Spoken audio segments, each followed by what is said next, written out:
All right, y'all come on up, please.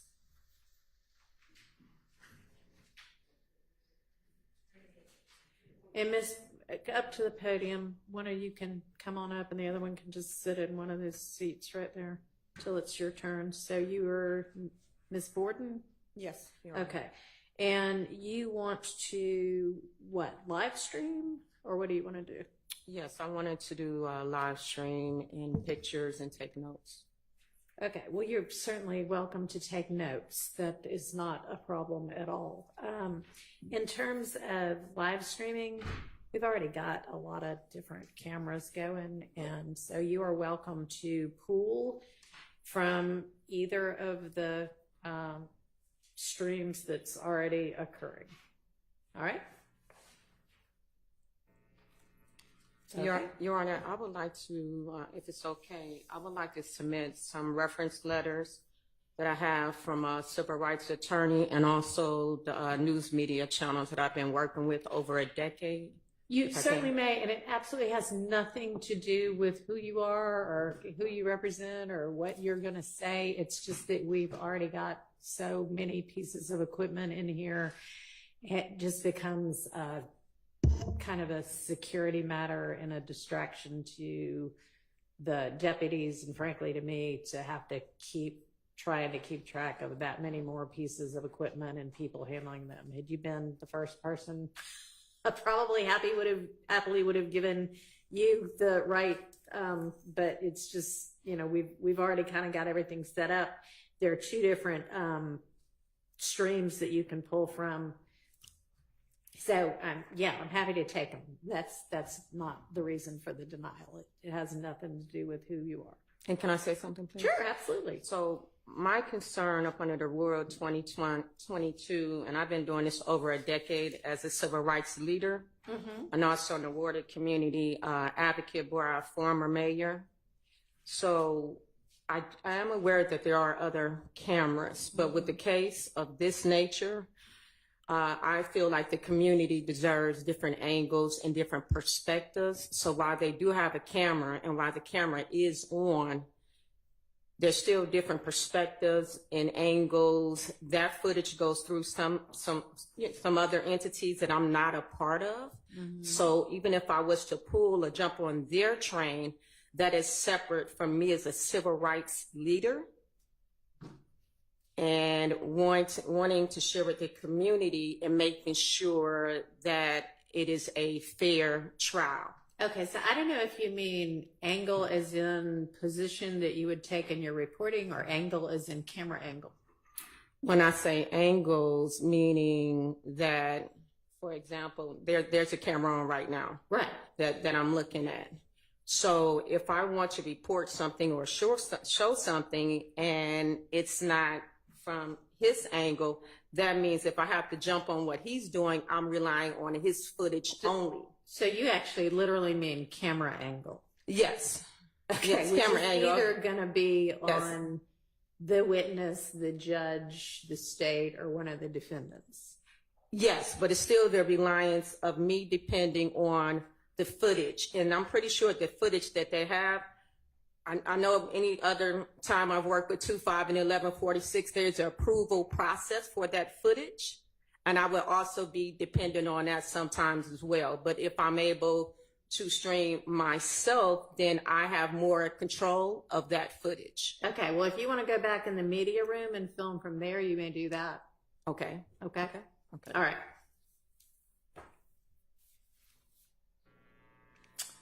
All right. Anything else? No, Your Honor. Okay, thank you.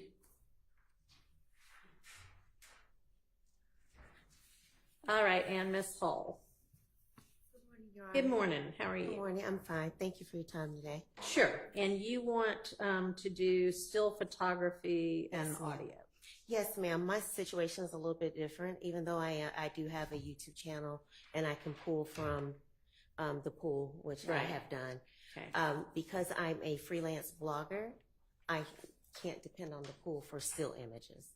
So my situation wouldn't be setting up tripods or anything of that nature, and I would ensure the integrity that I'm importance, especially from our seating that we have, that we don't compromise any integrity of jury or anything of that nature. All right, and you'd be able to, you say still photography and audio, you'd be able to pull audio from one of the pooled sources Yeah, I can pull already. audio from pool. Okay. And what kind of equipment are you talking about? Sony AX50, one of those type of still cameras. Does it make any noise? I will make sure the settings are off. All right, you're going to need to be wherever it is that the deputies put you. Yes, ma'am. And you're not going to be able to move around. Yes, ma'am. Okay. All right, and what's the camera? I have a Sony AX1, Canon C50. So I'll work with the settings and make sure which one will be dependable on the fact that it will make no noise. All right, and you'll be the one operating. Yes, ma'am. Okay. Thank you. Thank you.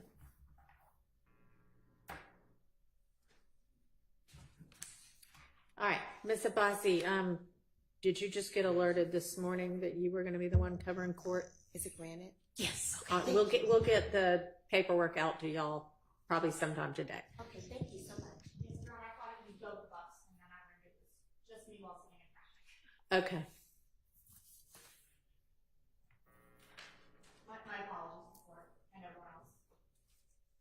Well, since you didn't know until, I guess, a few minutes ago, nothing you can really do about it other than get here as soon as you could. So I appreciate you doing that. All right. Does anybody have an issue with anything that occurred over the course of the evening that y'all need to bring up with me? Or is everybody fine?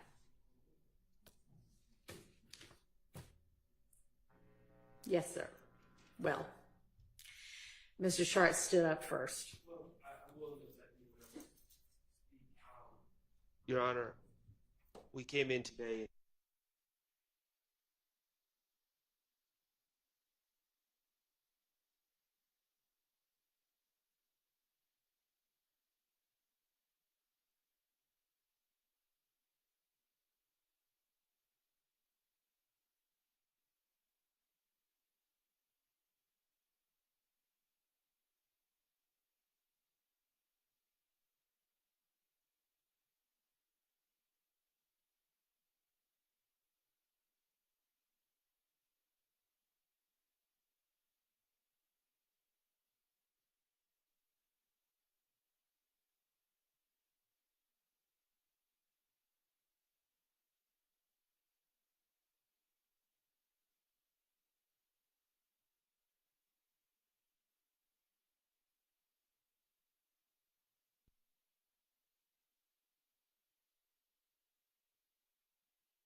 to provide me with anything you found between yourself and any of the attorneys for co-defendants who have entered pleas?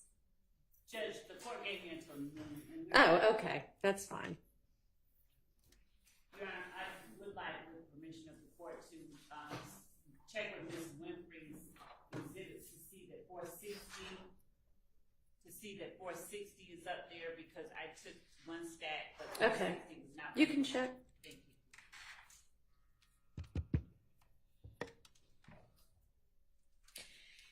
you. And were the parties able to come to any agreement or partial agreement with regard to any of the exhibits that were tendered at the end of the day yesterday? No, Your Honor, we haven't discussed that. Y'all haven't what? We haven't discussed that, redactions.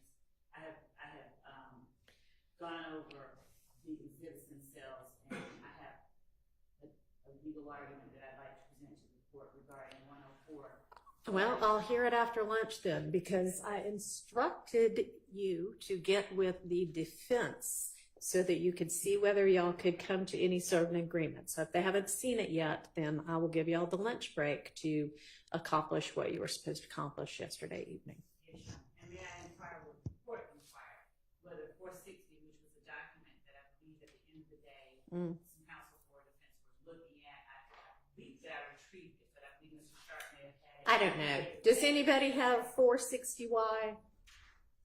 Can y'all check? Sometimes it's hard to keep track of all the documents. Now, there was several documents that, someone, I think it was either myself or Mr. Adams, put into the documents, that folder for the documents. Identified only. Yes, identified only, I don't know.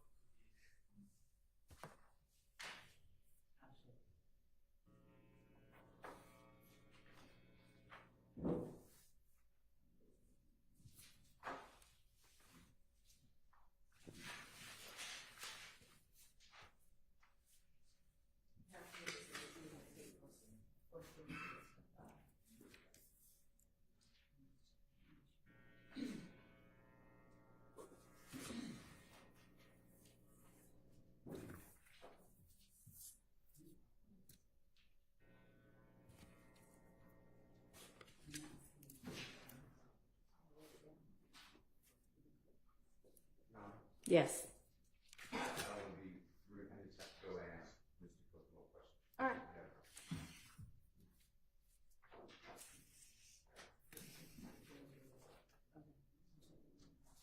Do you locate it? Were you able to locate it, Ms. Love? It was, we were just going to check around. Of course, I have everything else, but 460. Okay. Well, I'd imagine that would be easy enough to reproduce. It was just printouts from emails, right? It was Mr. Wright's emails. Haven't provided a hard copy. I mean, yeah. And actually, I'm sure I have a copy of it since you gave it to me, if that would help. it would, if the court doesn't mind allowing us to have copy, the court's copy, I would Okay. return it back. I don't think I've made any markings. Well, I have made a marking on it, sorry.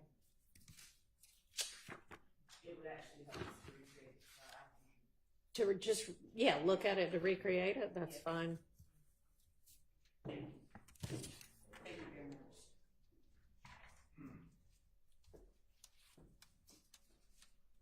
Thank you.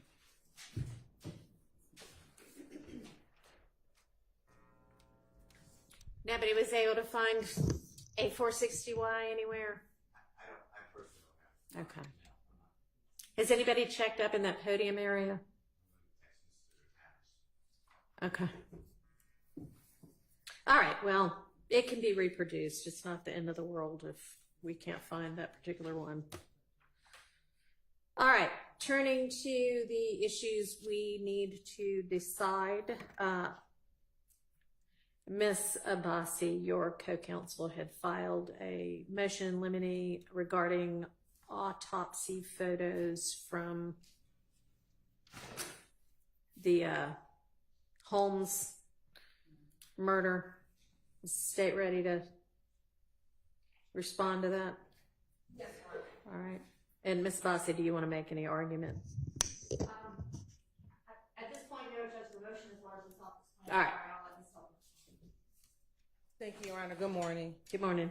Your Honor, when we get to presenting this act, which is count 1, Act 79, the state intentionally did not include the medical examiner. This is a case in which Mr. Ryan has been convicted of the murder of Jamari Holmes.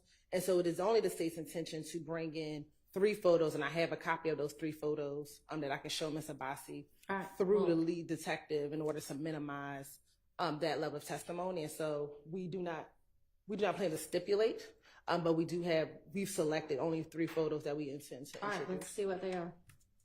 and I can bring them up to the court for the purpose of this hearing.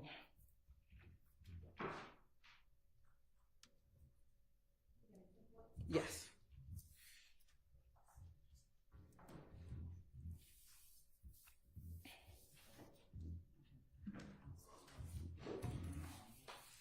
And for the purpose of this hearing, Your Honor, the state's going to label them States 1 RR, States 2 RR, and States 3 RR.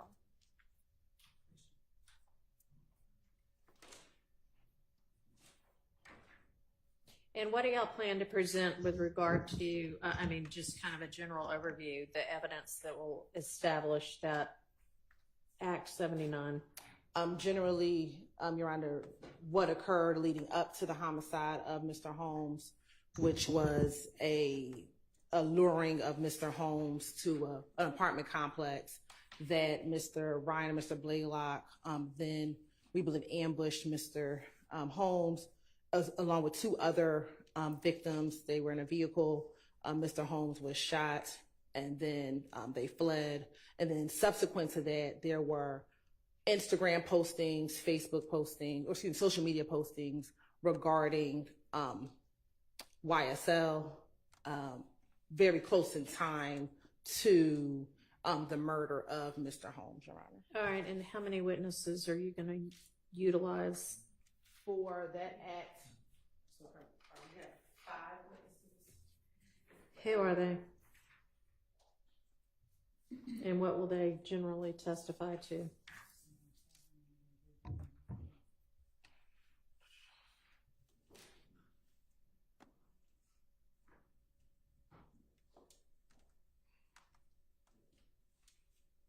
know, that 5 is a marked reduction from the original list of witnesses. We did not intend to retry that murder. Well, that's good to hear.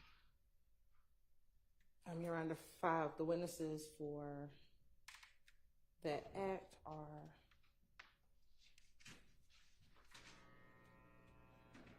Ms. Sharon Latner's, Starry Holmes, who's the mother of Mr. Holmes. Mariah. An eyewitness? No, she is just would be able to bring in his in-life photo. Let's figure And out a talk different about way Mr. to do Holmes. that, especially given that this is not even the trial of that case. And speak about Mr. Holmes and who he was. Okay. I have a relevant objection on that. And that would be sustained. And to talk about his involvement, who he is prior to this murder happening. He was a juvenile. I don't know if any of these other witnesses would be able to do that. Mariah Smith was someone, I believe he had just met recently, who helped set up the robbery that ultimately led to his death. Okay, all right. Have you moved on to another witness now? Is Mariah Smith another witness? Or Mariah Smith is another witness, Your Honor. so Mariah Smith would be able to say he was a juvenile, right? She doesn't, I don't believe she really knew Mr. Holmes. How old was he? He was 15 at the time of his death. Mm-hmm. And Miss Latner's backing up. She would, introduce a 911 call? Yes, And what's that going to say? But it was the initial reporting of the shooting. So it was at the time, the time of the shooting. Just framing one the call? date. Yeah, I believe just one call, Your Honor. Judge, we would have no objection to the call. Okay. Admitted where, the witness says he'd like to speak with police and police don't speak with him. So we have no problem with that call coming in. Is that the call?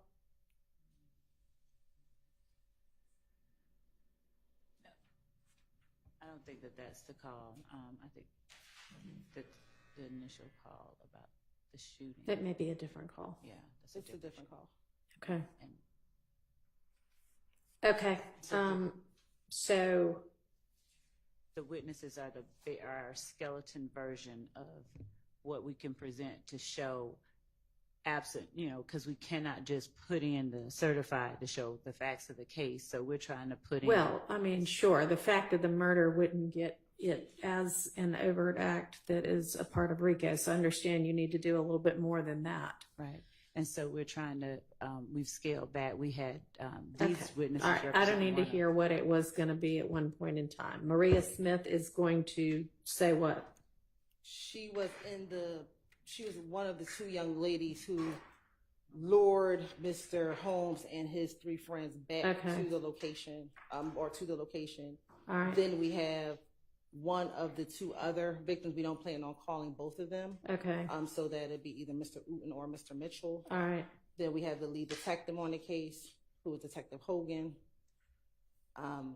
Then we have Mr. Mike Sprinkle, he further brought the additional evidence of some of the social media, that came in later.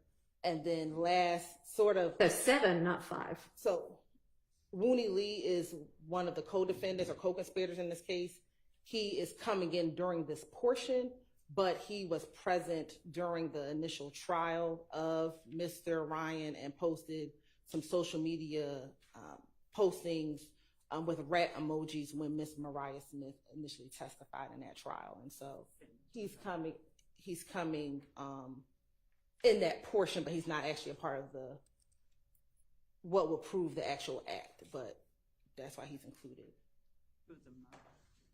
And Your Honor, we do need some clarification whether it's going to be Mr. Uten or Mr. Mitchell. We've been in contact with the state about going through the evidence we've offered for these witnesses, what does or does not need to be redacted. Mr. Uten's interview is maybe about Can y'all spell that last name? Yes, Your Honor, it's Ooten. Okay. his interview is maybe about 20 minutes, half hour with some quiet time, and Mr. Mitchell's interview is several hours long. Okay. When are we going to get to this part of the trial? Your Honor, we would believe that we would get to this portion of the trial probably early October. Okay, so fairly soon. Fairly soon, yes. All right. When will y'all know who it's going to be? We should know within the next few weeks, within 2 weeks, Your Honor. Well, 2 weeks from now is the end of October, so the end of September. Trying to rush that along. We do want to have an opportunity to go through the state what evidence they believe will actually be admissible. Okay. Right now, we've got more than 50 pages of Instagram records from Mr. Blaylock, co-defendant who's not testifying, more than 200 pages from Mr. Ryan. Those are obviously issues we'd rather not sit down with the court and go page by page, but if we need to, then we will. And Your Honor, I believe there was some preliminary conversations, and we do intend on furthering or finishing those conversations with Ms. Abbasi and Ms. Delow. Okay, well, that probably needs to get done before the end of next week. If the state could respond to our emails, that would be wonderful. Can y'all We can. We've also found it fruitful to communicate via phone, which we have done and will continue to do at times that are convenient for either Mr. Abbasi or Mr. Williams. That communication has not stopped. I think there were some issues, but we've done that as well. All right, well, try to do it in a timely manner, please.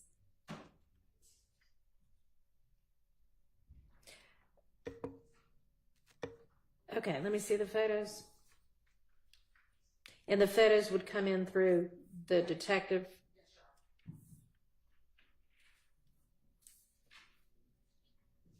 Did you get copies too, or are we just?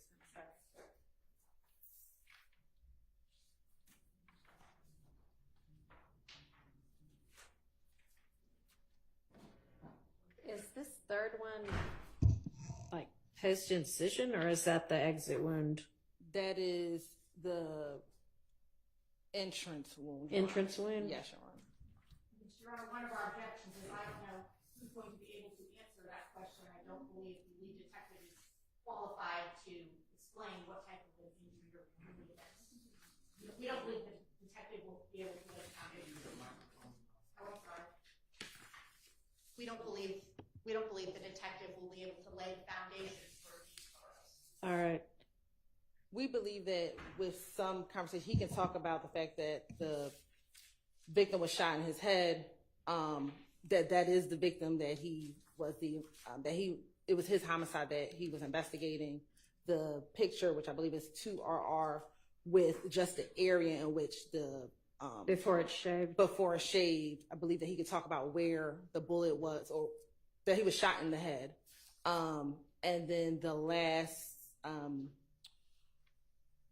photo, I'm not sure if he'll be able to say it was an entrance wound. We'd have some further conversations with him regarding whether or not he was present during the autopsy or not, and whether or not he Do you think that there's any chance he was present during the autopsy? sometimes they are. Sometimes they are. I'm not saying that he would, but sometimes they are present during the autopsy. Was he present at the scene before the body was removed? Yes, Your Honor, I believe so. I believe so, but I need to ask Okay, well, you'll... Ms. Love.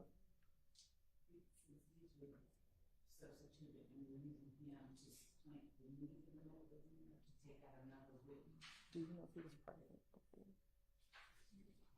Your Honor, I've got, based on the police report, the officer received his phone call at 6:07 requesting assistance to the homicide. The victim had already been taken to Grady, and ambulance 571 was pronounced dead at Grady at 6:10. Okay, so if he was at the scene, he wouldn't have seen the victim at the scene, so that wouldn't be helpful with regard to these photos. And Your Honor, we were trying to avoid the ME, so if we can have some stipulations to that, or we can have the ME come in for All right. a purpose. Why don't y'all get together? I'm going to hand these back for now and come up. Maybe you could come up with all sorts of stipulations. So we'll revisit that.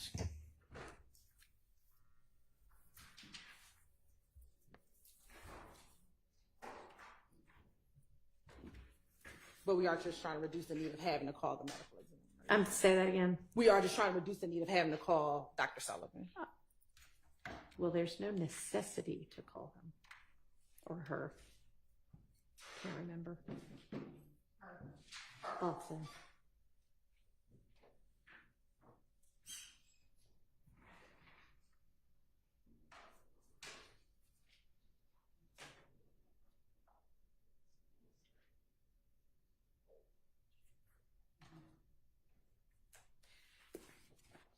Okay.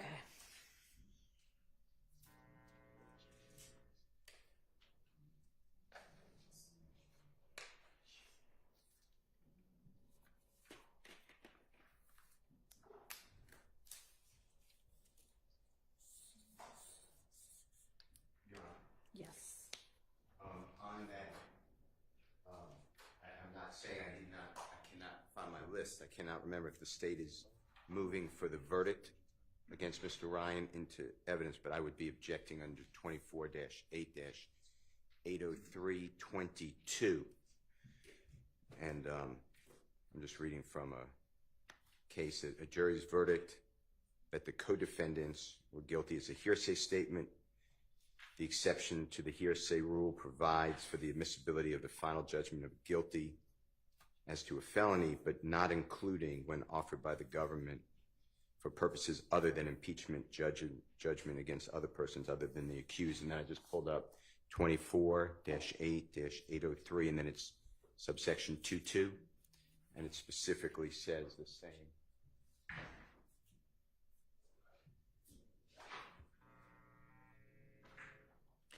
What's with the state's plan with regard to that? I just want to put you on notice so we don't go into it. As to the conviction itself, Your Honor, I believe that it would not be improper, and I'll reread the case law on that. I don't believe that it would be improper to limit, as the court did earlier with the conviction itself of the witness. Actually, because it was not a statement that he made,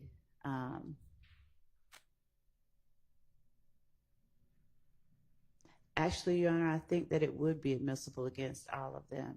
It wasn't a guilty plea, so it's not a statement that the It's any judgment of previous conviction is what 22 covers. okay. So To the extent that the actual certified is tendered, then if it is the fact, and it could, we don't argue that it, it's probably the fact that that certified alone is admissible only against Mr. Ryan.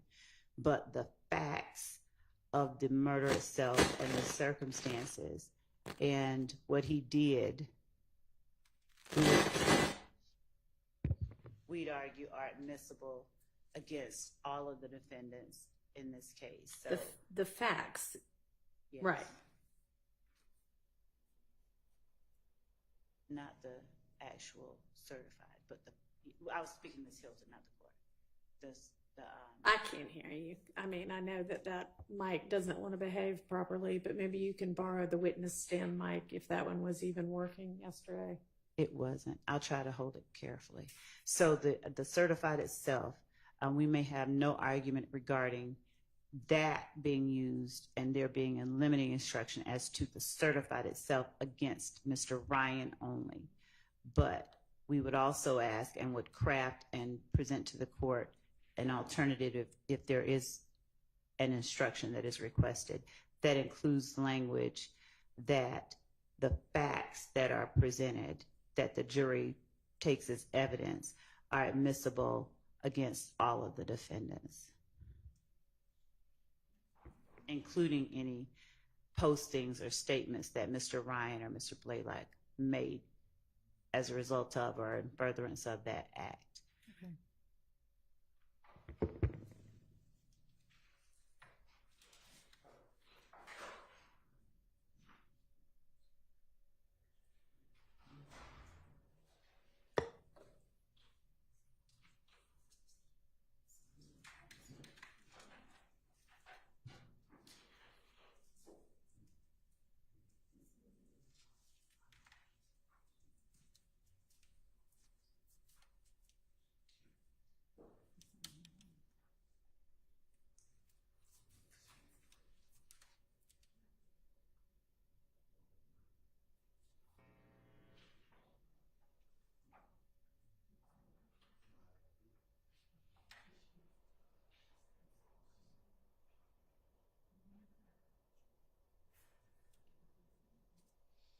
It seems, Your Honor, well that while the court can't hear us,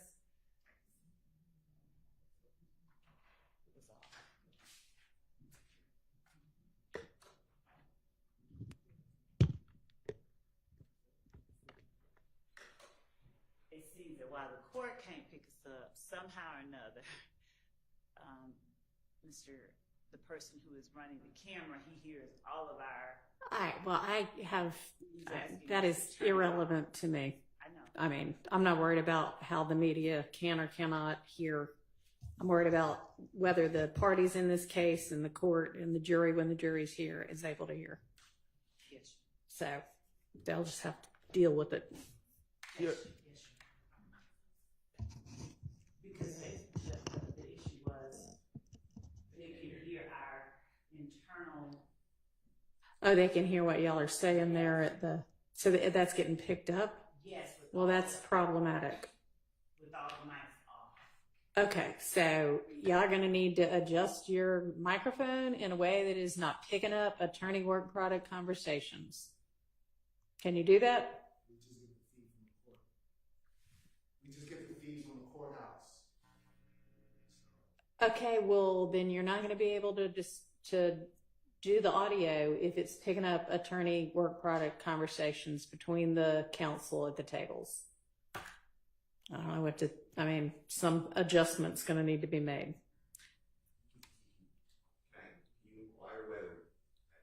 I doubt if they can hear it all the way over there, but what all's getting picked up? The state, I turned the audio off when I heard you.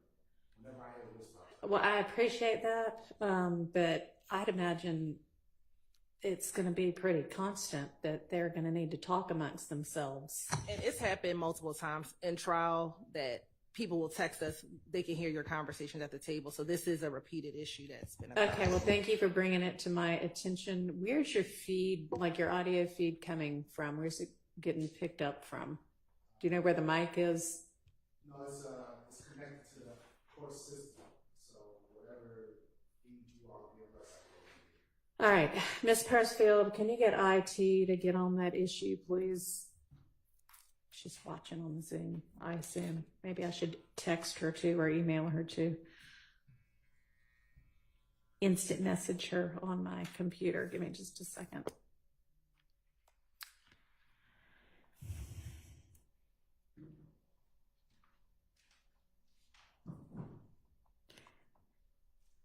So you're attached to what, the Zoom?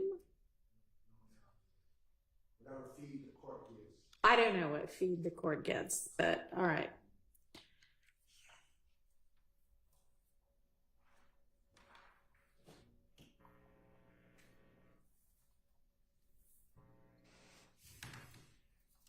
Ironic when the court came here.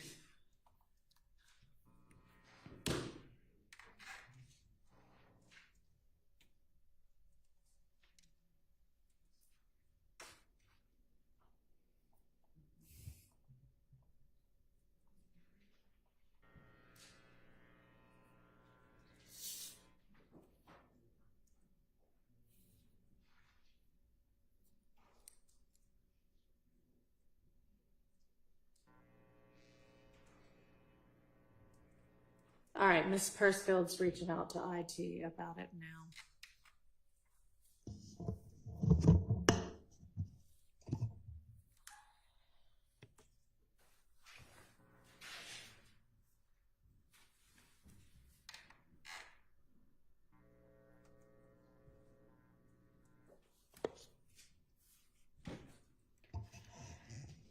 All right, do we want to turn to where we left off when we were last here, which was trying to sort out the nested hearsay in one of the wiretap conversations? Your Honor? Yes. Before we turn the page, could I just get some clarity? Because I'm confused. The state, I believe, indicated that they thought the facts of the murder case involved, but then they started talking about limiting instructions. Mm-hmm. And I'm confused. Are they maintaining that the jury verdict from a separate jury is admissible against in this case? Or are they abandoning that and saying that they're going to get into the facts of this case? Go ahead. We are saying, Your Honor, that the conviction itself is admissible and will be tendered, and that an instruction should be given that the certified that we intend to introduce that conviction should be considered against Mr. Ryan only. But the facts of the murder and what happened should be considered as evidence if they choose to, believe it, against anyone currently on trial. All right, so it sounds like you do intend to introduce a certified copy of the conviction? Yes, sir. And that would be accompanied by a limiting instruction that is probably similar to the one I gave before, that that can only be considered against Mr. Ryan. Of course, he's charged with the RICO count, right? He is. Okay. And then they would present facts which they would hope to be able to establish not only that a murder occurred, but that the murder was part of the RICO conspiracy. We would introduce. And that would be admissible against everybody charged with the RICO count. We would, right, much like some of the unresolved murders that are in the indictment. We would be introducing the evidence that Mr. Ryan and Mr. Blaylock did it, and what connection we believe it has to YSL and what they did to promote YSL before, during, and or after. So that evidence we believe is admissible against, well, we know it's admissible against everybody on trial now. Okay. All right, does that clarify? Well, it clarified that we do not have an agreement, and I'm diametrically opposed to what the state is saying. Couple things. First of all, that verdict was not the verdict of the fact finders in this case, which we chose and are our jury, and that's Mr. Stillwell's jury. All right. Also, Your Honor, I'd like Your Honor to know that Mr. Ryan's case is currently on appeal. It's not a final judgment. It's on appeal. All right. And I guess I defer to Mr.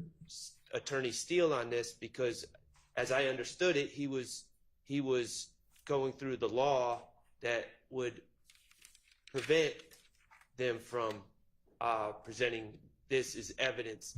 And it is evidence against us. I'm sorry, when you say this, what do you mean? The conviction. Conviction? I'm not worried about the facts. I understand the facts, but the conviction, and they want to use it as proof of an overact, which as an element to Mr. Ryan, well, is what they're saying. Well, no, they just said it against everyone as far as count 1 to RICO. The facts that they're going to present, not the conviction. Okay, well, I don't, as I understood the case law as Mr. Steele was reciting it, and maybe I'm wrong, but I thought we were at an understanding that they could, that's exactly what they could not do, is take a verdict from another jury and use it as substantive evidence against anyone in this case. No, they can use it against, I think that they can use it against Mr. Ryan. Well, they're using it against him for a RICO. This was not an admission by Mr. Ryan. This was not a plea of guilty. He was found guilty. It's still a judgment of conviction. Well, it's not a final judgment. It's on appeal. Pendency of appeal doesn't matter in terms of admissibility. It's right there in the statute. Okay. Well, I understood the state said two different things, and so I was seeking clarity. I'm opposed to it. I'm stating my objection. I don't believe that if Mr. Ryan is charged with a RICO count along with my client, and they have the exact same element, and the jury's instructed that they need to find the commission of one of the overt acts, and they're told to consider the jury, the finding of a separate jury against Mr. Ryan. I don't know how they separate that. I don't know how a limiting instruction separates that and protects Mr. Stillwell's rights, and they wouldn't accept that same jury verdict against Mr. Stillwell and others for count 1. I don't think a limiting instruction would be sufficient. I think they need to prove that case. I think we have some case law that addresses that subject. I'd like to flesh it out given Mr. Sharp's objection, but I'd preliminarily point the court to United States versus Pelullo, Pelullo, 14 F 3rd 881 at 888. It's a Third Circuit 1994 case, and it specifically speaks to prior convictions being routinely admitted into evidence at subsequent RICO trials as an ordinary piece of evidence. A judgment is subject to evaluation by the Slow down a little bit. Oh, I'm sorry. A judgment what? As a judgment, as an ordinary piece of evidence, a judgment is subject to evaluation by the fact finder, who can accept or reject such evidence as it deems appropriate. Also, United States versus Tocco, Tocco, 200 F 3rd 401, Penn site 417 to 418. It's a Sixth Circuit 2000 case, finding the district court's admission of evidence of a co-defendant's prior conviction permissible to establish RICO predicate Here it says because the evidence was not used as collateral estoppel, but again, these are cases that I would need to flesh out. These are just preliminary cases for the court's consideration, given the argument that I'm hearing Mr. Sharp make right now, that we would point to as a starting point. All right. Well, we're going to have to get that sorted out fairly quickly if we think that within the next 2 weeks we're going to get to this. Yes, yes. Or so, 2 weeks or so. Okay.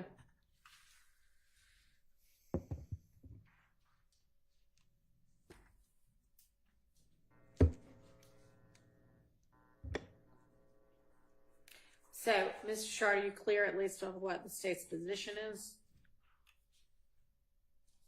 Now, Okay. thank you.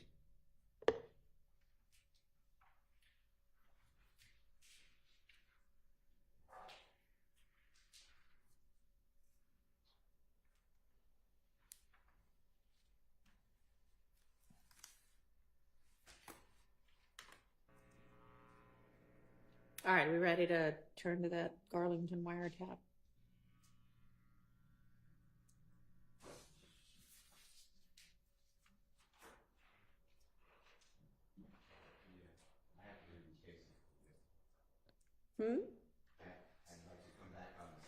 Oh, yeah, I'm not deciding that issue right now. We'll come back to that.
Sure.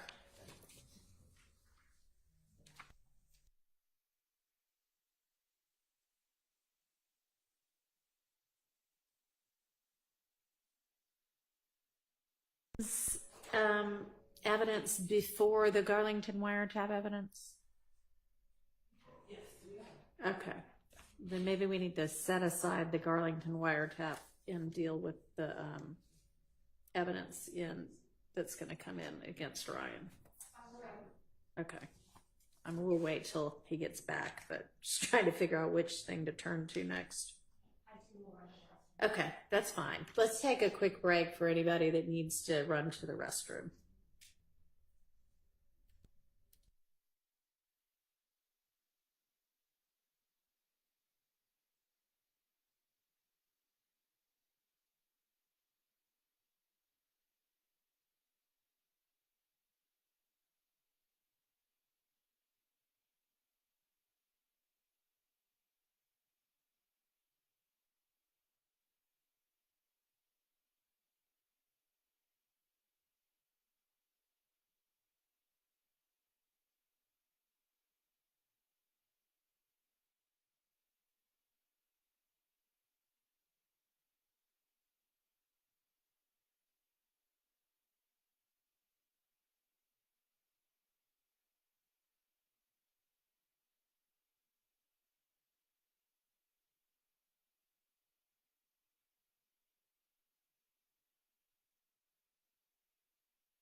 Maybe we should turn to the evidence that's gonna come in on Mr. Ryan's on that. That'll happen before the wiretap evidence. Yes, Ryan, I thought, are you talking about the email that Miss D. Williams sent? I don't know. Because Did she send one recently? I thought Miss Abbasi and I, that was what we talked about a few moments ago. You said the two of you need to get together by the end of next week to go through those items so that we wouldn't have to use the court's time to do that. So I guess it was, yes, Miss DeWilliams' email from, well, it was a long time ago, about all of the exhibits. Yes, Your Honor, and Okay, I'll so get with y'all Ms. will get Abbasi together on that. yes, to discuss a time. Okay, and can you remind me, did the state decide that y'all can, I guess, concede that Mr. Ryan's statement to police is inadmissible, or no? Yes, we can use that. Yeah. Okay, all right. I thought y'all had conceded that, but I hadn't written it down on this. So.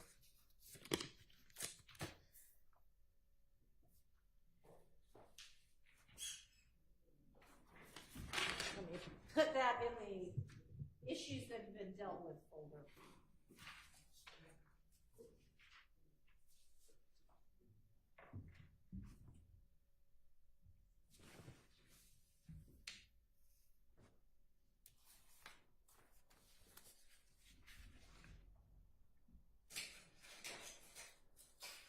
All right, so do we want to do, We could talk about the busing stabbing. the what? One of the matters that were addressed in an email by Mr. Ryan's counsel was the Harold Bussey stabbing. I believe Mr. Abbasi or Mr. Williams moved in limine regarding excluding the evidence that Mr. Bussey was stabbed. Our argument about it being intrinsic, the court last said, or gave Ms. Abbasi an opportunity to give case law stating that things that were used after the fact, Ms. Abbasi can correct me where I'm wrong, but acts that occurred after indictment could not be presented. And I think in her brief, she indicated that, I don't want to speak for her, but I think she indicated that she found no case law in support of that position. So we're prepared to argue that. I'll let her speak.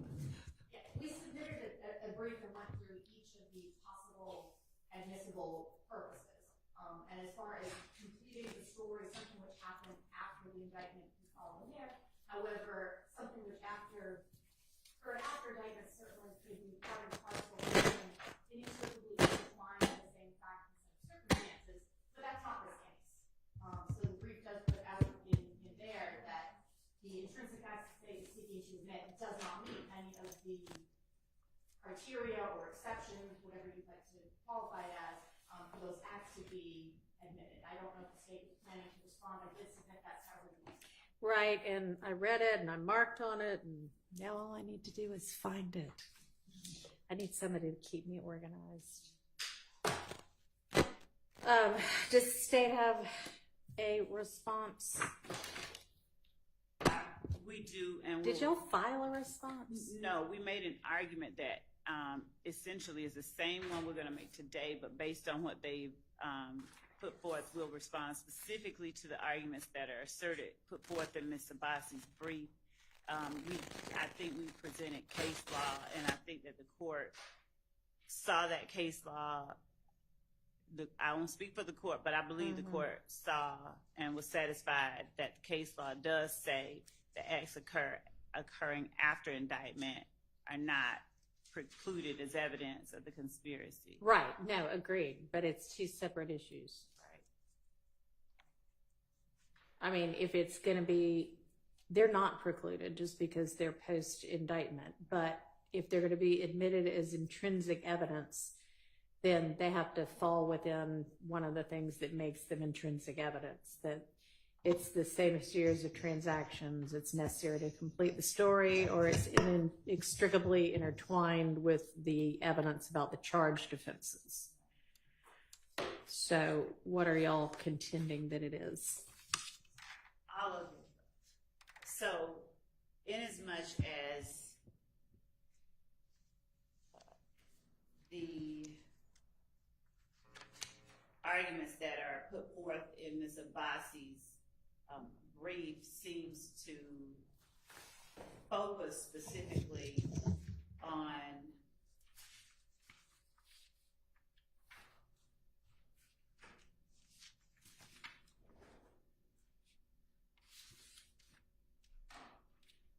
Your Honor, if I write that, I don't think there is a focus. I've never heard them state which theory they're proceeding under. Right, yeah, you're saying it's not any of them. Correct. I've never heard them state which of those three it specifically are. So, Your Honor, I'll just tell Ms. Abbasi in the court right now. It is intrinsic to count one. Additionally, the conspiracy that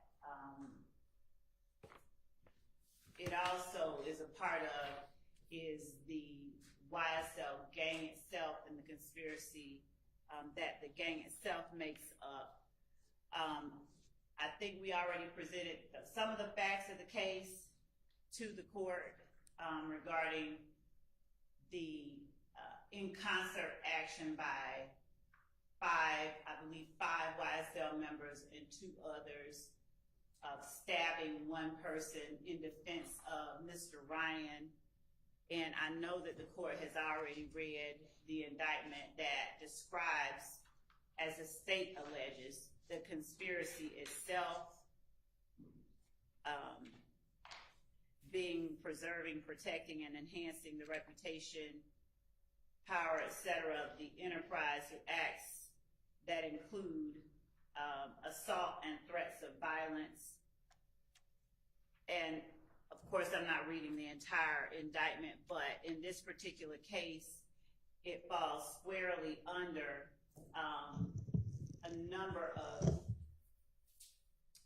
actions that are intended to sort of circle the wagons around YSL members, show that they will stand up for each other and that they will commit violence on persons who they perceive as threats to members of YSL.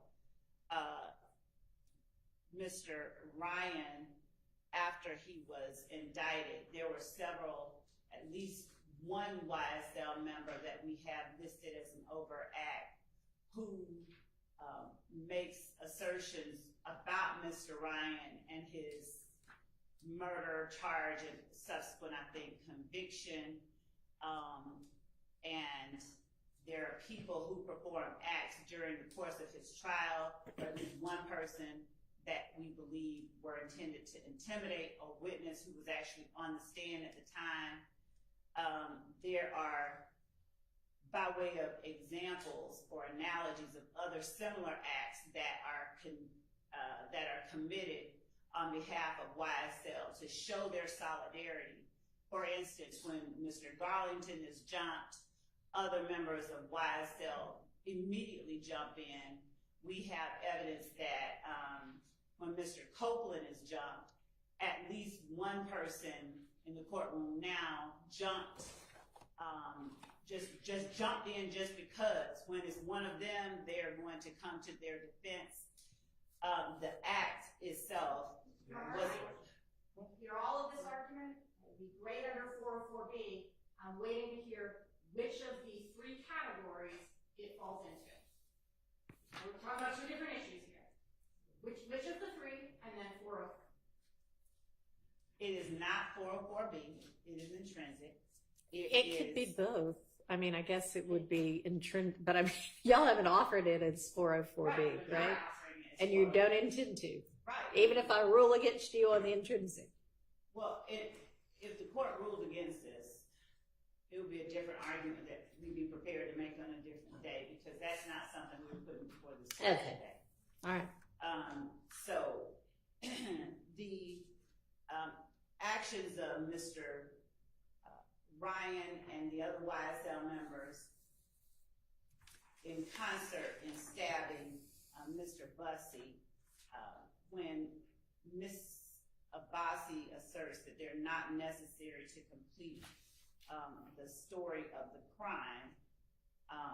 This is our position, is that this conspiracy didn't stop at the jailhouse doors.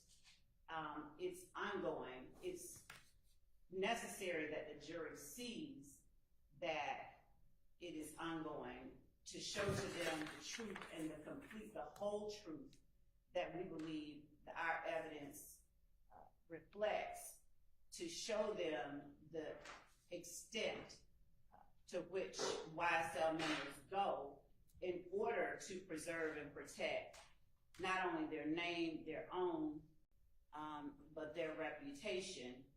Mr. Ryan, Mr. Blaylock, Mr. Eppinger, Mr. Myrick, and Mr. McMullen are seen in the photo that, I don't know that the court needs to see it, but if it does, we can present it on the Zoom camera to show the concerted action on their part in stabbing Mr. Bussey.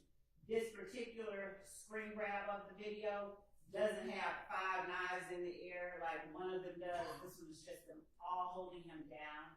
And for the purposes of just this hearing right now, we'll just call it State's Exhibit 465, RR for rebellious crime. All right. Your Honor, I guess I'm kind of more confused now because I think the state's purpose is they want to show that it's ongoing. So I don't know how they're using it to complete the story of the crime if their version is that it's not complete and it's ongoing. I don't see how those two square. It's not an element that the jury has to find. The gang is continuing. The only thing they need to prove is that by the date of indictment, this happened. It really doesn't matter as far as what the jury needs to know for the state to meet the required elements. It doesn't matter whether the gang is continuing.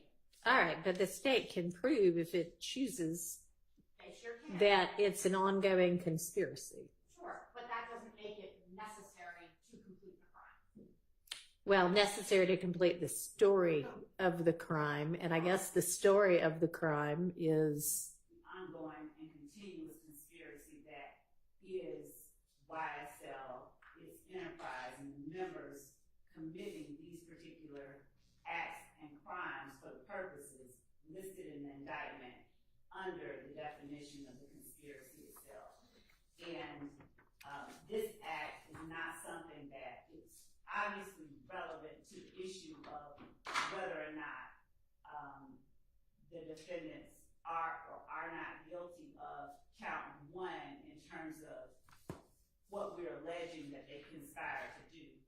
It certainly would be an overt act under the definition of overt act of count 1. So it would go to prove count 1 as to each of the defendants.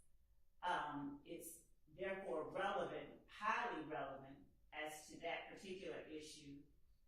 It's presumptively, of course the court is the gatekeeper, but under 402, because of its relevance, it's presumptively admissible. Under 403, Your Honor, there's nothing about it that is so substantially more prejudicial than probative, given its highly probative nature. Do we have the Zoom up here? Can we pull it up and put it on the Zoom? Considering it's coming just, we're not in yet. all right. Ms. Abbasi, can you remind me, and I don't know which one of y'all cited Murphy. Was that you, Ms. Abbasi? The part about integral and natural part of the witness's accounts of the circumstances surrounding the offenses, which factor did that go to? I specifically did not cite that case. I did discuss whether it would be integral, natural part of what happened. I didn't cite to Murphy. Okay, well maybe it was just one I did want to touch on one thing the state said because I think we're getting into dangerous territory. state said that this act in and of itself could constitute an overact to support the verdict. Well, now we're talking about trying to prove the charges against the defendant based on something not in the indictment. Well, and you know, that's an issue that I've got written down here as something that y'all owe me law on, whether an overt act not listed could be the sole basis for a conviction. Right, we do, and I think at some point. Still waiting on that law. No, we actually, I think at some point, and I might be wrong about this, but a contrary position was presented, and whatever case was cited, did not support that position, and we have affirmative case law that we present in the form of a brief to the court. All right, well, you go ahead and get that filed. Can you get it filed? When can you get it filed? By Monday? By Friday? All right, by Monday. Your Honor, I can get to the court kind of the contrary case law that in the appellate, I know it sounds kind of, doesn't sound to square up, but it leads to an inconsistent verdict that perhaps some of the jurors found the defendants guilty based on the acts which were in indictment, and perhaps some of them found the defendants guilty on acts which were not in indictment. I mean, it's going to be real fun when we get to the verdict form. I think that we're going to have to get really specific about what they're finding, because I don't think it can be that 6 found one and 3 found another and 2 found a third. I think that this precise situation came up in Cotman, and I could be very, very wrong. I read it, I glanced over it briefly, but I think that the court found that given that the court instructed the jurors that their verdict had to be unanimous, that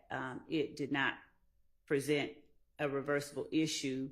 The defense argued, or the appellants had argued, that there was no way to tell whether or not they all agreed on the same overt act. But in giving the court the brief that we intend to present, I think we can address that as well. I think that part is easily All right, addressed. so that'll be 2 different issues. There's, can an overt act that's not listed in the indictment be the basis, the sole basis to support the conviction? Mm-hmm. But then there's also,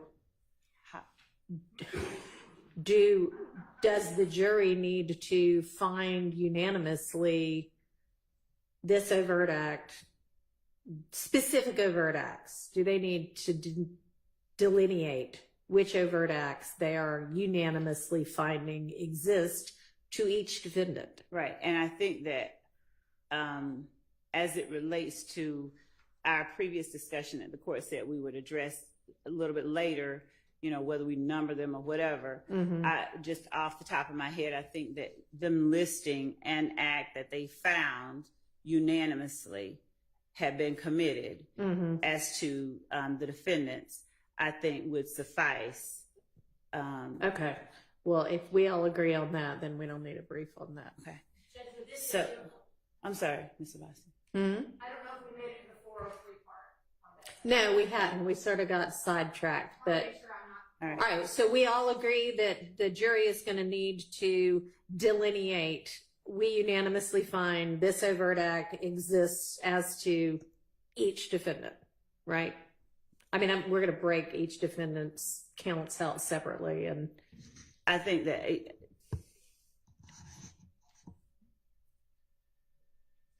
I agree, but will, and to make certain that we present clearly to the juror, to the court, we do believe, yes, that the jurors have to make a unanimous decision as to each defendant and as to their overt acts, but as to whether the overt act it finds as to one unanimously has to, deal with the others.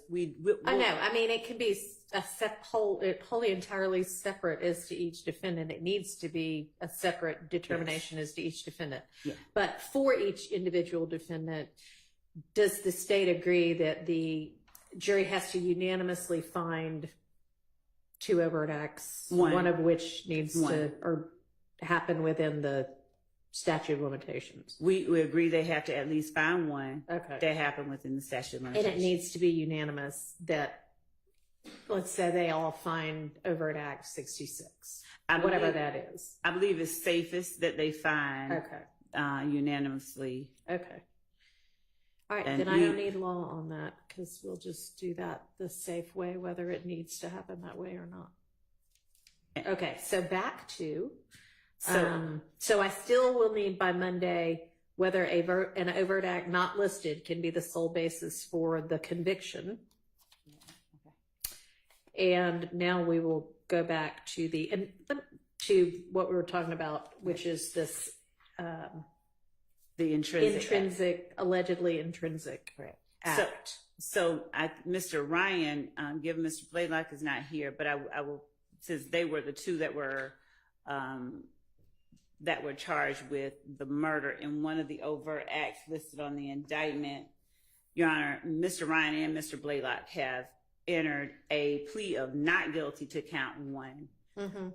And they are obviously charged with committing an act of violence against a person as alleged in the indictment in a manner that furthered the interests of the enterprise in the conspiracy. The three, I guess, points that Ms. Abbasi referenced in her brief were that the intrinsic or the act needed to arise out of the same transaction or series of transactions as the charged offenses necessary to complete the story of the crime, or is inextricably intertwined with the evidence regarding the uncharged offenses, and there is an or, so it does not have to be all three of them. So given that the jury will hear evidence of Mr. Ryan's and Mr. Blaylock's concerted efforts as they related to Mr. Holmes, they will hear evidence of Mr. Ryan's actions after the murder of Mr. Holmes. They'll hear evidence about their connections to YSL, but the fact that you have other members of YSL acting on behalf of Mr. Ryan to support him in a violent way against another person whom they allege only messed with Mr. Ryan's commissary, stabbing him just because he messed with Mr. Ryan's commissary, show the extent to which members of YSL go to assert their dominance, even in a situation like the Rice Street jail, and to protect one another, to show that you don't mess with one of our own.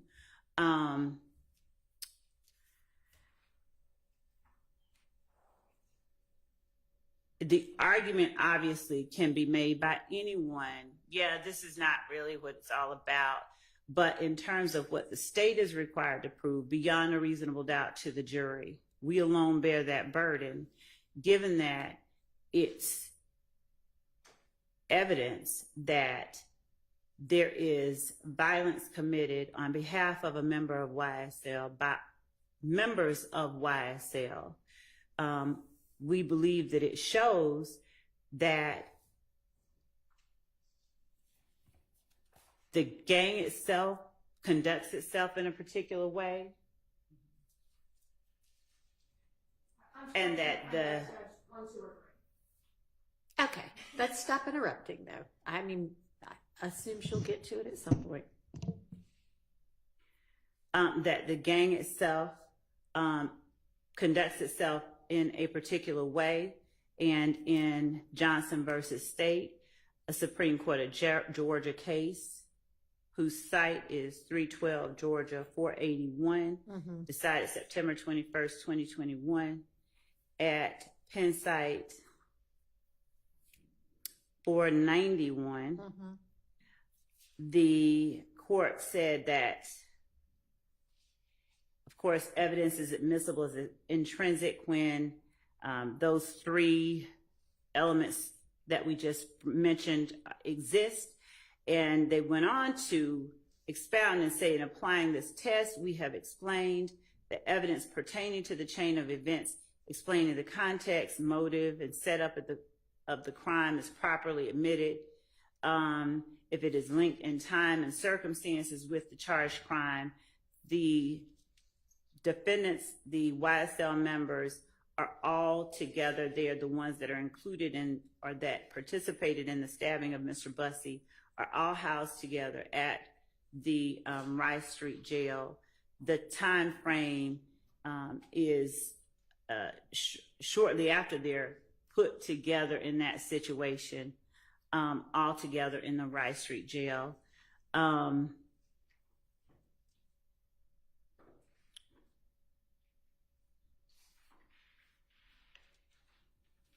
In this particular case, in Johnson, it has a set of circumstances that are not exactly the same as this, but we believe are analogous in many ways. In Johnson, of course, the appellant was charged with participating in criminal street gang activity, and the state's theory was that he was involved in the gambling house shootings with Blood Gang affiliate Porter and several unidentified assailants, and another restaurant shooting.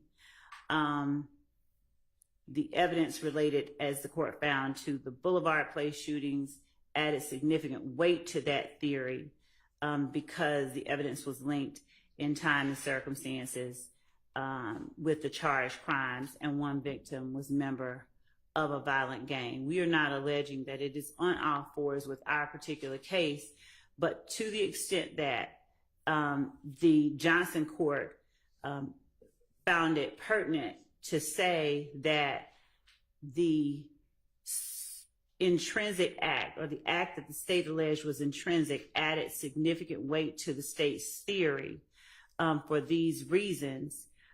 We believe that that is analogous to our case as well, with 5 people, 7 total, acting in the same, overacting with an extreme amount of violence on behalf of one person whose connection, we believe, with the 5 YSL members is just they are all YSL members and they are acting protectively towards him. We have, we believe that that incident adds significant weight to our theory of the willingness of YSL members to participate in that enterprise in a manner involving violence to protect the dominance and the members of the enterprise and the gang itself.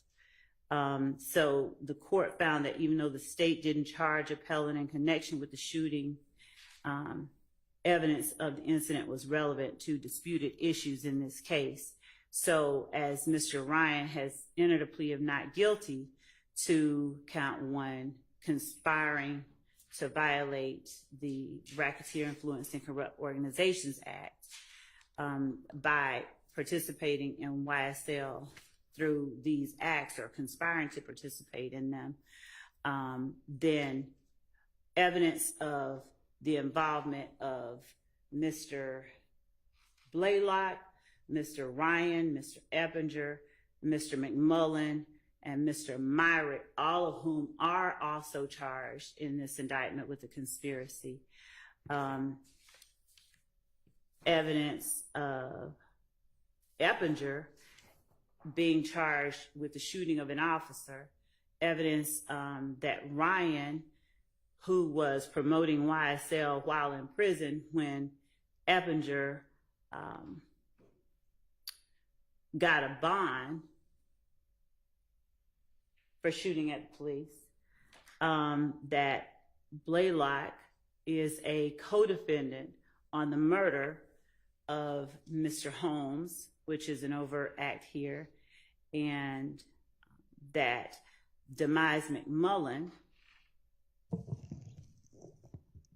is a named co-defendant on the 2015 murder in the same indictment, shows how intertwined these people, this type of action, and this gang itself is with one another. They're all inextricably intertwined with the evidence regarding the uncharged offense, which is the stabbing of Mr. Bussey. So we believe that it satisfies the requirement of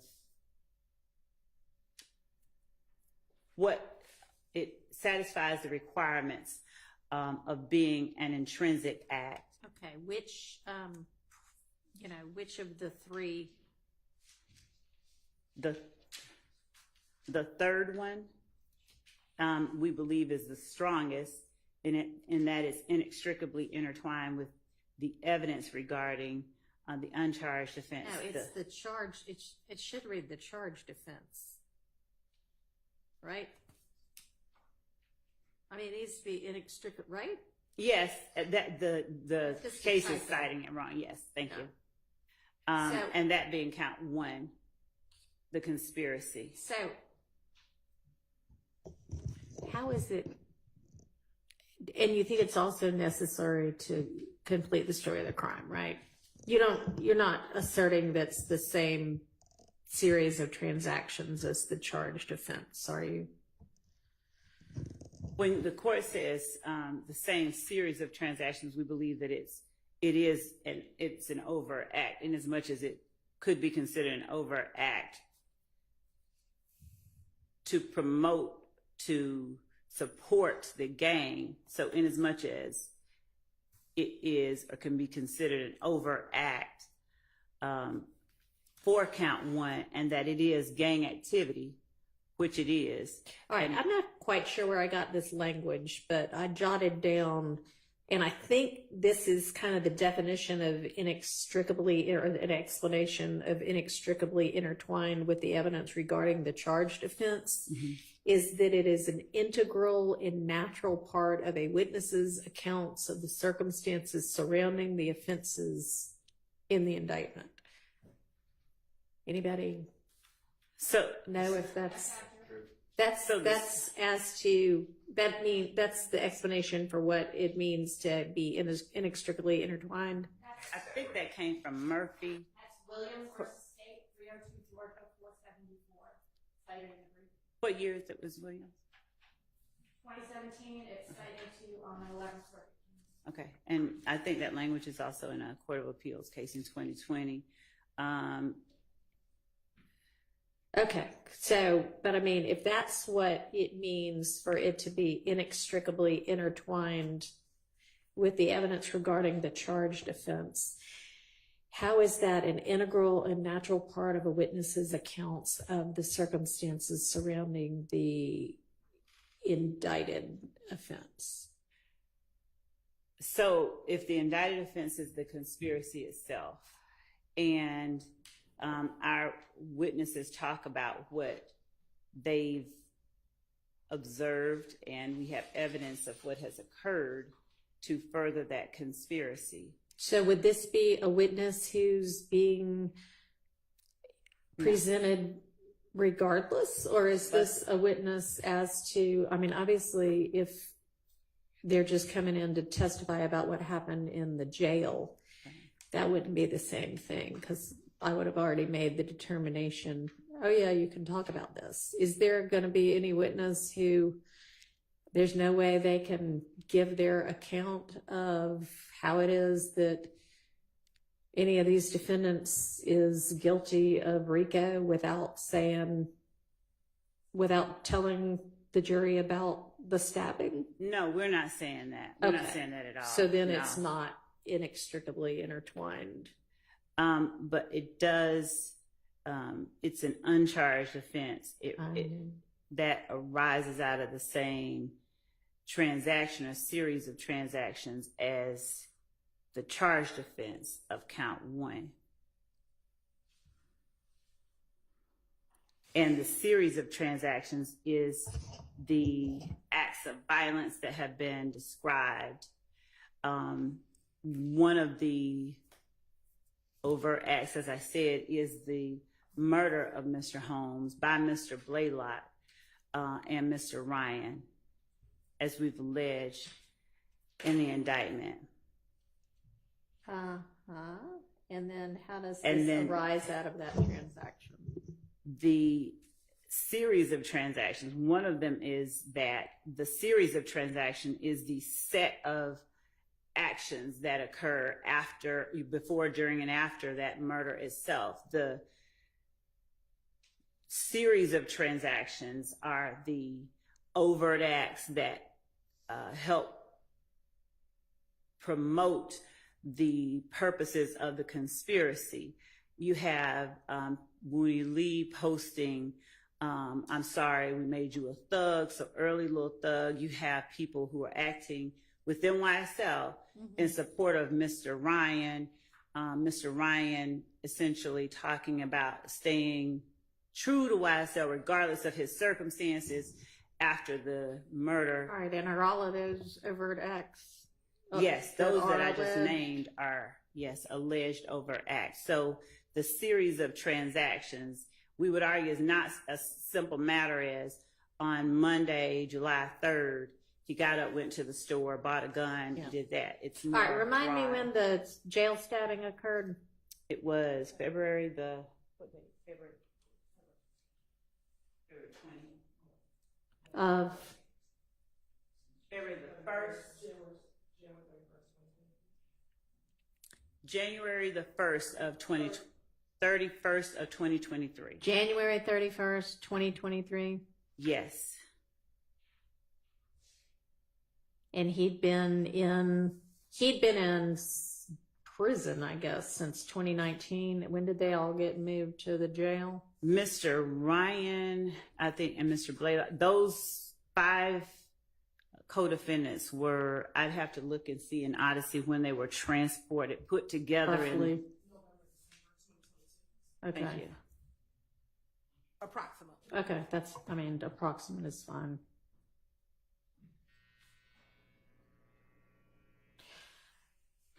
And also, Your Honor, under 104, and I get that we are still hashing out whether or not it's intrinsic. Once the court makes that determination, and we believe that it's clearly intrinsic regarding the conspiracy and the gang itself, there's another argument in support of its admission and use at trial that we make under one of the other rules of evidence, but not until we finish this part. Well, I'm curious now as to what that would be. Just that under rule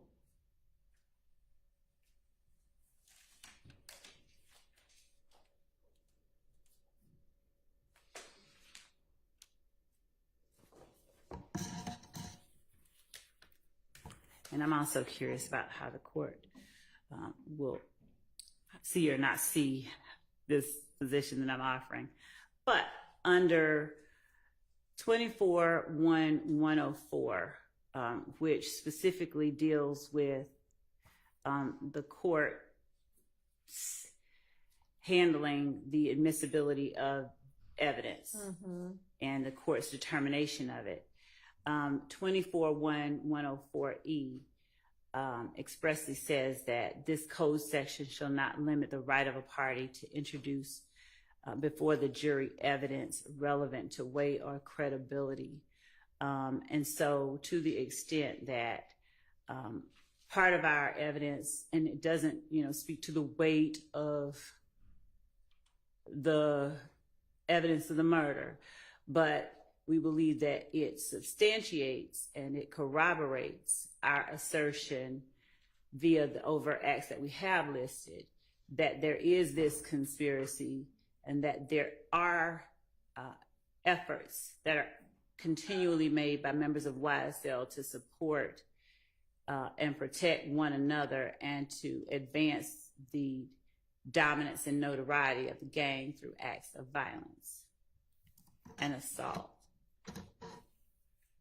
All right, well, I do not think 104 has any bearing whatsoever on whether y'all can admit it before the jury. Okay, see, I knew. Okay, so that takes care of that one. All right, do you have any, can you look, if you haven't yet, for any case law that deals with kind of a similar set of facts? Mr. Atkins is shaking his head, yes. Since he We is- can look for that. Oh, that is, we definitely can. I was just trying to make sure that I fully got what the court was saying. So in saying the same set of facts, is the court speaking that Similar specific set of facts. as to, you know, somebody jumping somebody? Well, I mean, yeah, ideally, if you could get that, that would be great. But no, it doesn't have to be that specific, but something that deals with gangs and or RICO, because what I hear you saying, or what I think I understand you to be saying, is that part of why this is intrinsic is because it's necessary to give a full story of how YSL is this ongoing criminal enterprise that uses violence to protect their members. Right. Am I understanding you correctly? You are, and to assert its dominance. And in support of that, I also say that each of the members of YSL, Blaylock, Eppinger, McMullen, Ryan, and Fleetwood, had all, I believe all of them had been brought in from prison for YSL related offenses that they had been convicted of. Eppinger had been sentenced to prison off of a probation revocation for an armed robbery after he shot Officer Rogers. That was a YSL related incident. Mr. Fleetwood had been brought in from prison after shooting at Milton Howard, who at the time was driving YFN Lucci's vehicle with tinted windows, so the argument obviously could be made. He didn't know it was Mr. Howard. He knew it was an ops car. So all these people are all incarcerated because of YSL related offenses. And then you put them all in the same little area, and they are once more acting as one single bullet against somebody they believe is a threat. But I can and we will look for a case on all fours with this particular set of circumstances. Okay. Remember to say about 403 argument until the state on that? I mean, I honestly think the 403 argument is easier than whether this is intrinsic. But yeah, I'll go ahead and hear that because maybe that'll be dispositive of this issue. Yes, So, Would Ms. Abasi, should I let her go first and sit down and see the floor? Or does the court want to hear from the state? It's in the brief, so I'll let you begin. well, I mean, They have the burden. I'll give you the. all you really say in the brief is it doesn't meet 403. You don't really say why. Well, it's that it has to survive the balancing test. Okay, well, We're going that's pretty clear. to exclude what is a scan or cumulative over force. I think everything in here we're dealing with is scant and cumulative. There are, I don't want to get wrong, how many other acts in here the state can prove. These are not necessary. I'm sorry. Is that on? That in the 403 analysis, the court should determine the prosecutorial need, degree of similarity, and temporal remoteness. There are 191 overt acts. I think by the time the jury has heard all of those, they will have heard quite a bit of evidence regarding how gangs operate, examples of criminal street gang activity already. Quite a bit. I'm sure by November there will be more. I don't think there's any prosecutorial need to be coming up with these things additionally. There is plenty. Your Honor is able to exclude evidence which is cumulative, which is of course prejudicial, and a waste of time. I think that's where we're getting to in this circumstance. Clearly, there was enough evidence for the grand jury to return an indictment when Well. they heard this. That's a lot lower standard. It is, but if even that lower standard, it was met there, then I don't see how it suddenly become necessary here. Okay. Oh. Go ahead. Judge, I've heard, and everyone I believe has heard a lot about the notion of the evidence being cumulative, as if there is a a certain amount of evidence, the state who bears this very high burden, I'm sure we'll hear told over and over again in closing arguments, that the state should be allowed to present to meet that very high burden. And I don't believe that cumulative evidence means proof of a different kind to show or to prove the same act. Just because the state has 150 ways to prove that the defendants conspired to violate the Georgia RICO statute, and the state, in an effort to ensure that each of its victims are adequately represented and that the jury hears sufficient evidence to allow it to convict each of the defendants, doesn't mean that the state should be constrained to putting up one piece of evidence, one picture showing somebody throwing up a gang sign. Can I ask you a question? How many of your overt acts, if any, are assaults or aggravated assaults that are designed to either protect alleged members of YSL or promote or continue the, I can't remember the word you said, but the dominance, assert the dominance of YSL? As it relates to Mr. Ryan, or just in general? In general, since the argument is this is done to protect members of YSL and To assert their dominance. assert the dominance of YSL. Okay.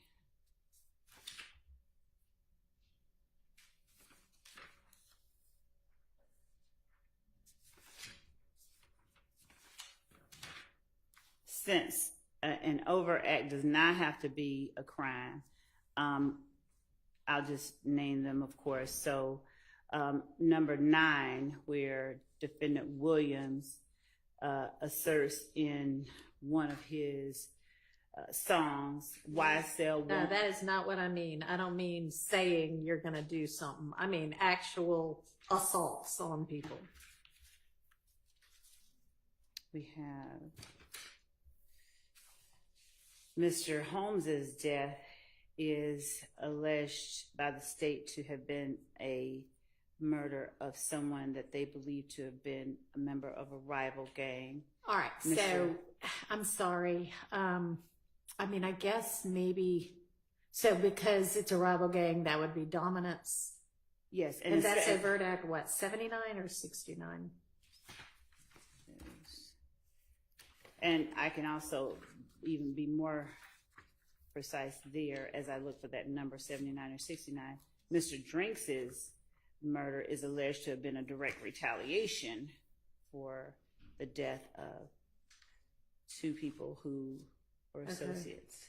Your Honor, I'm sorry. I'm just trying to 69. determine what you're asking. Are you asking what the indictment alleges? What is overt acts? Well, the indictment, as I understand it, just broadly alleges that the overt acts are done to that for those purposes.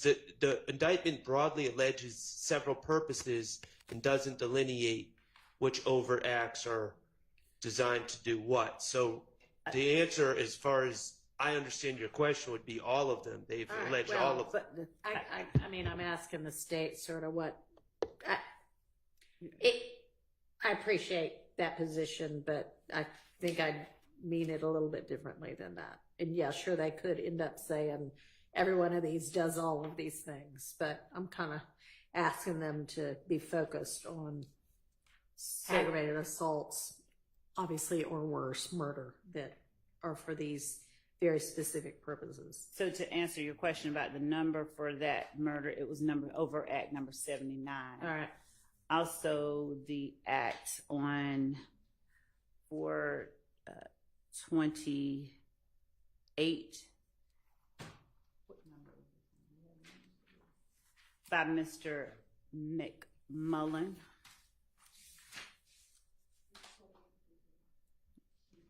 Overt act number April 28. April 28. Okay, yeah. I'm looking at them in chronological order. All right, that's fine. The act by Mr. Garlington, Mr. Sledge,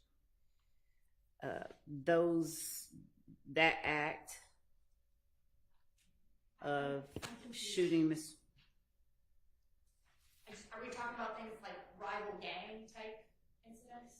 My understanding of what the court said I is just what want to know acts what the state's position is.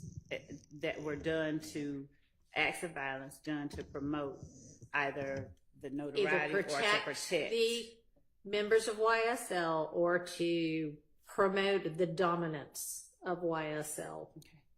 So the shooting, we believe, by Mr. Winfrey of Lil Wayne's tour bus, which would have been a different one. It's encapsulated in 39 and 40. The shooting of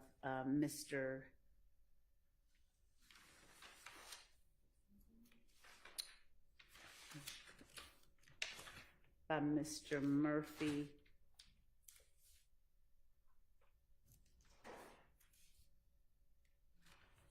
on April the 12th.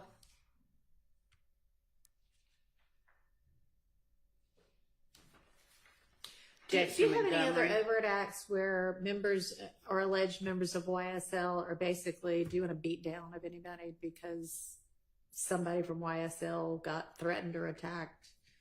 We have other ones where they're shooting at other members, and we have where they, for instance, Mr. Kendrick and Mr. Arnold go out and plan to shoot somebody because someone jumped on Mr. Arnold in a club. And that's an overt act? It is. Where also I think we have,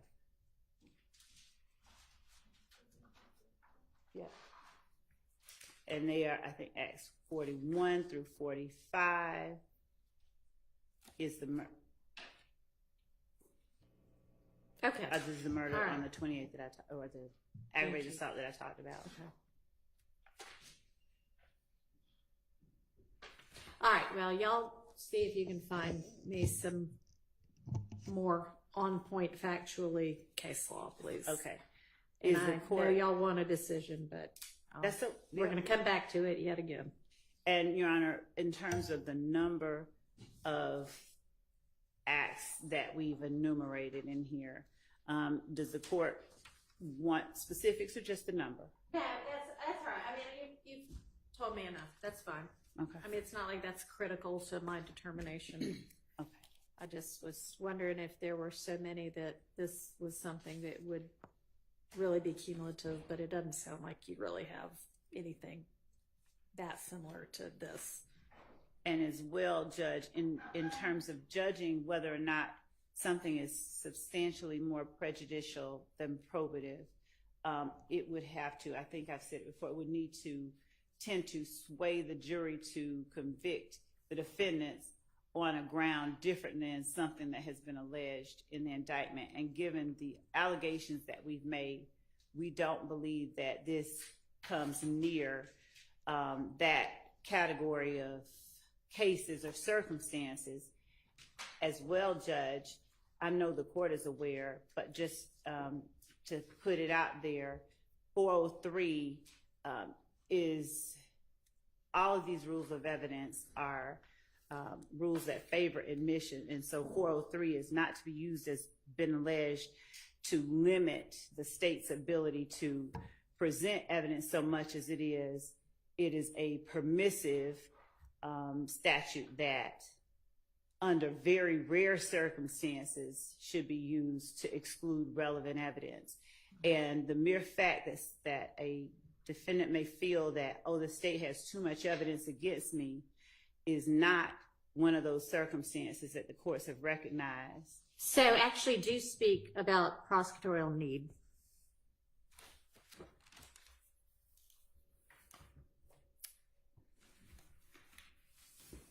To the extent that the argument throughout is that YSL is a gang, that everything that has been, that YSL is a music label, that everything anybody does is just their own independent act that has nothing to do with YSL from day one, from openings throughout up to even now.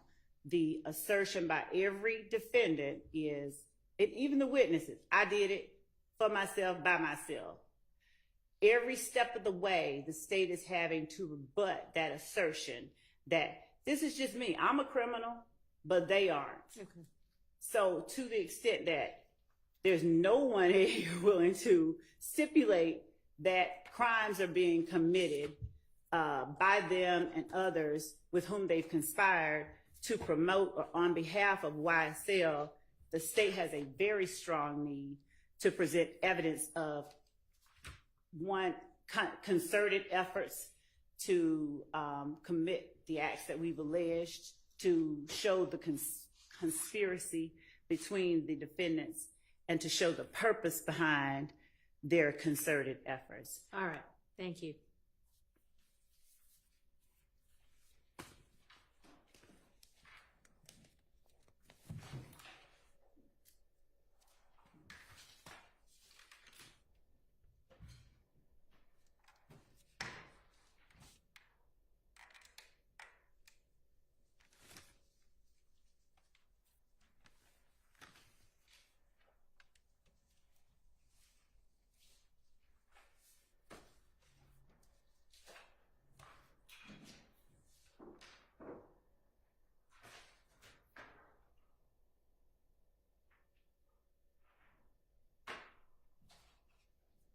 Your Honor, I'm just looking here at some case law on prosecutorial need to see what I have to answer Your Honor's question in that respect.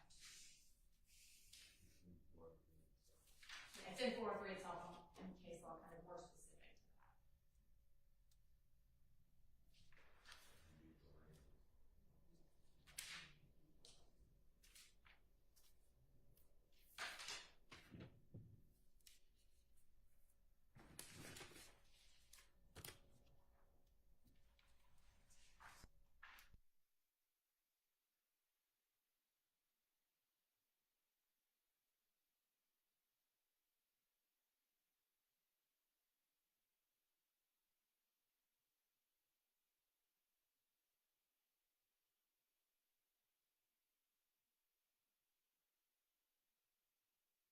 I'm going to keep looking. I'm looking as I am speaking here. As far as the prosecutorial need, I'm looking at cases where the need is there's no other source for that information, or at least limited sources of that information. I'm not sure how many hours of gang expert testimony the jury has already heard from about how a crime can further a gang or be part of a gang. I think the need to that point on this principle, that there is no need. They've heard about it in depth. They will continue to hear about it.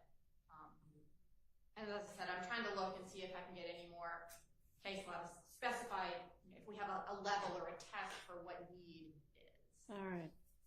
Thank you. Well, if you find something else, feel free to just, shoot it over in an email that you share with everybody. That'll be fine. It doesn't need to, if you want to file it as a brief, that's also fine, but. What I've got, just looking at some case notes here, prosecutorial need to induce a prior rape-related incident to show. Yes, I'm sorry. Prosecutorial need. Explaining that the prosecutorial need to introduce a prior rape-related incident to show the defendant's intent was high because there was little other evidence supporting the charge of aggravated assault with intent to rape. That is a case, Kirby versus State, 304, Georgia, at 483. And I haven't read that case. I'm looking at it. It is cited within Jackson versus State, 306, Georgia. 69 from 2019. All right. And Your Honor, could we get clarification? Is that a 404B case or a 414 case or 413 case, Kirby? This is addressing a 403 issue. Is it in the context of a 404B? I don't know, but it's not a different analysis under 403. As I said, I've not read the full case. Yeah, it's fine. I understand the concept.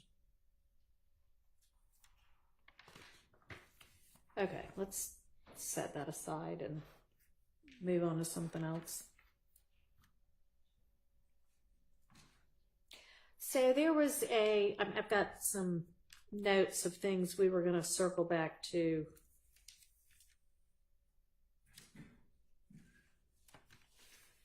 And one of them was a video of somebody smoking pot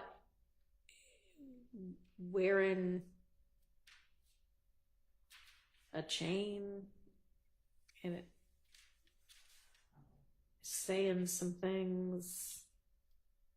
BB maybe and Eppinger, some about robbing Smith. What was that about? Yes, Your Honor, I believe that Mr. Shard, we were supposed to narrow down what video we were going to admit. I sent that over a few weeks ago, which ones we intended to use.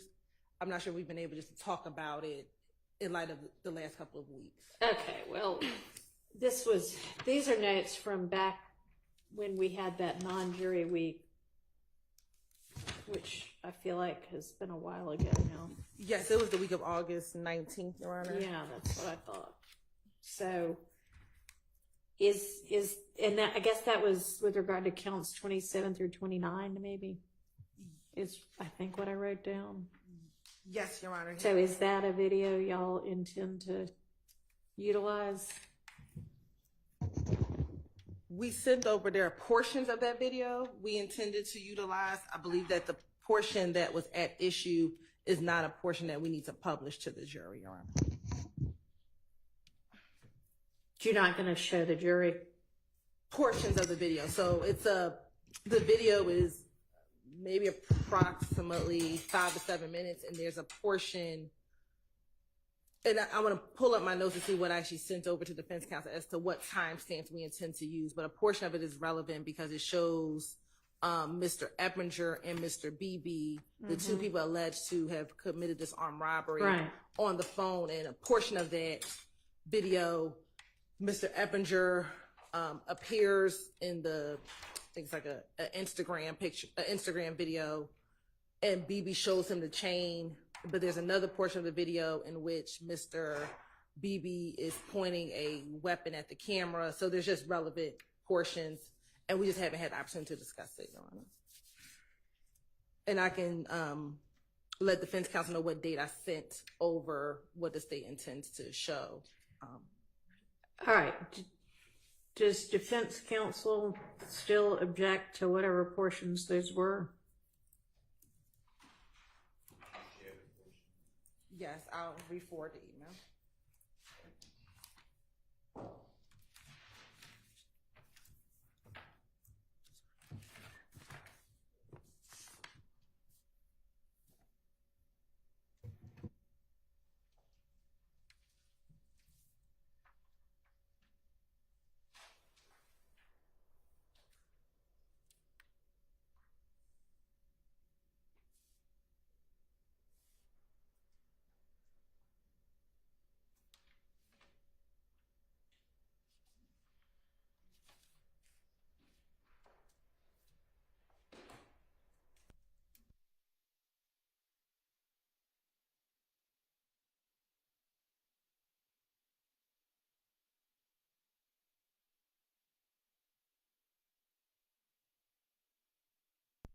August 23rd at about 1:55 p.m.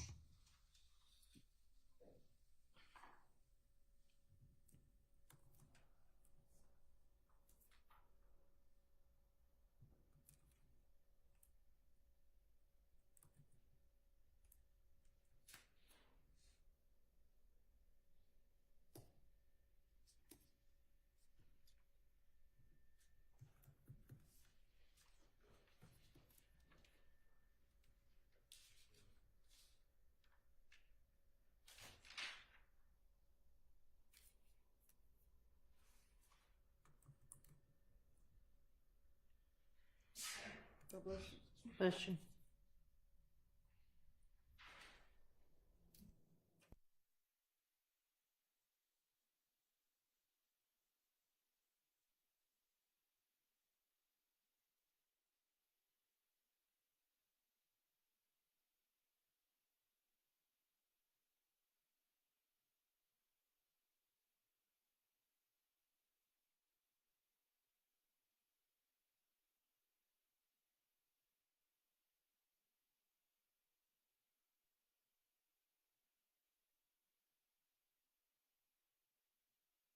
sent are approximately 5 clips that probably total together about 6 minutes of actual viewing.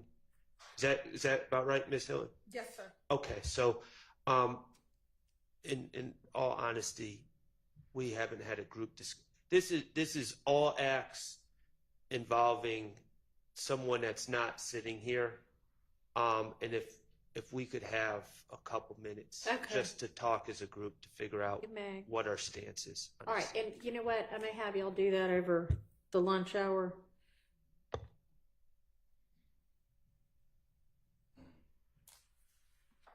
So the next thing I had us circling back on was, and I guess maybe these were from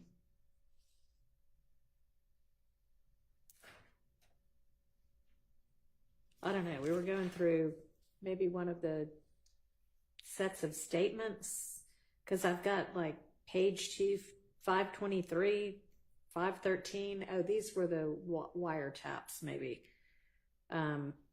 Big Nick, Yeah. Waters Road.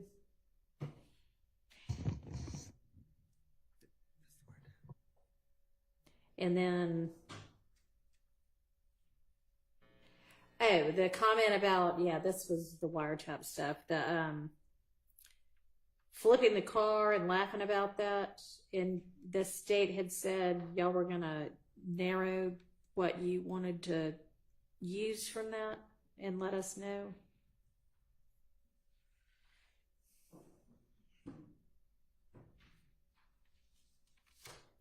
Do you recall that?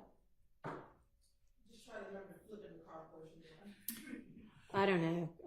It was there were 2 reference numbers. One of them was 513. One of them was 523. It was on that chart that you gave us, I think.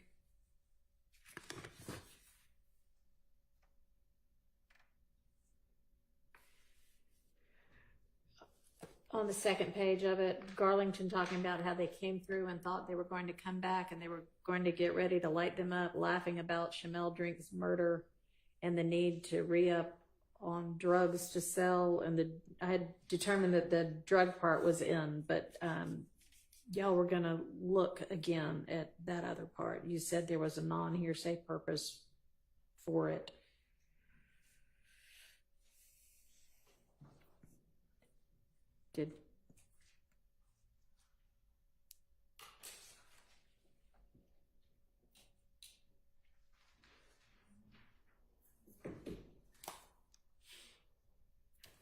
Did y'all ever go back and do that?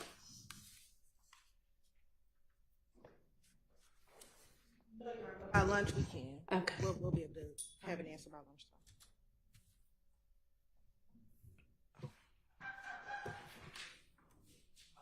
Your Honor, Yes. would you kindly just repeat the 2 reference numbers? Yes. 513 or 523.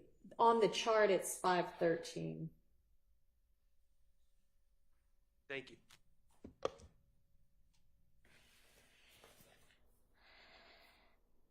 And then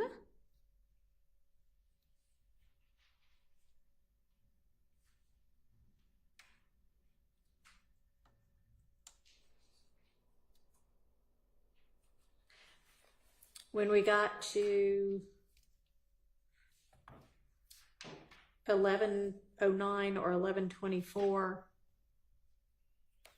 there was an argument that that shouldn't come in against Nichols or Stillwell because they had already been arrested at the time and somebody was going to provide law on that. Yeah, did that fall under the broader proposition that the court sort of touched on earlier regarding whether or not overt acts occurring after arrest could be used to prove the conspiracy itself, which would include people who have been arrested prior to the act being committed? If it did, we'd like to sort of address it. I mean, I think y'all would need to establish that they're still a part of the ongoing conspiracy.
listened to and did re-listen to the part that on the chart is 1974, and I think the other reference was 1999, and this was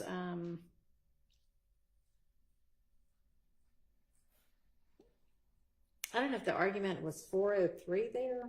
Confusion, I think, was the argument. And upon re-listening, I don't find that to be a 403 issue. So that is admissible.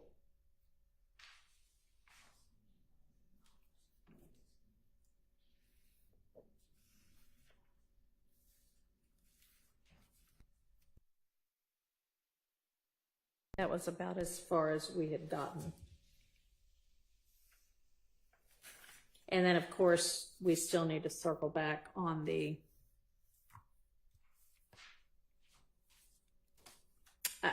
that one that we got bogged down with the nested hearsay, with Garlington talking to Funk, who talked to Quay, who talked to Rel. So why don't we break for lunch? Y'all got some tasks to do over the lunch break. Do you have the material for me to look at? You have, it's not noon yet. It's about 1:45 but. I just reached back out to our other team members. Okay. To try and. All right. Will you just, are you going to email it or bring it as a hard copy or what's? Whatever you prefer. I'll email it. That makes it quicker. Okay. All right. Please do that over the lunch break. Let's reconvene at 1:15. Yes, Your Honor. And I also put 460 on top of this. My copy of 460. We never did find. I found our copy. Okay, great. Thank you.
to remember to turn it off again when you leave.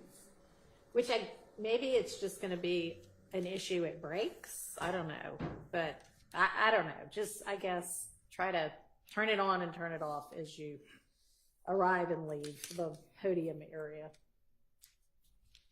All right, Miss Love, I appreciate you sending electronically the communications between the state and the various attorneys whose clients have pled.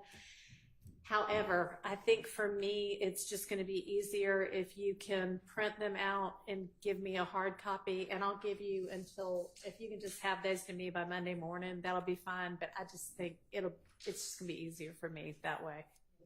And just, and I didn't go through all of them. I started going through them, but make sure that if there were a couple of emails that, and it was like well into the string, so I'm sure if I got to the original email, the attachment would be there, but just make sure I've got the relevant attachment too. Okay, so I'll just deal with all of that after you give it to me in hard copy form on Monday. All right. Did y'all get an opportunity to try to come to any sort of an agreement, if there is any, on those items 451Y through, I think it was 455 or so, and then 460Y? Your Honor, no, it was not an intentional disobeying of the court's instruction. What I was doing was the state's position is slightly different than it was with an argument for why. Okay. And whenever the court allows, I'll address it. If he wants me to just start now, I'll just start now. All right. So did you give a redacted copy to the defense, or you just think whatever your new position is might change everything? It will change everything. And all right. And I did also, the thing that I'd asked Ms. Winfrey for that she so kindly provided was what exactly the objections were to the exhibit so that I could address them in turn. What I recall specifically, I believe that it was Mr. Stillwell who made the initial objection that... Hang on a second. Can y'all try to be a little more quiet over there so I can hear? I don't know who it is, but... Oh, that actually reminds me too, before we get into that. Just a reminder to everybody that there's not supposed to be any eating in court and that the defendants are not supposed to be on laptops, okay? That has not changed since I took over this case. All right, go ahead. My recollection is that Mr. Stillwell's attorney is the one, Mr. Sharp, who originally specified a portion of one of the exhibits that he felt should not be allowed or presented to the jury because it contained information he thought was overly prejudicial. If I'm not speaking correctly, I'm certain he'll correct me where I'm wrong. But other than that, I was wanting to make certain I heard all of the objections so that I could speak to them. But if because I'm going to make a proffer to the court. Okay. It would be a lot easier, I think, part of their position had been until we know what the state's actually proposing as the redacted exhibit, it's hard to make objections. So are you ready to share that? Yes. Okay. Yes, I'm ready to address it. If you would do that, that might help the So, Your Honor, court and the... on what theory the state would be seeking to admit out-of-court statements? That was part of what I intended to address. So Okay. I'll just Well, let's all get a copy of what it is they're not redacted. It's the ones we gave them. So the ones that I have previously identified. Can I have a hard copy of them? Because that's another one of those things that if I'm having a look on the electronic, it's like embedded within several emails. Yes. Before I ever get to what I'm supposed to be looking at. Yes, Judge. So Thank you. What I'm going to do is just give to the court my the copies that I tendered, and I'm going to speak from my notes as to what it is about them and why it is that I believe it. All right. Well, hang on. Laura, can you have the substitute JA come down here and grab these and make some copies for me? Please. Thank you. Because I have a tendency to write on things once I get them. I'll try not to do that until I get my copies, but We got some stimulus. If you'll come around here, that way I can actually reach you. Thank you. You're welcome. And what, for the record, I have given to your honor, 1AS, which was the plea agreement that had been tendered at Mr. Sledge's plea. I've also tendered 444 Yankee, which is the document we were referring to, that is an exact duplicate of that. 451 Yankee, which was yeah, I mean, I know what they all are. So 451, 2, 3, 4, 5, and 6 should be, yeah, and 6, and then 460. Yes, Your Honor. Okay. Your Honor, would the court permit me to take my seat so that I can read? Yes, you may. Thank you. Your Honor, starting with Mr. Sledge's testimony, the court and I think everybody else is aware that as we referenced State's Exhibit 1AS or 444, my particular question to him after he started talking about his truth and his ability to tell his truth was using the guidelines if a acknowledgement that you signed. Yeah, I remember. We don't have to like belabor the point. Okay. He picked out several and listed the ones that he said were false, and they were 3, 4, 5, 6, 7, 8, 9, and 16. Right. With the exception of about 4. Right. And then he said that he understood none of the sentencing At the time, yeah. acknowledgments at the time. So, Your Honor, under 24-6-607,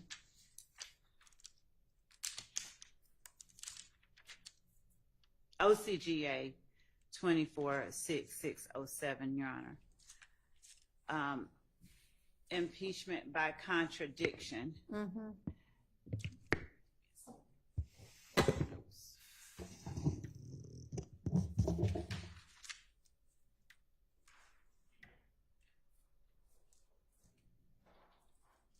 Well, that's not impeachment by contradiction.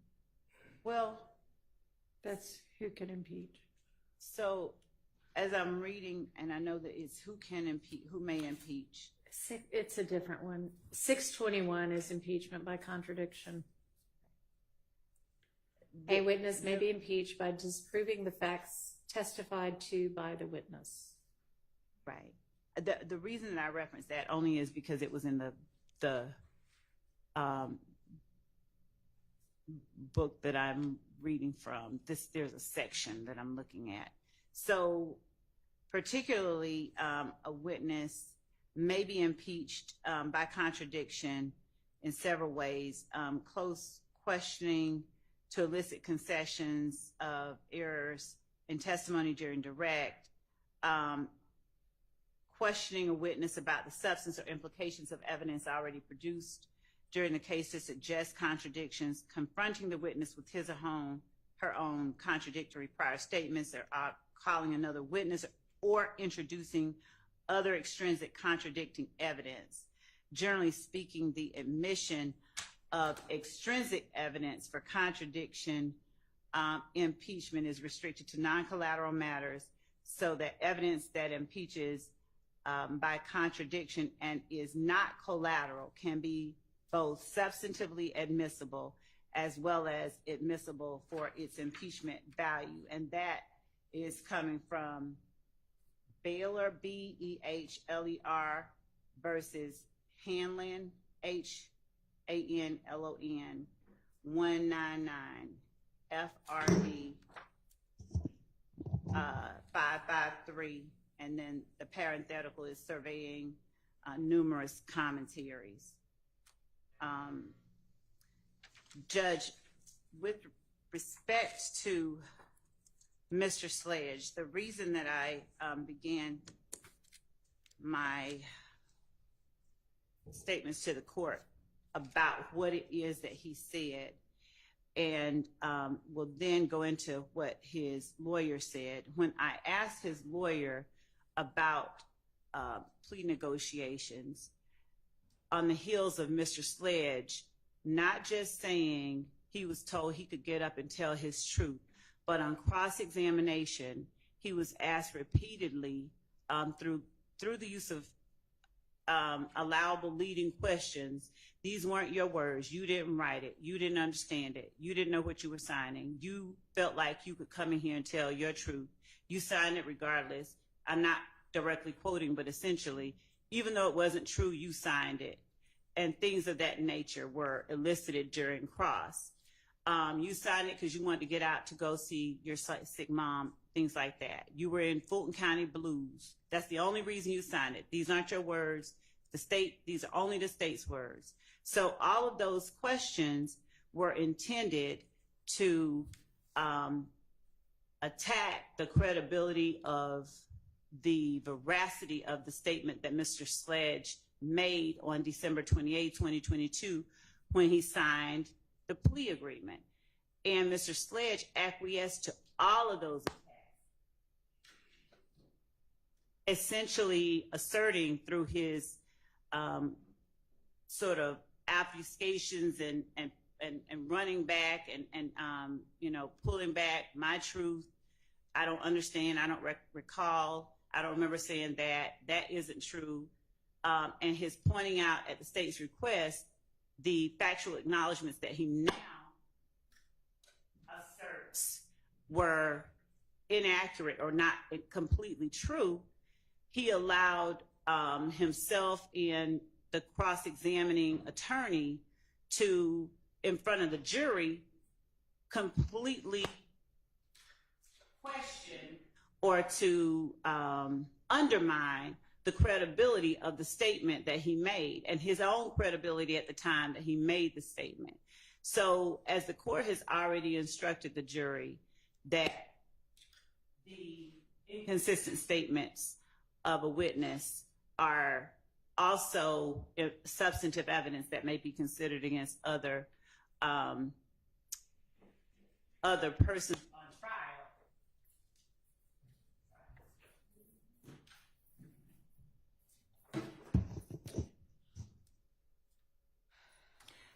Can the court hear me okay? Yeah. All right.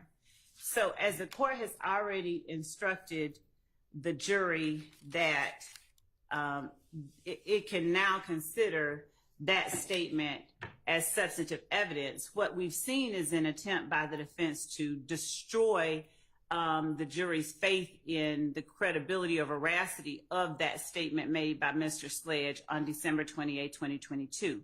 So when questions were posed to his attorney regarding Mr. Sledge's understanding of those acknowledgments and sentencing agreements, on the one hand, after he made clear that though he's a friend of both sides, he's a defense attorney through and through, Mr. Wright, though he did clear it up, he seemed to, his answers on cross-examination, there were some things that were not true. There were some things we didn't agree to. He was kind of vague with it, and it took belaboring point by point for him to even acknowledge, hey, number 3, number 8. These are the only 2 anybody took issue with. So at this point, Your Honor, I believe that the iterations that were presented to Mr. Wright and to his client per his words are important because it is further evidence that corroborates Mr. Sledge's understanding of and his understanding of the final plea agreement that is 1AS and 444Y, and his ability to effectively engage in and have an active hand in that final document that he signed on December 28, 2022. It points not only, it demonstrates not only the inconsistencies of Mr. Sledge's testimony, but his outright perjury regarding his purported lack of ability to have any say in what that final document asserted that he signed.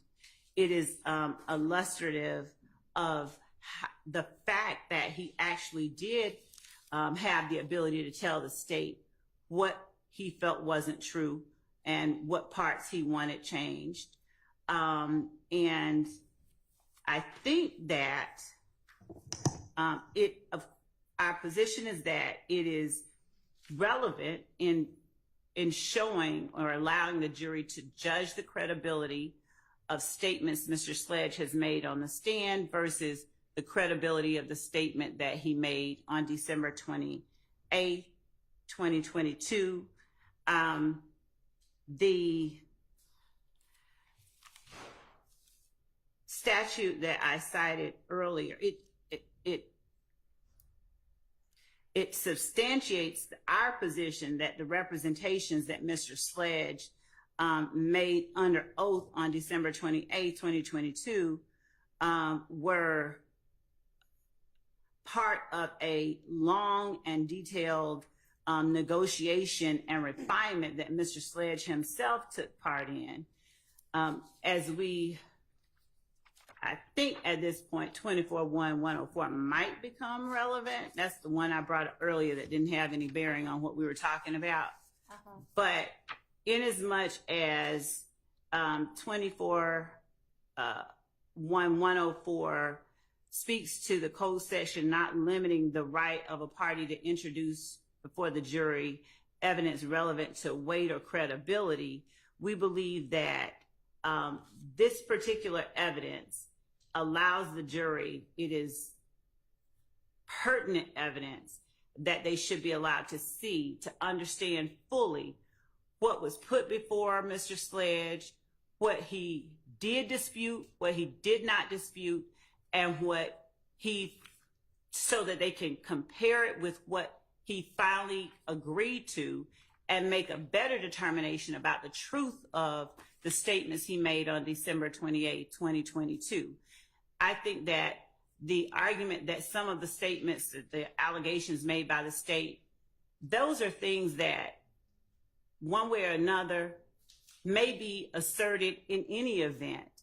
For instance, they caught nut down bad is a statement that we know is going to come out either through the person that said it, the person that relayed to law enforcement that they said it, or in his statement to police if he lies on the stand.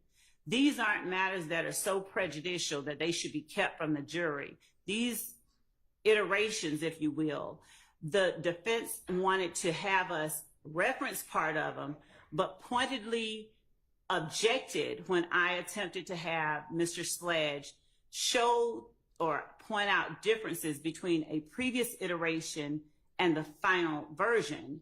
That previous iteration was not circled there. It's one that I have because I did not tender it as a marked exhibit. They actually objected to my calling it a previous iteration. And I think in attempting to keep from the jury, not just the previous iteration, but the number of them and the changes that were made and requested, and the changes that were not requested, as is reflected in 460Y, we're keeping from the jury very relevant, pertinent evidence that in no way substantially prejudices either defendant through its admission. So I believe that an instruction that these are assertions made by the state, essentially questions that they ask the witness, then defendant, are these true? I initial them if they aren't, tell me what changes need to be made, and that they are not to consider as true from this witness or take as statements by this witness anything that doesn't appear on state's 444Y, and that they should look at state's exhibit 460Y as substantive evidence of the defendant through his representative of what he was calling true and not true at the time that the state presented him the iteration that came just before it. So it allows them to put in context Mr. Sledge's factual acknowledgments and sentencing understandings that he signed. I'm going to get copies made of all of these. Yes, Your Honor. All right, so just one. Oh, batteries. Thank you. All right, I've got some batteries. Oh, did they go in That here? might help with, I'll just put them up here. It seems like your mic is out and I need batteries. I don't know whether they take double A or triple A. Double A over here. All right, got a few of each.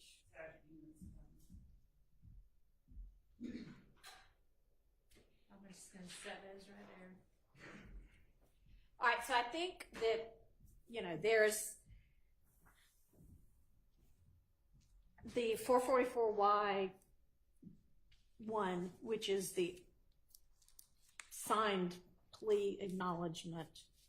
That's sort of a separate type than all of the rest of these correspondences back and forth. And are you at this point saying, just so I understand, that like as to 460Y, you don't even intend to redact it at all? No. All right, help me understand what you're saying. As to 460Y, I wanted to redact everything except the one email that Mr. Wright sent. I want to take out everything else before. I even think I included twice in that 460Y the same email. So I would like to redact out all of that except the email from Mr. Wright to me on December 27th at 8:43 or thereabout at night, wherein he is making statements for his client. So they are statements of his client that number one is okay, number two is okay. And I say that under, I would call it an adoptive admission, but he is an agent. It's an agent. Right. Yeah. So he is stating, his client is stating, number one is okay. And in order to know what number one is, the jury needs to see what number one was that I sent to them, which would be the exhibit directly preceding, which I believe is 452. If I'm wrong, I'll make that correction. But the jury should see 452, wherein Mr. Sledge says that's okay. They should see whatever he wrote about 450, about number two. Let me ask you something. I mean, is he really a party opponent anymore? He was. But is he now? Because admitting it in this trial now, is that an admission by a party opponent? Oh, you mean in terms of the... You're saying, this is a statement by Mr. Sledge's agent, which it is, but would that get admitted under the admissions by a party opponent exception to hearsay? I wasn't admitting it under that. So I was just saying they are statements of Mr. Sledge. okay, all right, but under what exception do they come in? They are Mr. Sledge's statements. He is a witness who was on the stand, who was subject to cross-examination. So inasmuch as they are inconsistent and contradictory to the testimony that he gave. Okay.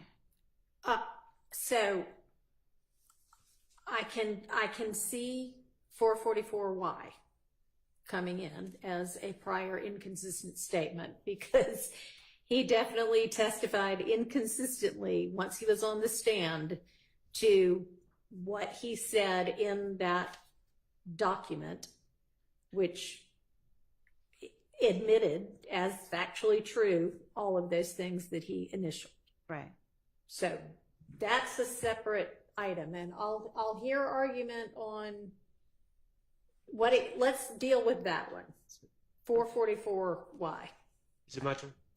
Okay, so don't talk about the rest of them until we get past. Not yet, because I think this is kind of separate than the rest of them. Okay. because it's a different type of document. So do you want to say anything else about that? You saying it's a prior inconsistent statement and it's impeaches him by contradiction. Yes, and it corroborates the state's position and. Well, I know why you want it. Corroborates the state's position is That- not a hearsay exception. Right, I understand that. Yeah. So why does that not come in as a prior inconsistent statement? Your Honor, first, I just have to address one thing. And I'm sorry, I'm not trying to be a whiner. This is exhausting because every time we are on the same page and Your Honor seems to direct us, things somehow get relitigated. We were up at the bench and we all looked at 444 No, 444 is a different one, but yes, 451 through 6 and 460. Are we talking about the emails right now? Or are we talking? No, what I wanted to talk about right now is the actual final plea acknowledgement. So I'll address that. Okay. We all talked about this and we determined what would be admissible as prior inconsistent statements. And the state was allowed to read and confront, and he acknowledged that he signed. So he never said he didn't sign those things. He explained it. But those factual acknowledgments on the 1AS, which I think is 444Y, were read into the record and fully litigated. And we not only heard from Mr. Sledge, but then we heard from Mr. Sledge's attorney for a day. And the whole process of how everything happened was covered ad nauseum. I think the jury gets it. And there's nothing that I would understand to be gained by admitting the paper copy of what was testified to and discussed over a week with, this gentleman and his lawyer on the stand, however many days it was, that hasn't already been covered. Additionally, Your Honor, of course, my stance would be, if it were to be admitted, it would not go back to the jury because it would be continuing witness. It would be, signed statements, written statements, and the idea that somehow, well, that deals more with the prior versions. But Yeah, let's not get to that. yeah, I won't get to that yet. But we've discussed this, and now we're back to arguing about it again. I don't actually know that we discussed 444Y 1AS. Well, the state sought to admit it at one point, is my recollection, and you instructed the state to ask about the ones he was denying, and they confronted him, and they said, "This is what you're denying." Factual acknowledgement. I'm using an example. 3, and then it was read, and then it was discussed, and then we went from one to the other to the other. The state was certainly not rushed in their examination of Mr. Sledge. So all this has been covered. There's no need to admit the document into evidence at this time.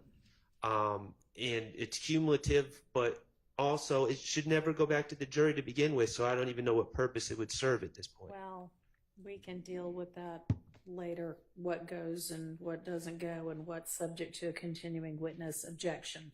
But it's definitely a prior inconsistent statement. Y'all were given an opportunity to cross him on it. He was given an opportunity to explain it.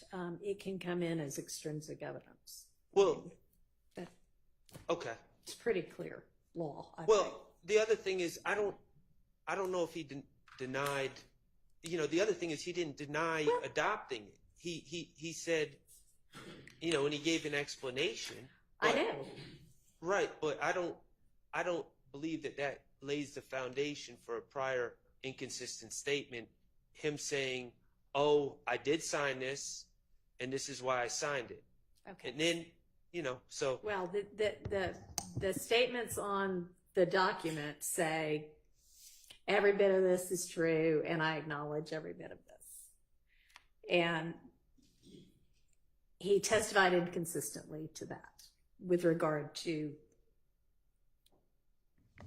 the majority of it. he did, but he never said at the time he didn't acknowledge it to be true. I think he did. Okay, so to me, I don't know if the entirety of it or just the parts that he denies are admissible, but does it really matter It if, does. 1, 2, and 14 through 15 come in? I'd have to really look at it, and this is, the state has not given us a proposed redaction, but Do you propose to redact that at all? No, and just as a Well- point of clarification, on the first day of direct examination, he specifically said that one was not true. He said that on the second day, he came back and said yes, but the first day he said no. it's interesting that Ms. Love says that, because when she actually was examining him, she misspoke and said that he adopted number 1. So now she's saying he denied it. Yes, I believe that if we're going to admit them, if the state's not willing to redact it, then it should not come in.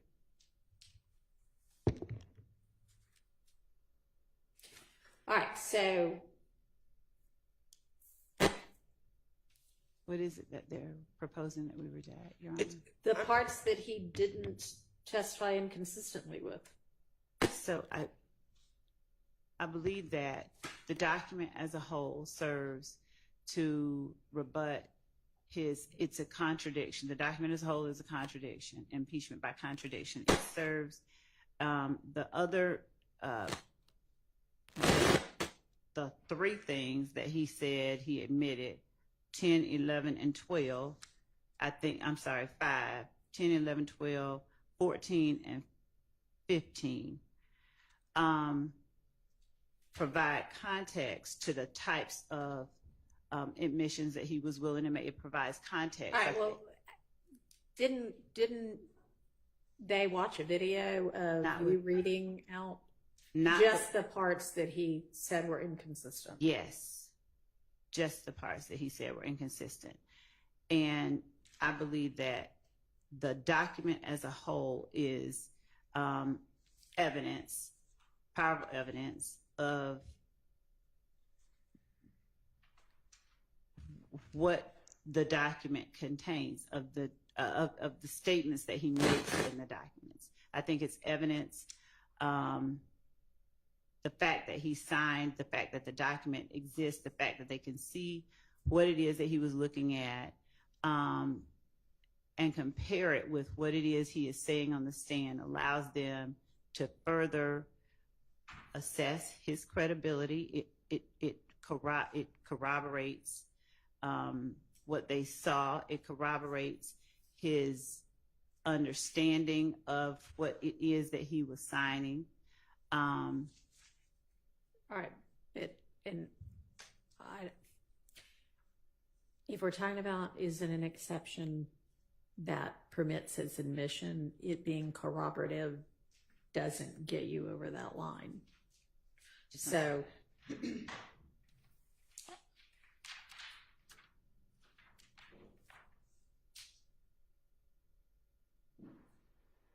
yes, sir.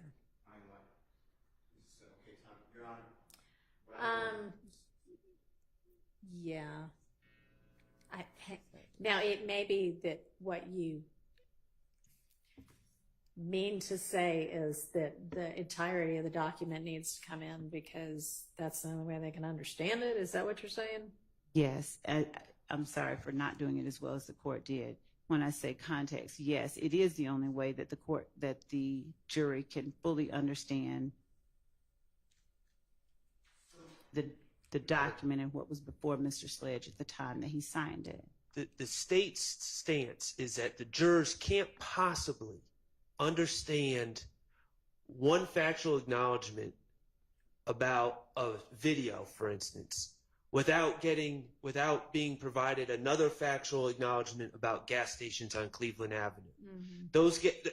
That acknowledgement about gas stations on Cleveland Avenue just sheds light on this acknowledgement about the video that allows the jurors to understand that. That's ridiculous. You had him admit on the stand the factual assertions that he still agreed with, right? I had him not read from the document. Did the jury in any way hear the factual acknowledgments that he still acknowledged? I believe that the You answer know is the in some form or fashion they did. For instance, hang on just a second, Ms. Love. oh, I'm objecting to the document coming in. And you said it, and I think the Honorable Attorney Sharp just said it.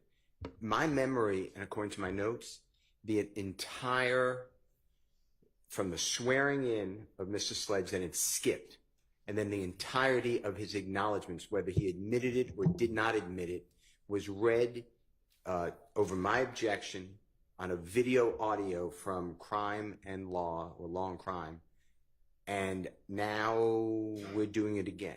That's in evidence. So I'm objecting to it. It's already there. And the state at one time told you that they needed that evidence in because it shows demeanor and he had the opportunity to sit next to his lawyer, and that there was no one else in the courtroom, and Mr. Williams and I and the others weren't there to intimidate him or whatever their word was. This is just cumulative. He's been impeached. He's been thoroughly impeached. So I'm objecting to 444 at all. and at the appropriate time, I'd like to respond. The answer to your question is yes. It has been acknowledged. So your recollection is that on the video, every factual acknowledgement was read? Yes, that is, if I'm wrong, please correct me. I'm not trying to be wrong. He's right. That's according to my notes. There was nothing redacted. It went right from the acknowledgments, whether he agreed or disagreed. It was read by Miss Love.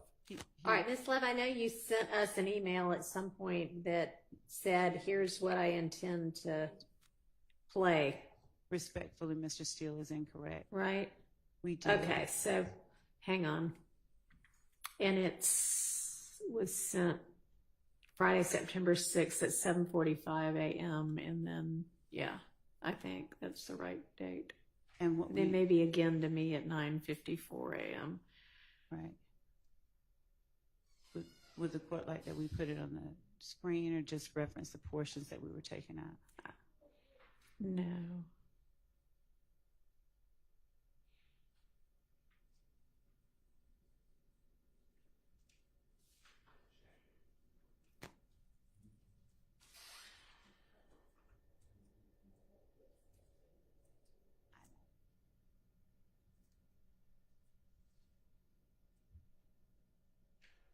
Oh, yeah, no, you didn't play the ones that he said were true.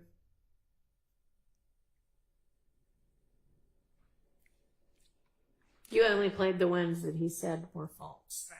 I know. Yes, Your Honor. Okay.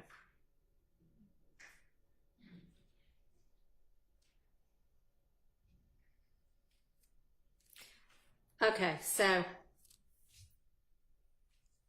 And when the court feels it appropriate, I just had a couple of more words to say in response to Mr. Sharp's response about 444 and impeachment by contradiction and the amount of time spent on it. all right, I'm not concerned with the amount of time spent on it. Okay, then not that, but- So the ones that are prior inconsistent statements are the ones that he said were false. So if you're arguing that the entirety of the document should come in, what's your basis? Your basis for that is it's the only way for the state the jury to understand what he was willing to admit to and what he wasn't later on. What's your argument as to why it should all come in? So, Your Honor, reading from Morgan versus Covington, 648 F. 3rd, 172, Third Circuit. It's a 2011 case. The doctrine of, and this is quoted, this is cited from there. The doctrine of impeachment by contradiction serves as a means of policing a witness's obligation to speak the truth in response to proper questions, and permits courts to admit extrinsic evidence that specific testimony is false, of course, because other evidence contradicts it. Other inadmissible evidence is admissible as rebuttal evidence where counsel opens the door to such evidence on direct or cross-examination. The doctrine of curative admissibility relates strongly to impeachment by contradiction. I won't get all into all of that, but when on cross-examination, Appreciate it. All right, I'm going to give you your would you get that back? Documents back. Thank you. Ms. Hilton's coming. None of these are the, yeah, okay.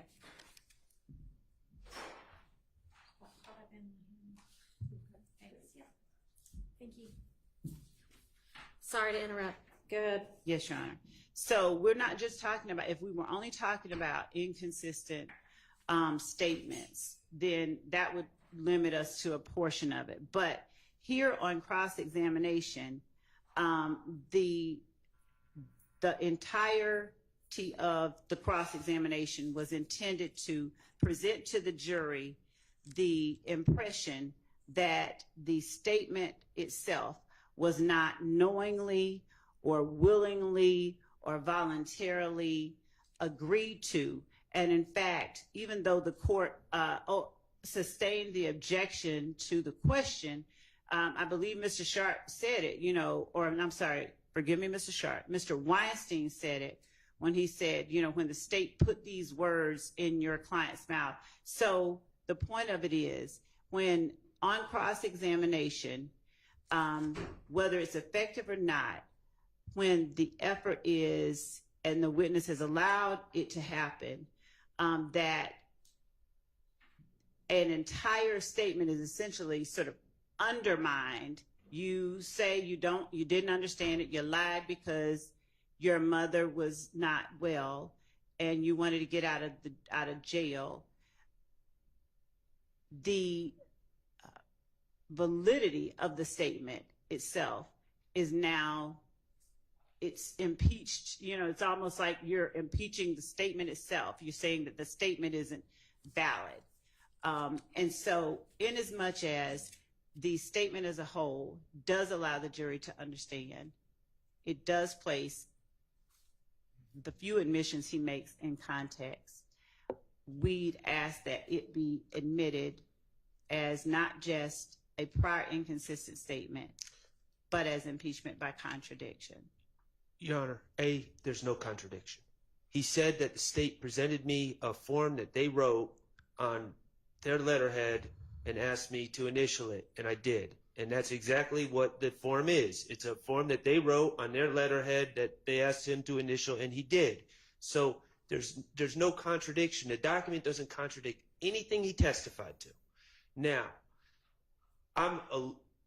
there needs to be a hearsay exception, and the reality is, if they're arguing that things are prior inconsistent statements, they've already been played in the video, and we've already heard it. And if they're arguing things aren't inconsistent, then they shouldn't be played. There's no reason for the hearsay to come in. So even if I granted to them that it's a prior inconsistent statement, we've just established that we played a video with all of that being read, the jury's watched it, and that was covered. So at this point, that form for any hearsay exception that it would fall under, that's already been covered by the video.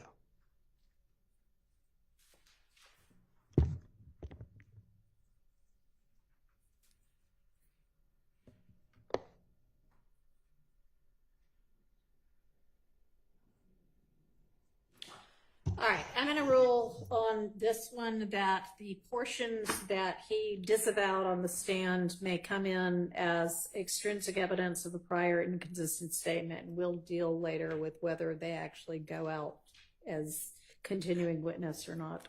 And for the record, which ones are those? So I would think that would be, if everybody has it in front of them,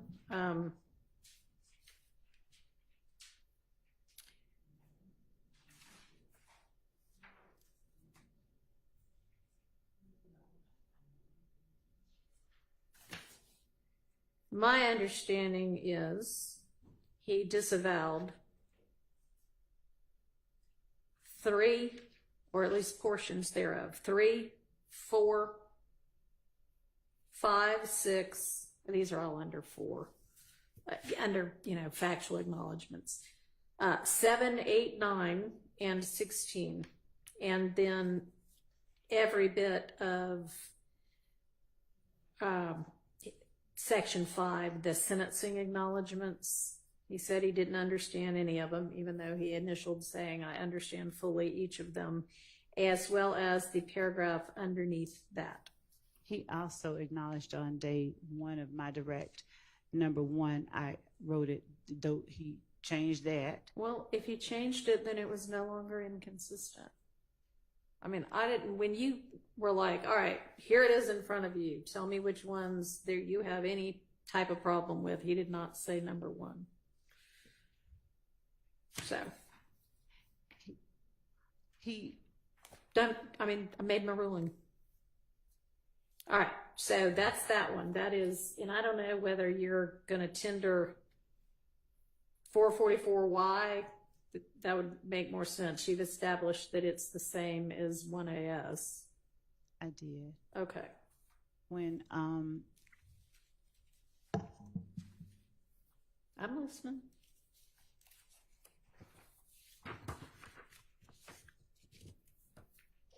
Yes. I'm going over just one moment, Your Honor. Okay.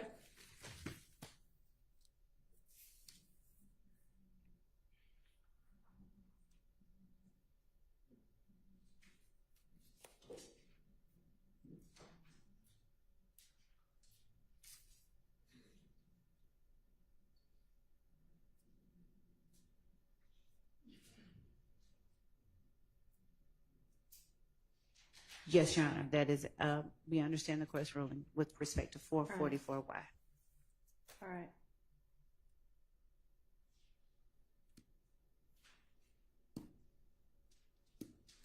And I don't think it would come in as, whatever it's called, the rule of completeness, because that would be if one party's introducing it, the other party has the right to do more, and this is all one party over here trying to get it all in, so that doesn't apply. All right. I think now we can move on to the rest of them, which are all sort of, I need a bigger bench. The same thing.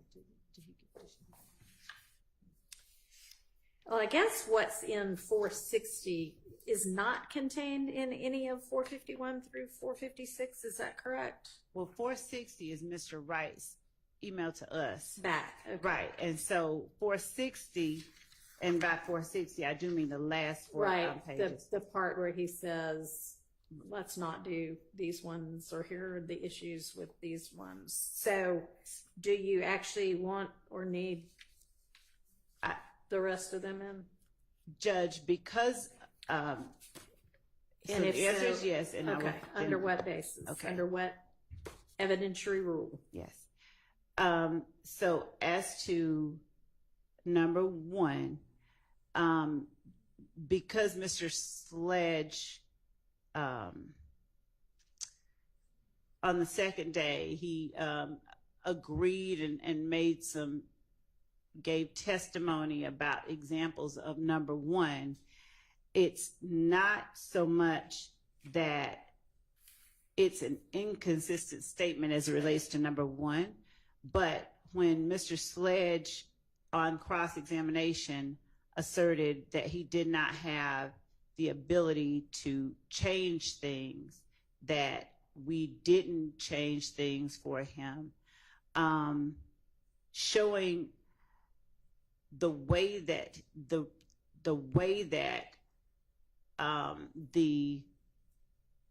recommended changes were presented to the state.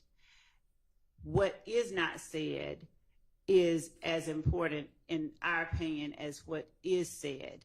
All right, are we talking right now, I'm sorry, about just that portion of 460 that's Mr. Wright's 8:43 p.m. email? I should have been clear. Yes, Okay. just, and the second part of that is just a duplicate where I asked that Right. copies be made. So we are only talking about Mr. Wright's December 27, 2022, 8:43 p.m. Response to the state. Subject line is Reese-Sledge agreement updated. And with Mr. Wright on the stand, I clarified what exhibit came in before that he was responding to, which was 452. Okay. And then what exhibit came after that, which I believe was 453, but I'll check my notes to ensure that that's the case. So in as much as number one, he's saying, okay, there's no caveat, there's no, oh, hey, we need this. Okay. So number two, obviously Mr. Sledge agreed to number two, but there is an additional, they formed about 3 years before Peanut was shot, him offering up that kind of information, Mr. Sledge offering up that kind of information. He is nowhere in there is he asserting it's a record label. All right, well, nowhere in his factual acknowledgement on number two is it asserted what YSL is. It just says defendant has been a member and or associate of YSL since blank. Right. So he wouldn't need to say, and by the way, it's not a gang.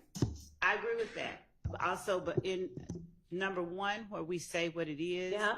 we don't use the word gang. We say something, we use specific language that he's perfectly okay with. And then in number two, he makes no effort to, qualify anything, as he did on the stand multiple times. Okay, well, as we all know, the case law holds that it's actually not illegal to be a member of a criminal street gang. It's only illegal to commit crimes in furtherance of it. Well, to commit crimes, period. And then it makes it a gang What makes it a gang is a violation crime. to commit crimes in furtherance of it. And that's why number one says Right. And so, I mean, number one is whatever number one is, but that number two says, oh, by the way, it was about 3 years before Peanut was shot. It's that he's offering information, and I'm going to defer whatever the court's ruling is, but it's that he's offering additional information. He's comfortable enough to say I think that is okay. I think it was about 3 years beforehand, so it must have been about 2012. Okay. So 3. Number 3. Didn't we read that into the record? We did. We read the response Mr. Wright gave. Okay. And I believe we did we read read. that. We did read it into the record. If I make it, I believe we read as well the portion of 452 that was number 3, and then the final. I think we read 3 number 3s into the record, just so that the court is hearing what I believe is the full truth. We read not just that, but I asked him to read what he responded to and then how we changed it for him.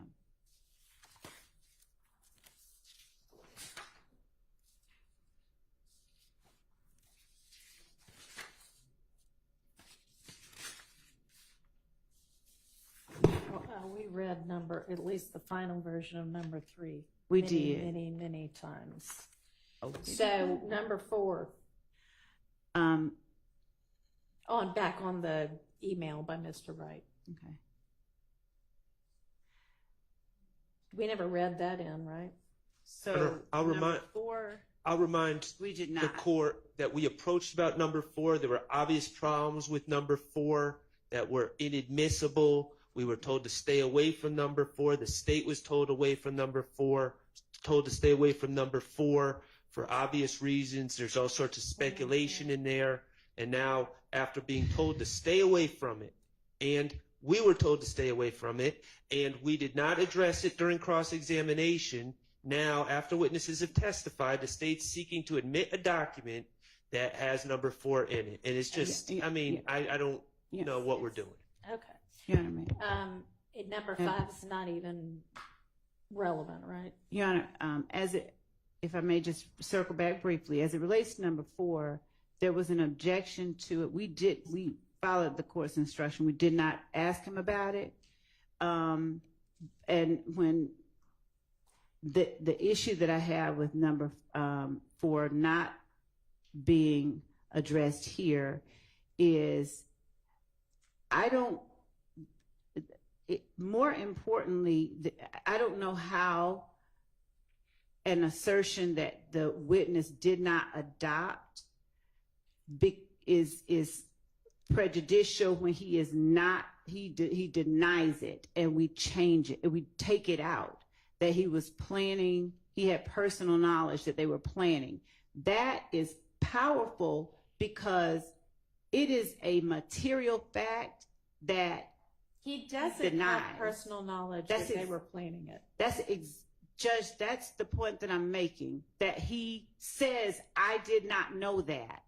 The fact that something that, Even saying I did not know that is sort of like, or that's not well, true. it's true, but I didn't know it. No, he's saying that's not true. He is No, saying he's that- not. He's saying, I don't know. I think maybe XYZ. That is not coming in. That needs to be kept out under 403, if nothing else. And that's really the only thing you wanted in, right? So I didn't hear you. is that really the only thing from this that you wanted in? When you say this, you mean From this being this part, the 8:43 p.m. email from Mr. Wright that is included within 460Y. I didn't even the language of what he says, I didn't even need to have that in. I mean, I understand why that would be considered, and I understand the court's position there, why it would look like something was pre-planned. The reason that I was asking or seeking to have the assertion in is just to show that he says no to it. We could take out all of number 4 under Mr. Wright's email and just say no. I don't, just, he denied it. Well, we can't make it say something. It No, doesn't not say, put the so word no. what are you He doing said, Mr. Wright said on the stand Okay. that is something that we did not agree to and we took out. And that's exactly the point. Mr. Exactly. Wright said all All right. this stuff on the stand. We're not going to be admitting 460Y.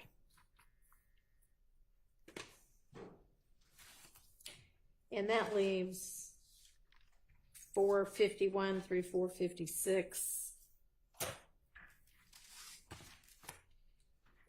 And those kind of, what would be the theory under which those would come in?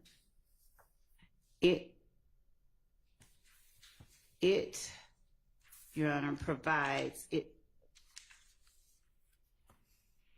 contradicts Mr. Sledge's testimony when I presented him with a prior iteration, that there was an objection to it being called a prior iteration, and I asked him to show me things that were different. It contradicts his testimony that he saw prior iterations and was allowed to make changes to the prior iterations. He said on cross, the first time he ever saw that plea agreement, it might have been the first time that he saw. Well, that was the first time he saw that plea agreement, because all of these were prior versions. And when I asked him, did he see any prior versions, my recollection is that he denied. I don't remember that. I think he said the back and forth between us in the state was up to my lawyer. I left that to my lawyer. That And was his- Mr. Wright clearly testified that he took a version to speak to Mr. Sledge the night before. And I'll look back at. All right. Well, subject to that actually being some kind of so that would be what, impeachment by contradiction? Yes, it would. Okay. Well, you can let me know if he actually testified Your Honor. in the way that you remember it. Yes. And I don't think we should have to litigate this again, and I'm going to explain why. Okay. The state, under the state's theory, well, I mean, why don't they just do this for every case? They could write out their facts, just send them to a bunch of witnesses. Witness doesn't need to initial them at all, and then they take the stand, and then we just start bringing in all copies of documents that they wrote and sent to witnesses that witnesses looked at. I mean, it's false facts here. It's facts that haven't been adopted on these documents.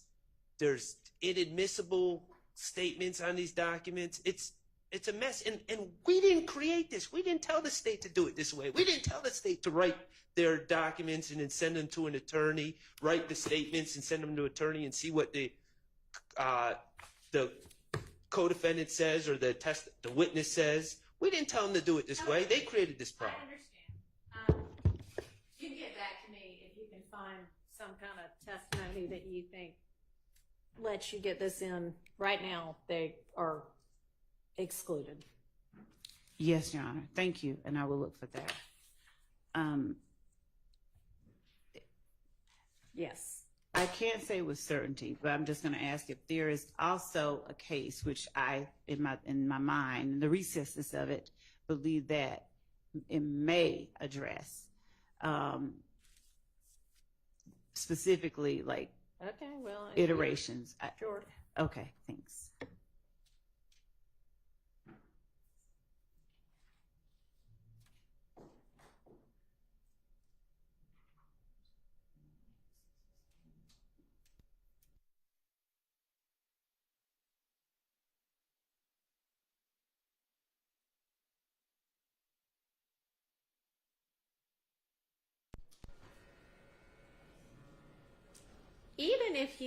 Even if Mr. Sledge did say there were never any other versions, and which I don't think he said, you've disproved that by presenting the testimony of Mr. Wright. So I think given the number of 403 concerns there are with 451 through 456, I'm going to just stand on my ruling excluding them.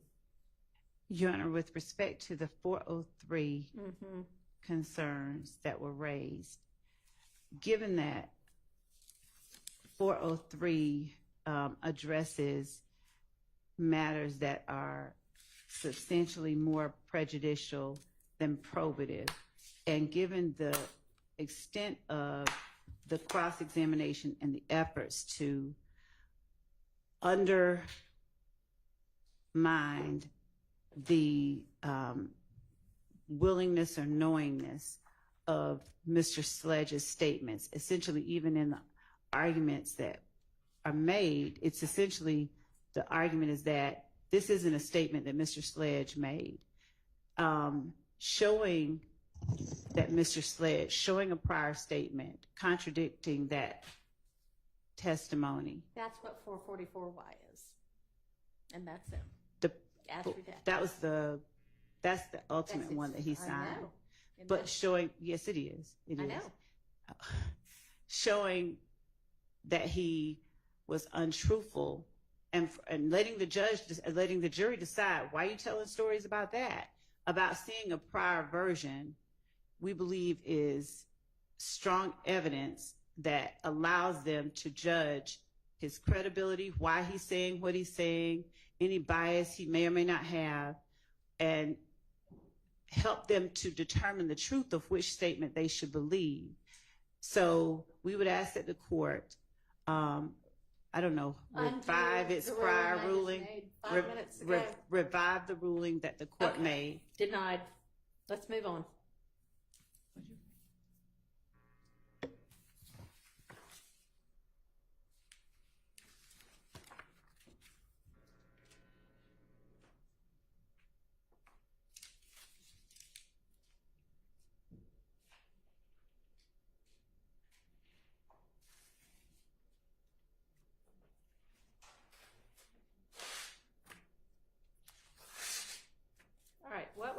tasked with over the lunch period?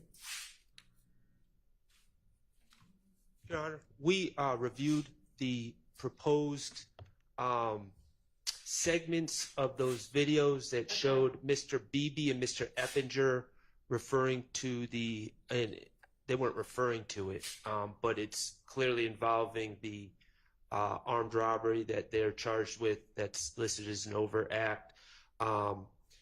I can say on behalf of myself and Mr. Steele, we have objections. I think Mr. Steele was going to articulate them All right. to those segments. Okay, I think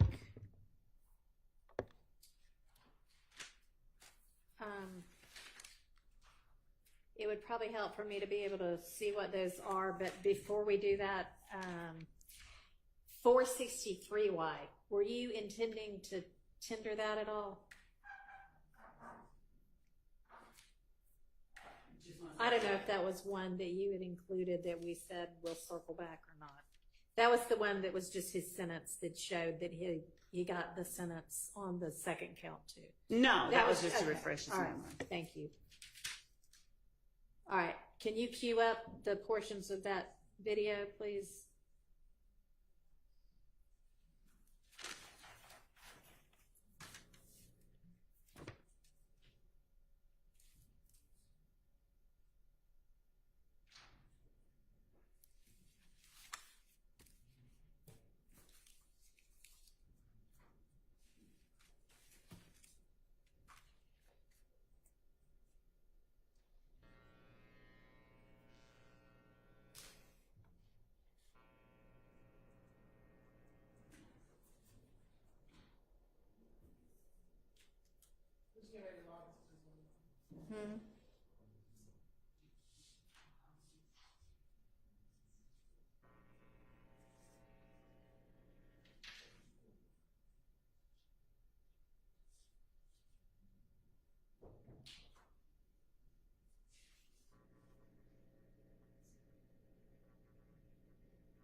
Together that, just the portions of that guilty plea. So if we're going to be just showing portions of various videos and things, if y'all could do that for those as well, that moved things along much more quickly. Thank you, Judge. We will after we Great. Great. work it out. Decide. Okay.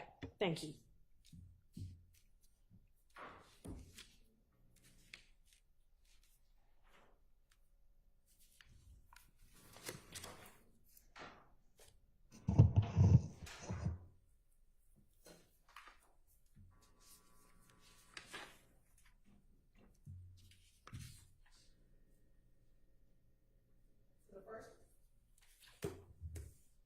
The first portion of this video,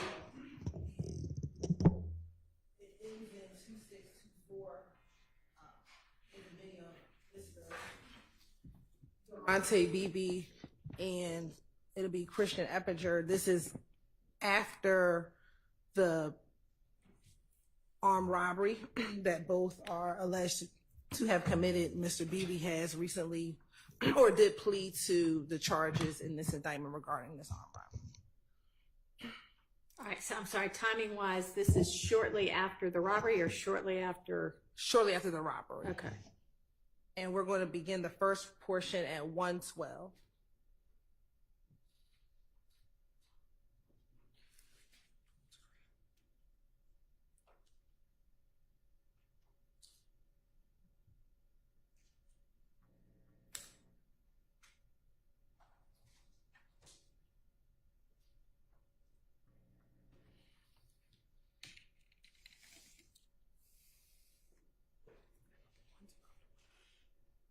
And it's about 3 seconds, Your Honor, from 1:12 to 1:15. What you going on now? What's up, Slim? And Your Honor, as you see, or if you see there, when Christian Eppinger gets onto the call, he throws up what we have alleged is the YSL sign, and then Durante do it back towards him. Okay. The next portion, Your Honor, is 2 minutes and 45 seconds to 2 minutes and 52 seconds.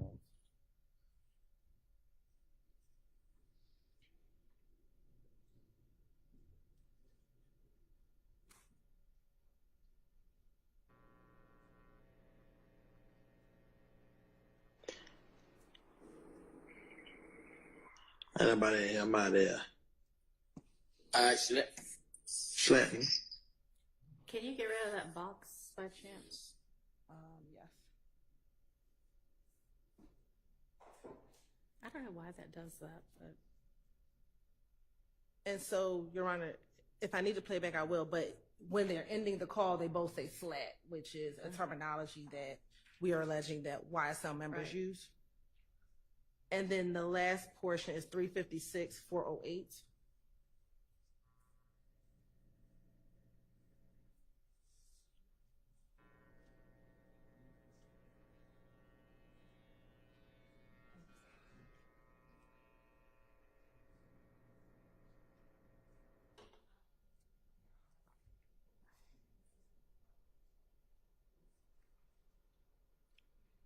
But they hit them up. Really, yo, my artist, man. They give me, I done built me a business up. And it ends there. Just a few things. The clothing that he is wearing, Your Honor, I believe this is OTS on the slime clothing that he is wearing. This is also his public page. And so immediately after this call, he then points a gun at and towards the camera. Again, going towards the state's theory that members of YSL operate with violence and using guns to show their threat, their notoriety, and given everything that has happened in the video, those relevant portions. Those are, for this video, the 3 portions we see. Ms. Hilton, excuse me. Can you not hear? I didn't quite follow the first thing she said. Something about what was on the clothing. We believe that this is clothing that we've seen on other YSL members. It's either OTS or on the slime clothing.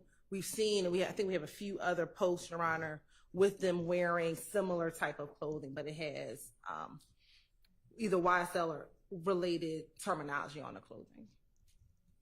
All right, and on what piece of clothing is that?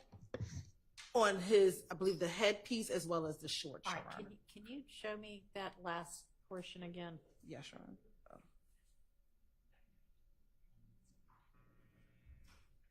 And I started a little So, the headpiece and the shorts. They ain't got no involvement, but they hit them up. Middle of the year on my artist made minimum. They give me, I done built me a business up.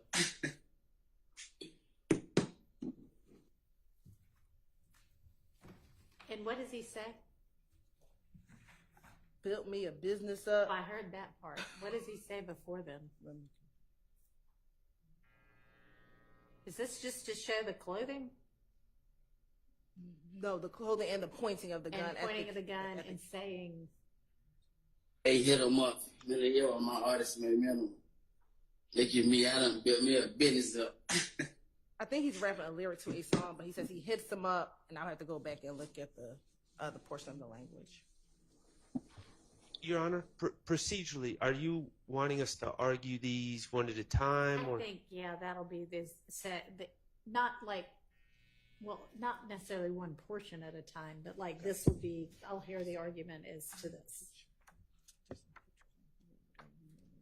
So I guess there's the beginning where they're throwing signs, the end where they're signing off with the language, and then the middle, the end of their call, and then the end of his post where he is wearing particular clothing, pointing a gun and saying something indiscernible other than that he's going to build a business up, but maybe you can let me know what he's saying. But if what he's saying doesn't matter, then... I have... What he's saying does not. Okay. All right. I have reason to believe that he's singing a popular Okay. line from a song that is not involve anyone in this room. Okay. So is this line of, what's the line of clothing? So, is it like a line of clothing you can buy in stores?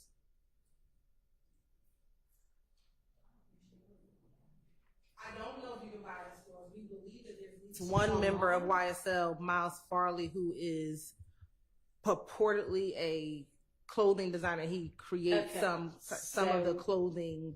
That is I don't know if this is that. That's not his clothing line. Oh, well. But the clothing says, and I have another picture, because I believe this is from all the same line. Okay, but I mean, if this is something he's wearing and you want it in to show that he is a gang member.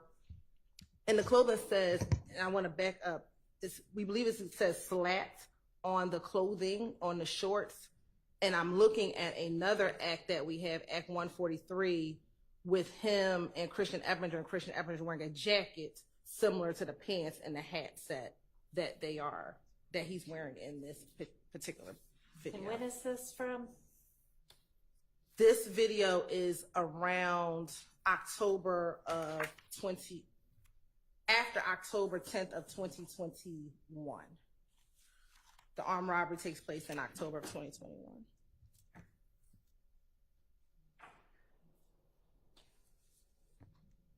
All right, and tell me why y'all are offering this. Your Honor, so with the first two portions is to show that both Mr. Eppinger and Mr. Beebe, again, right after the robbery, are in communication with each other, showing their association with YSL by one, using the gang symbols, and two, using terminology in which members of YSL uses. And then the last portion of the video, which is when he places the gun inside of the video, Your Honor. Again, this is a public posting of Mr. Beebe. And it shows, again, that members of YSL uses this gun for no reason comes into this video at the end. There's nothing... I don't know what the purpose of actually flashing a gun is, but to show that he, as a member of YSL, has handguns, uses handguns, especially coming after an armed robbery, which we allege. And the armed robbery was what, like October 12th or something? October 12th of 2020. And then when is this video posted? I just need to pull up the Instagram, Your Honor, of when this exactly video was posted.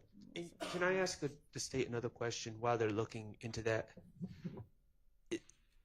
It's being, and I'm sincerely asking. It's being stated that this is a public posting, and I'm wondering was it a public posting or was this something retrieved off of his cell phone? Because those are two different things. It was not retrieved off of his cell phone. We got an Instagram return for Mr. Beebe. So yes. So these was are this on his public- Instagram page? Was this a story that disappeared after 10 seconds? I'd need a little bit more context about what exactly this video is and where it came from and how it was presented to the public. It came from his Instagram return. His page, we do not believe, was a private page. And the Instagram video was of him. It's a Instagram call that he makes with Eppinger, so it has to be public because Eppinger knew to log into the call when that's how he gets onto the call. So is it public between the two of them? No, Forgive me, I'm not. no, I believe it's public to familiar. Instagram because To his private page? Because you said it was a public post on a public page, but then you said it was from his private page. no, it's his personal page, but okay. a public. You don't mean it's private. You just No, mean it was his page. personal page. Your Okay, Honor, but it's a public page. people that are younger than me that are helping me here are telling me that this is not something, like if I wanted to check out what Mr. Beebe was doing on Instagram, it's not something that I could find publicly. This was a call. If you followed it, like if I know a lot of people have lots and lots and lots of followers, like thousands and millions. Would any follower be able to see this? I'm just trusting the youth in the room now to.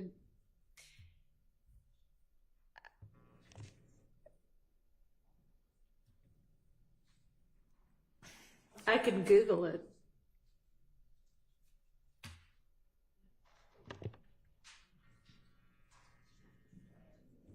All right, let's assume for now that it's a public page and we can circle back My on that. understanding is once the call, and this is my confusion why I'm asking the state.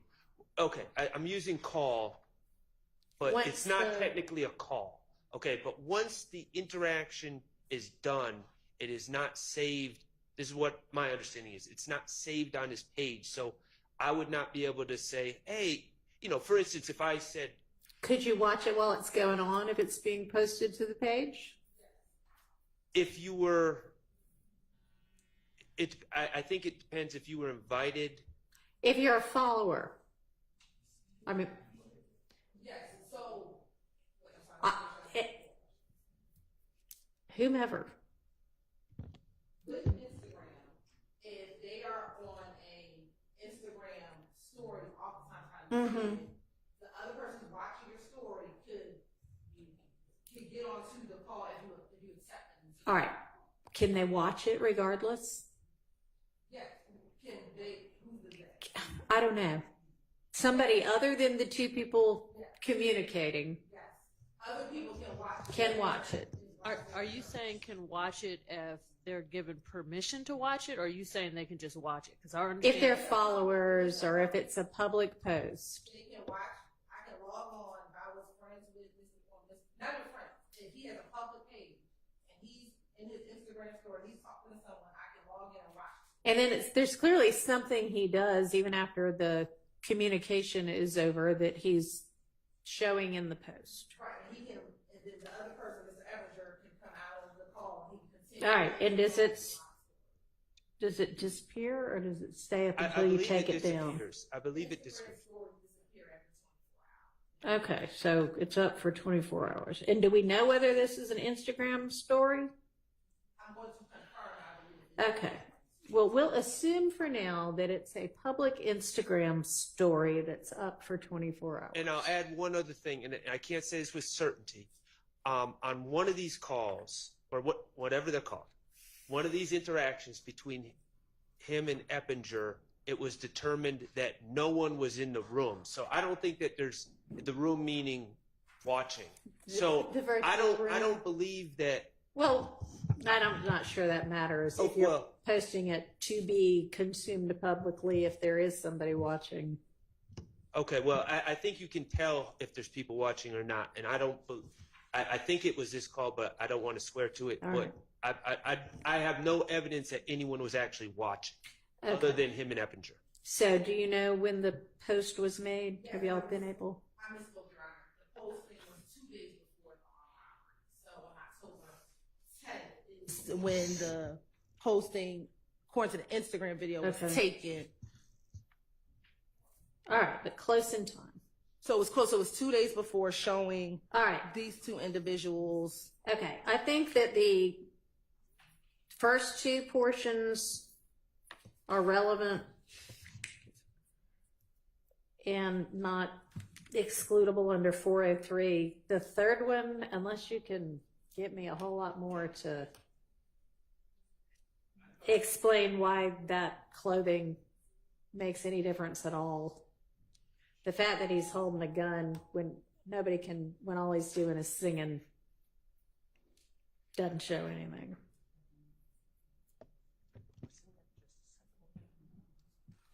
You're right. He is representing, we believe, with the clothing on YSL prior to an armed robbery that he commits with. Okay, I understand you believe that, but until you can get me some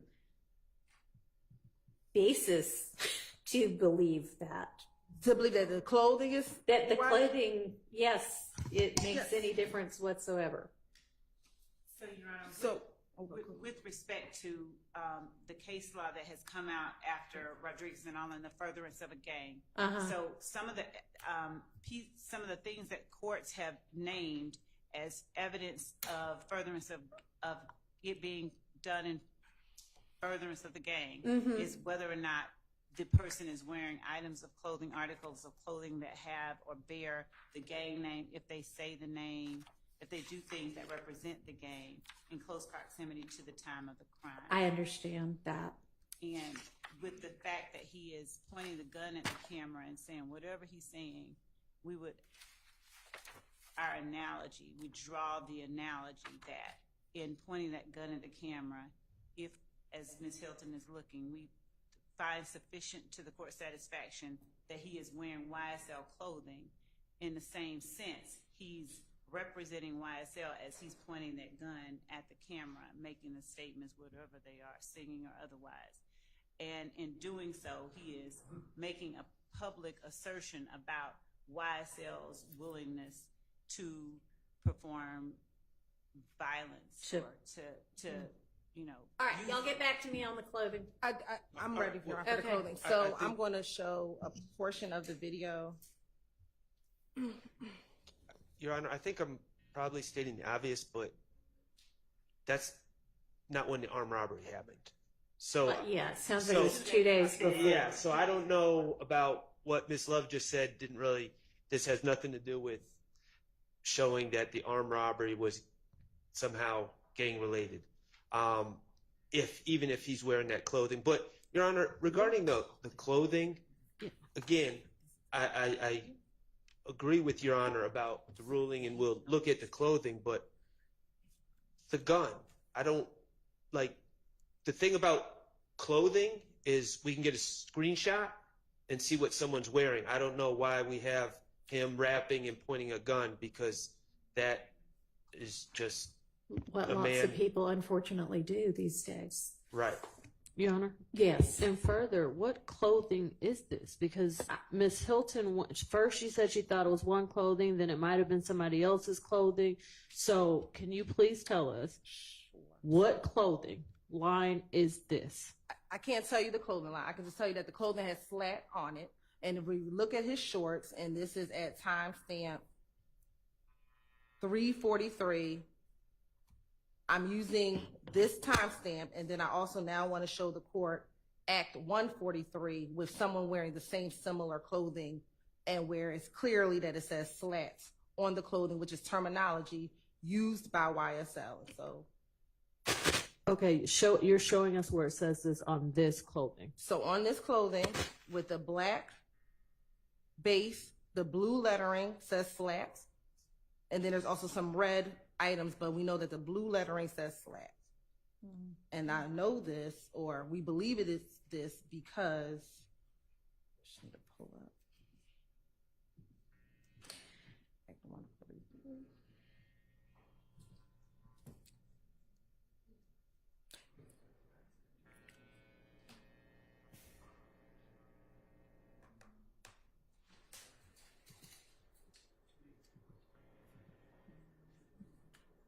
Do you have him wearing other gang paraphernalia at other times? That's what I'm All pulling right, up now. then that's going to be sufficient. So Act 143, Your Honor, which is, we believe on September 29th, 2021, so about 2 weeks before the video, Mr. Eppinger, who he's in the video with, is wearing the similar clothing, the slats.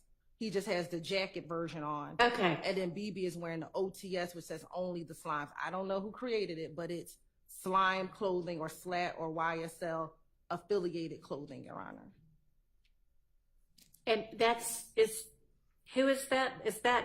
So that's the same. So the person in the jumpsuit is Mr. Durante Beebe. This is the person who had the gun in the video. Next to him is Mr. Eppinger, who was the person who joined the So video. you have both of them a couple of weeks before wearing what y'all allege to be gang clothing. Yes, Your Honor. All right, that's enough. You can have those two portions that are the beginning and the end of his call, and we're not going to do the third portion. Okay, thank you, Your Honor. Yes. I want to, if you rule definitively, I want to just put my objection on the record. These are out-of-court statements. Mr. Beebe and Mr. Eppinger are not here. So it cannot be, the way I understand the law, admission by a party opponent because they're not on trial with us. Right. And therefore, it has to come under some sort of co-conspirator hearsay exception. And I don't know how this furthers a conspiracy to say, and I believe these are quotes, what's going on in the first 112 to 115, Your Honor, and then what's up, slat. I don't know how that furthers the conspiracy, so I'm objecting to the verbal. In addition, I asked the court, there are a tremendous amount, there was a contest on the internet who can say slat with a song so many times. I tried to put that in evidence, and Your Honorable Court sustained the state's objection and said, who cares? It's a popular thing that is being said now, and who cares that people are on the internet saying that? The state just said that slat is important because that's what YSL members use. I want to show that everybody uses it. And slat was a popular term before 2012 when this supposed gang formed. You will learn if you let it in. Did somebody already establish that? I know tried you to. established it with regard to like some of those other sayings. Yes, Mr. Trentavious Stevens stated that when he was younger, it was made popular by a rapper, an artist named Lil Wayne. Okay. So I was stopped from doing it. So I'm objecting. I understand. I'm not trying to belabor this, but I'm objecting to all the verbal statements. And then I just think it's nothing here to me furthers the conspiracy. And that's the only way to do it. Thank you.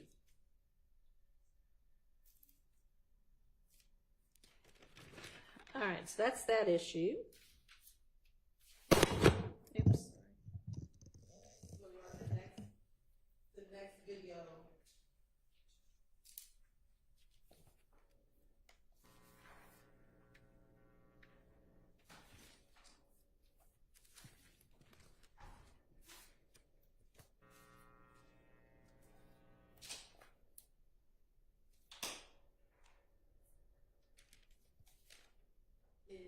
It ends for the purposes of the record in 3396.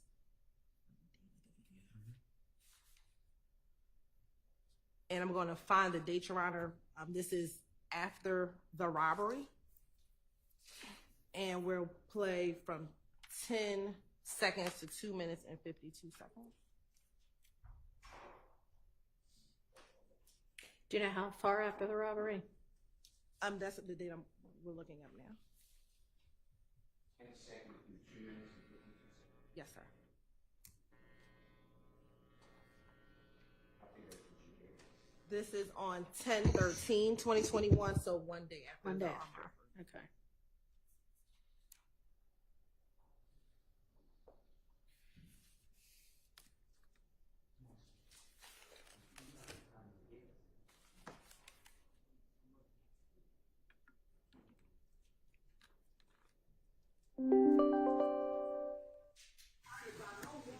The ordinary seconds.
All in the club throwing gun signs.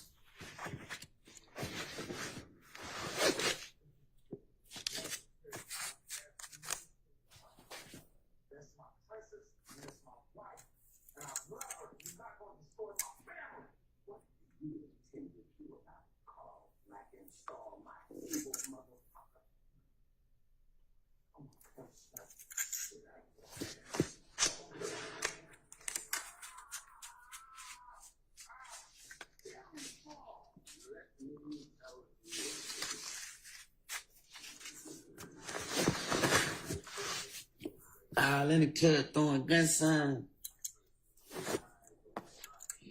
Got all the fuck going on, man. Shit, why so?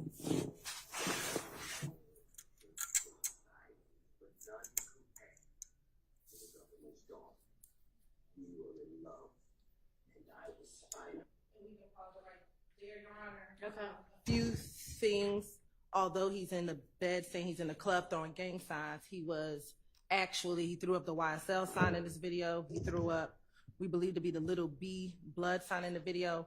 More importantly, I freeze frame on the chain. This is the chain that was stolen from the victim 2 days prior to, or a day, excuse me, prior to the this video being posted.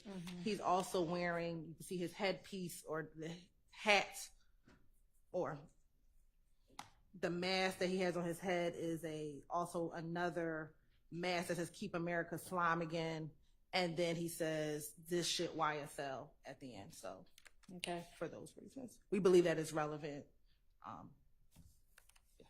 Anybody want to argue against that? Sure.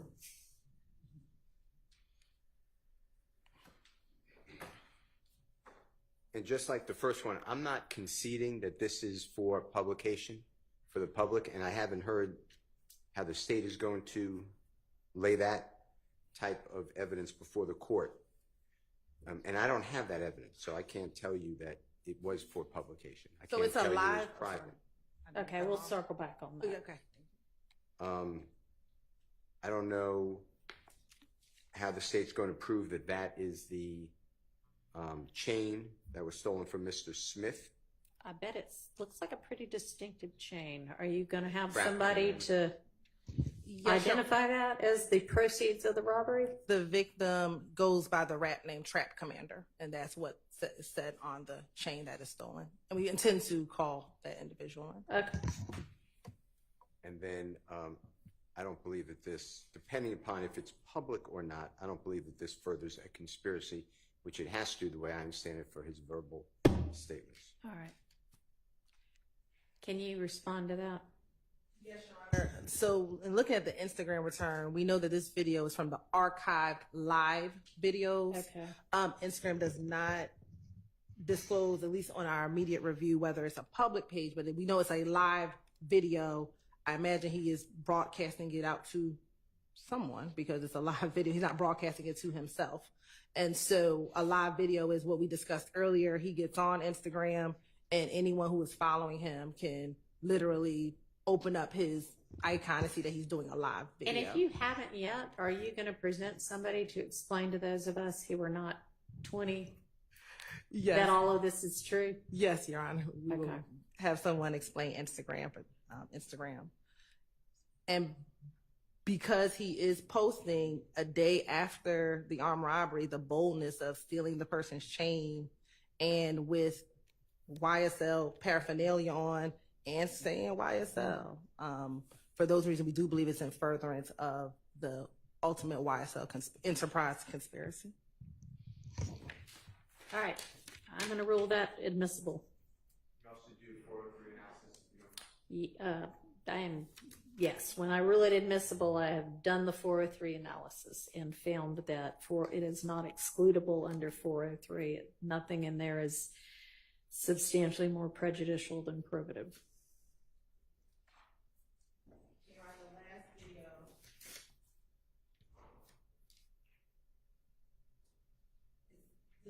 The next item, number 16, and that's going to be from 53 seconds to 2 minutes and 50.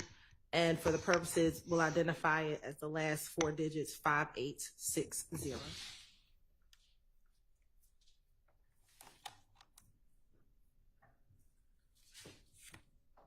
This is And also this is Instagram. It's also an Instagram video, live feed. a live feed as well. And this is on October 14th, 2021. Okay, so 2 days afterwards. Yes, sir. Okay. 52 seconds.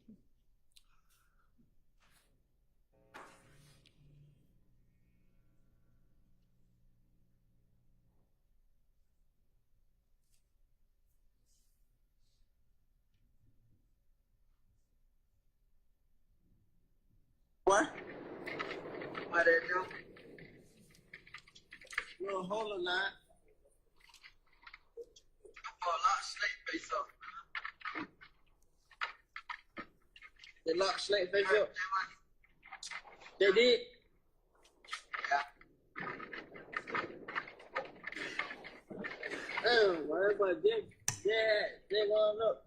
You snake face, man. He said, what? He said, so where you at? You still on the way up there? Yeah, we on the way to the room. We on the way to the room right now. Oh. Alright, I'm gonna call you. Yeah, all that motherfuckers playing. Cigarette out. Flat theater, man. Huh? Hey, I'm at the studio. You at bullshit? Yeah, I'm gonna lock in right quick. About 4 or 5 hours. You'll be back by the time, you know what I'm saying? Alright. Yeah. Hey, wait.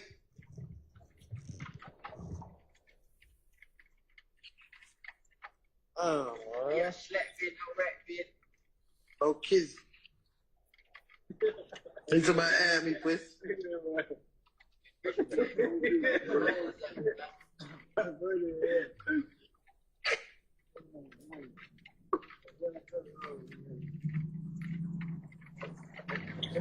What is that? Where you from?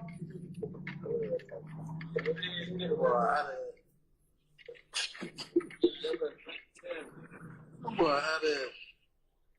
I don't think get out of this shit. Hit the phone.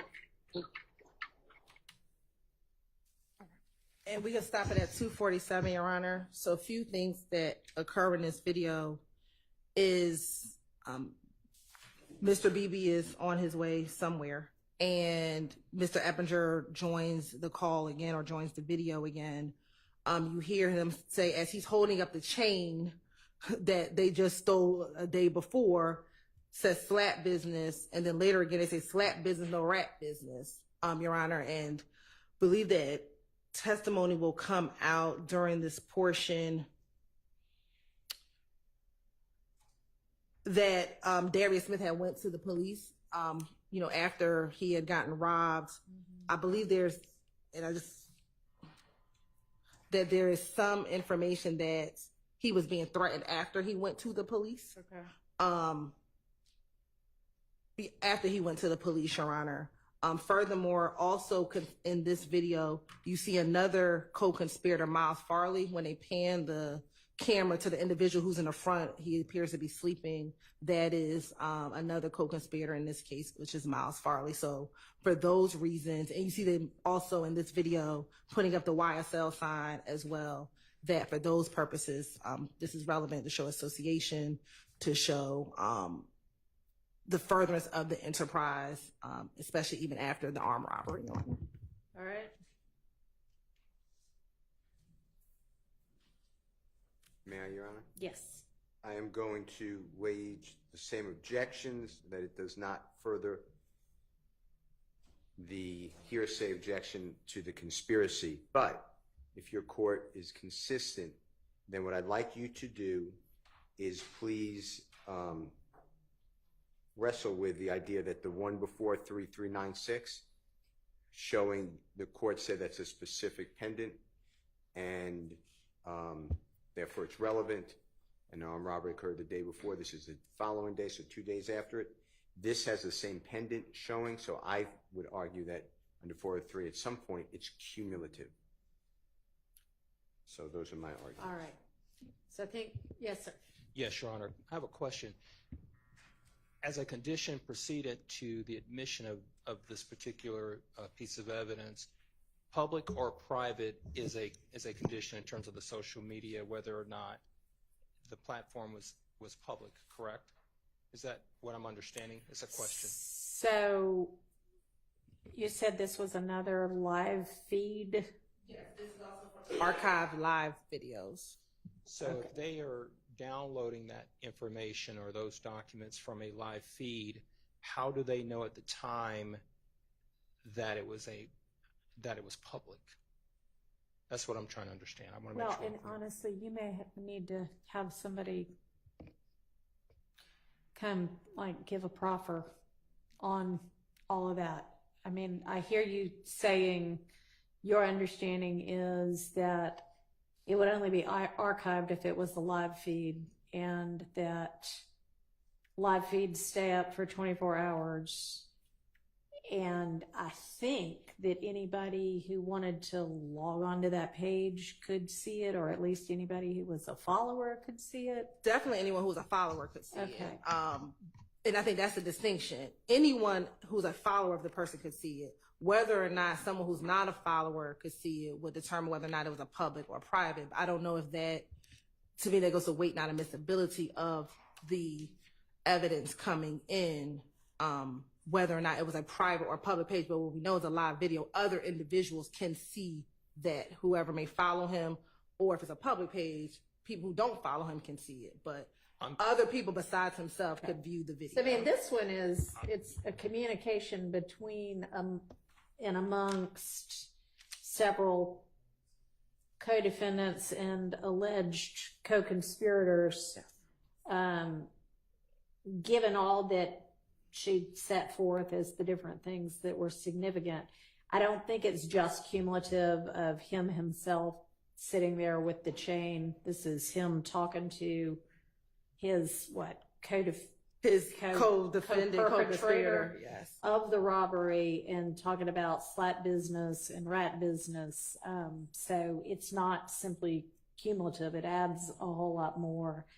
And honestly, like, whether this one is public or not, it's them talking in furtherance of the conspiracy. So for this particular one, it wouldn't be significant to the ruling whether it's public. For that first one, it seemed to be, I mean, for one thing, that she was saying that was one of the reasons why. But yeah, not really for this one. And for the court, I'm being told that whenever the court does consider public or private in terms of whether or not it's a condition precedent, that there should be some comments or icons demonstrating how many viewers are present, common.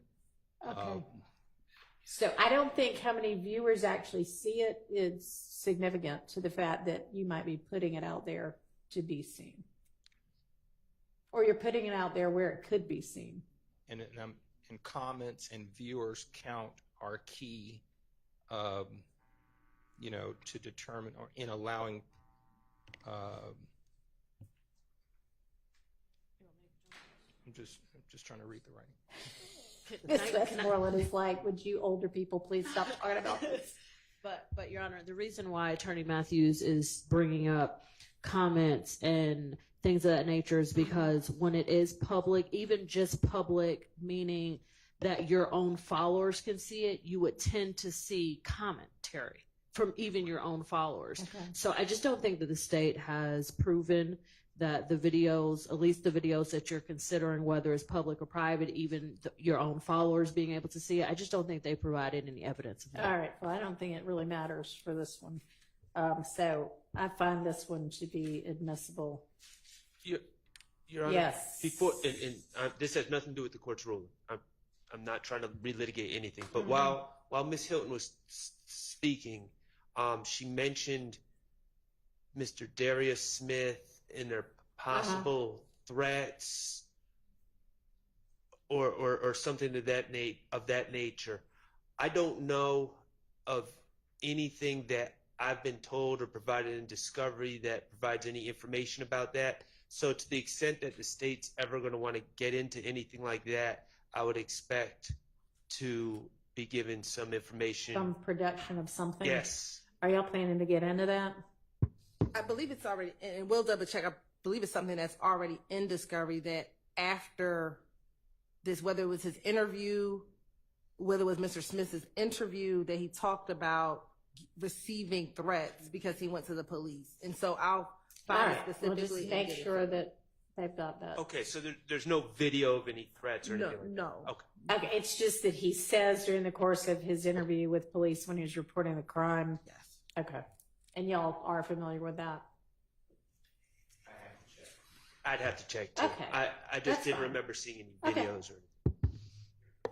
Yes. I know you just said that the last one, which is 5860, has more, so it's not cumulative of the previous one, 3396, but wouldn't 3396 then be cumulative? Yeah, that's what I was arguing earlier, because you said that it's coming in because it's showing the unique trap commanders, what I believe it says on the pending. I think it says trap Yeah, commander. no, I just thought that when you that comment was when you said, "How do we know it's his necklace?" I was saying that looks like a pretty unique necklace. But at some point, is it I know it's short, but isn't it cumulative of the next day?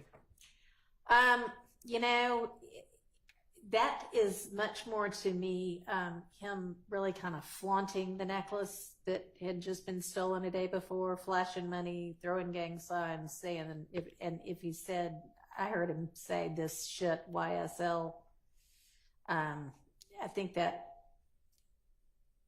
is somewhat different than what we see in that 5860 video. Your Honor, after all of the The videos, okay. Yes, after all of that, I just wanted to make a general, ask the court's instruction on a general matter about cumulative nature, but I'll let the court go through all of this. I just didn't want to. Well, what do you want to know? Generally, what I'm hearing is that whenever a video, a picture of something is shown that's slightly similar in nature to something else, there's been the cumulative of the 403 objection. And the court knows, and everyone does, that there are 65 counts in this indictment and 8 defendants currently on trial. And to the extent that some of the evidence, and the court has been essentially ruling along these lines, but I just wanted to say that to the extent that there are efforts by the state to put in multiple showings of a defendant doing, or other defendants or co-conspirators doing things that may appear similar on different times or at different days, this is meant to rebut this continued assertion by counsels for 8 defendants on trial that this is a record label and nothing more. So I just wanted to put out there regarding the cumulative and the 403 objection that we constantly get when there's some similar, and the court's ruled the way I believe that is proper, but I did want to respond to that objection that is constantly being made. Thank you, Judge. Your Honor. To me, cumulative isn't whether there's some reason to put it in to rebut something or not. It's do 7 or 8 different pieces of evidence show the same thing? Then after like probably 2 or 3, 4 through 8 become cumulative. So you're not necessarily limited to, I can only show this one way with one piece of evidence, but you don't need to show the same thing 8 different ways. Well, Your Honor. Yes. Ms. Love's argument may remain the same, but it's not 8 defendants, it's 6. It's okay. You're right. Right, I suspect your argument would remain the same. I found where we were referencing at least some indication that maybe the victim in the armed robbery was being threatened. Okay. It's going to be in Discovery 7.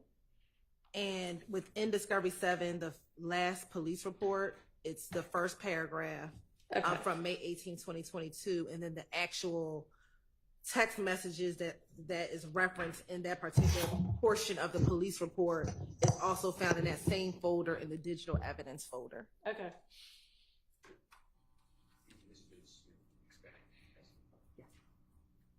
You're welcome.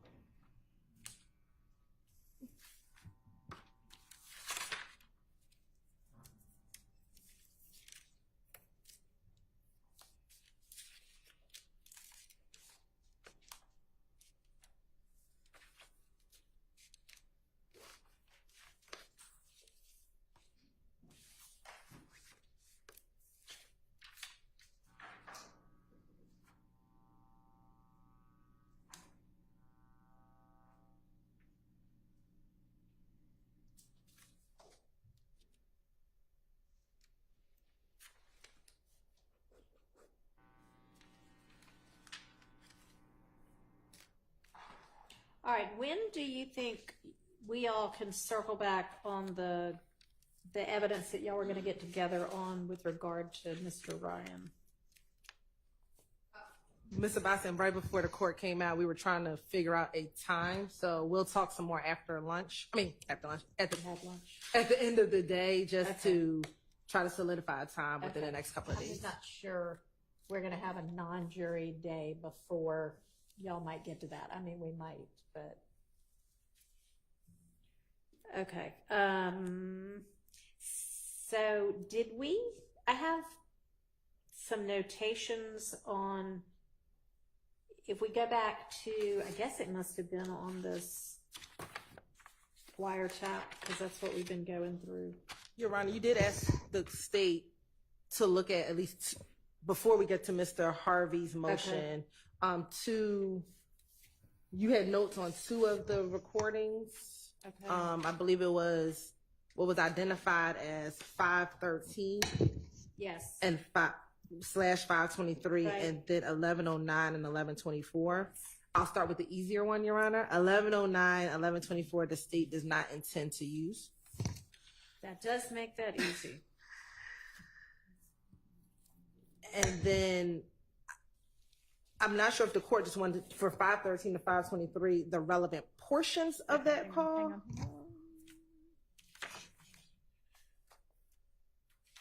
So on that one,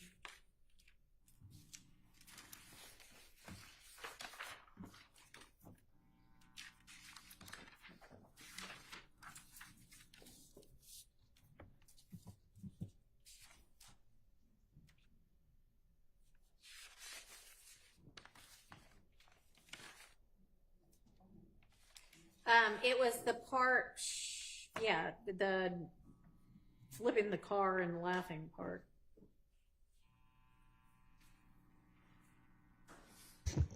So when I listen to a trial, I don't know if I hear flipping the car, but there is some conversation that starts at about 35 seconds into the call, in which, to set the stage, this call is at about 9:45 p.m. on March 16th. And so this is about 9. The house at 2830 Waters Road just got shot up late the night before, earlier in that day.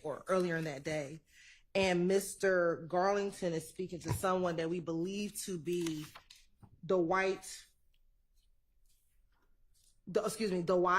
Wright, who is a member of 30 Deep.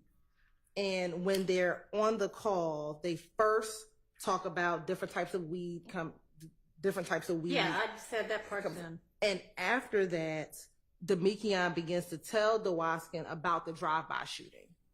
And he tells them that 12 had us they shot up Big Nick's spot, which is the home where they are, and we thought that they were going to come back through, meaning that they thought that the ops were going to come back through, that they sprayed through the house, that they were all in the living room, and they're surprised that no one got hit. And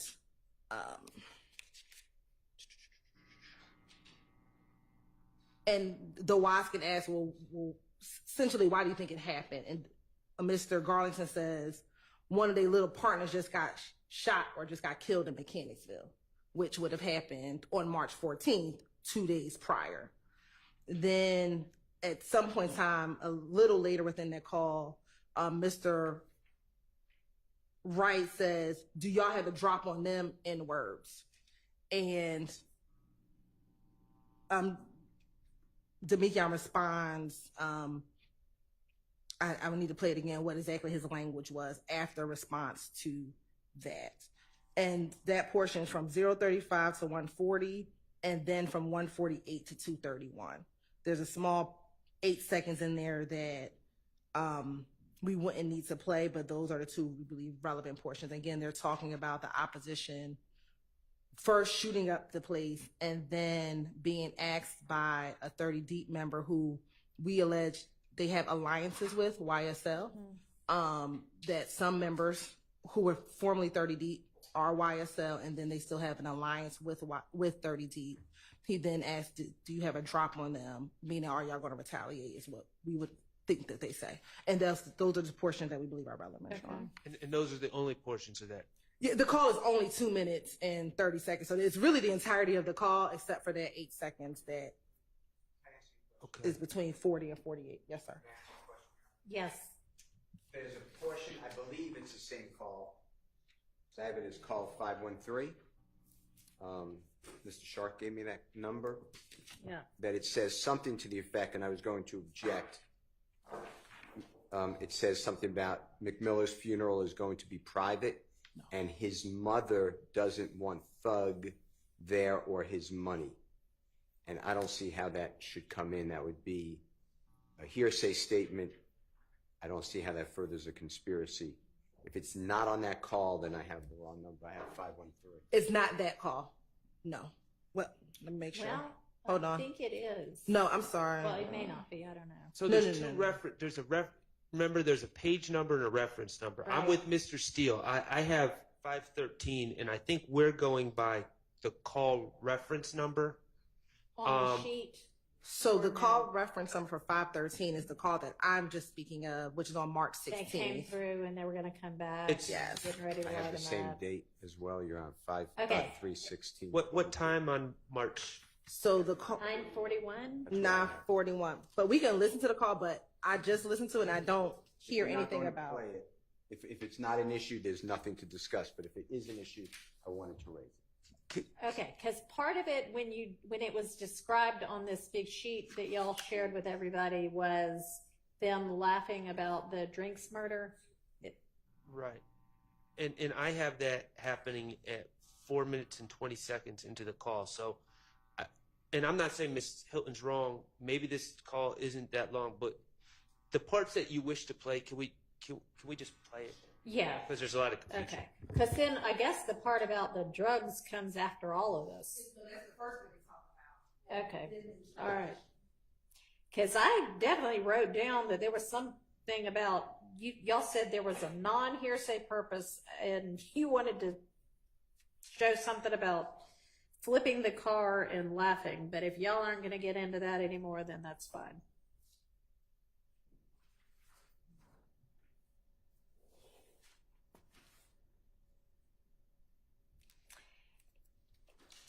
And I think this one and the one before reference a quay, and understandably there's some concern about confusion.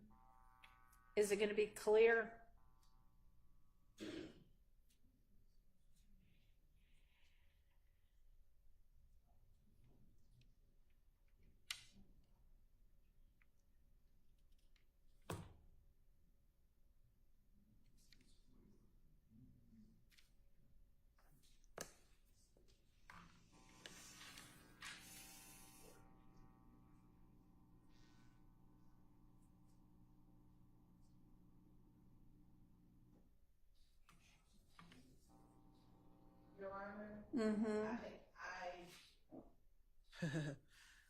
And I'll apologize. I must have listened to 512, which is the 2 minute and 40-second call, because they talk about drugs in that call as well.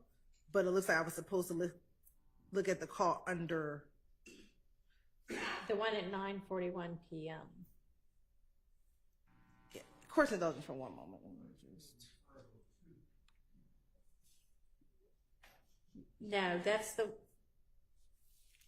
502 is also 512, and that's talking about Big Nick's. And that one also says something about not having to drop on people. But we ruled that one, or I ruled that one could come in, but there was a concern about whether we need a 105 with regard to Quay or Qua, which I'm happy to consider. On call at lunch, I listened to the 2 minutes and 40-second call, which is the call right above it. If we could have the one that says 502. Yes, Your Honor, at 6:49. If I could have a brief moment, I can listen to the correct call, Your Honor. So that I apologize. Okay. Talk about the same thing twice.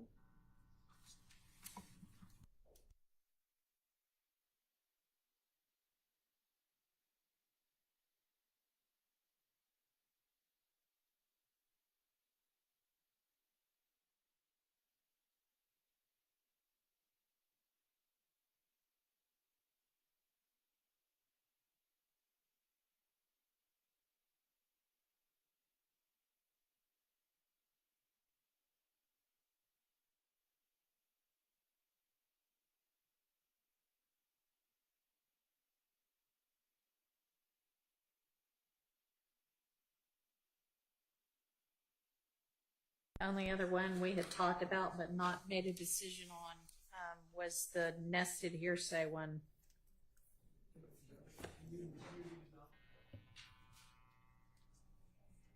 Do we need a quick break? Why don't we all take a quick break? 10 minutes.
take way longer than 3 minutes.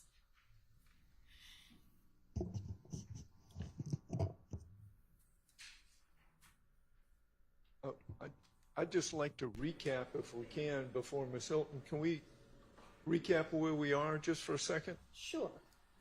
You And there can she help me is. with that, please, Judge. My notes from our previous sessions said 513 was open, 624 was open, 806 was open. The state today said 1109, and I'm going from the reference numbers. All right, hang on.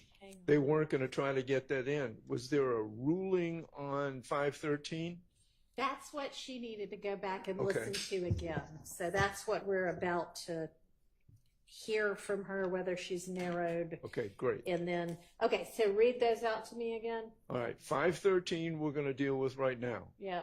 624. I had that, my notes reflect that that was open as well. What, Open meaning you hadn't ruled we on had a, it. Yeah. yes, agreed. That's the one that's the nested hearsay, right? No, the nested hearsay, well, Oh, okay.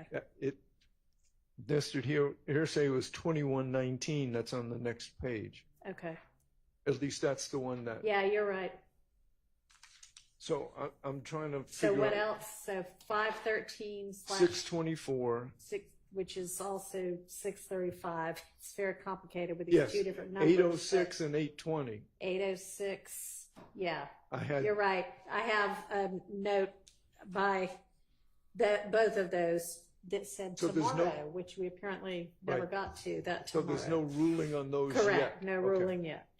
And on both of those, if somebody from the state could listen, I think the question for both 6, I don't know which reference number's which, but 624/635 and then 806/820, I think, was who is the other talker? That's what we were waiting to hear back on.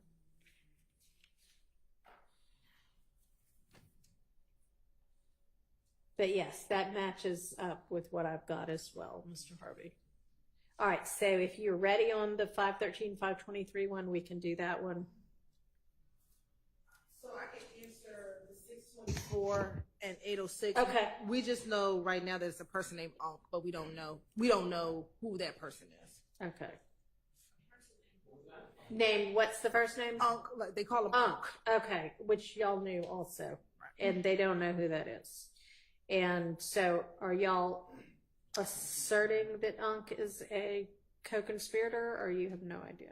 No, we're not going to circle. We don't know who. Okay, Unc is. and so then is there some other basis under which you're asserting those two, whatever they are, conversations could come in? Just 1 second, Your Honor. Okay.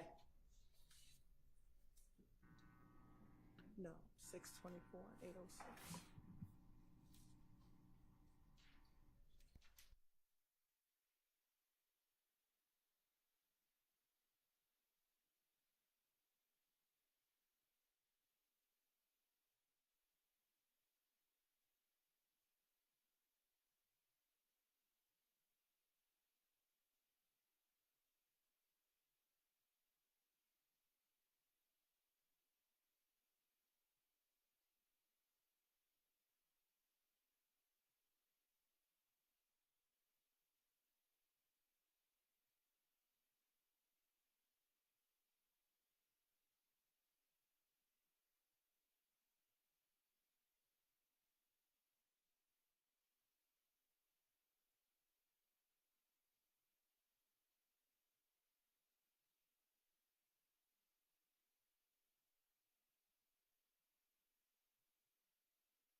Getting to sorting through the evidence exhibits today.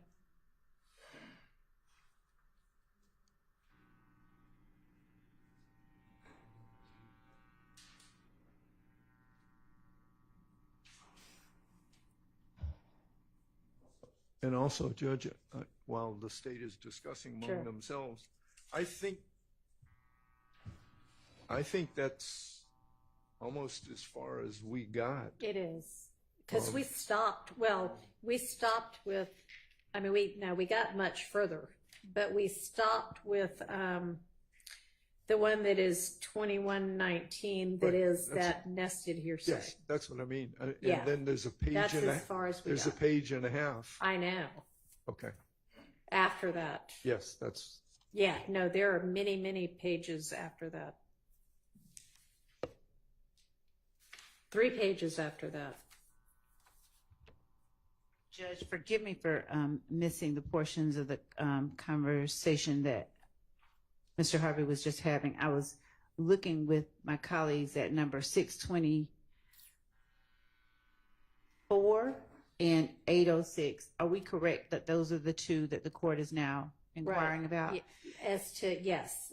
513 and 513. No, we're going to come back to that one. All right, sorry. Okay. Go ahead, sorry.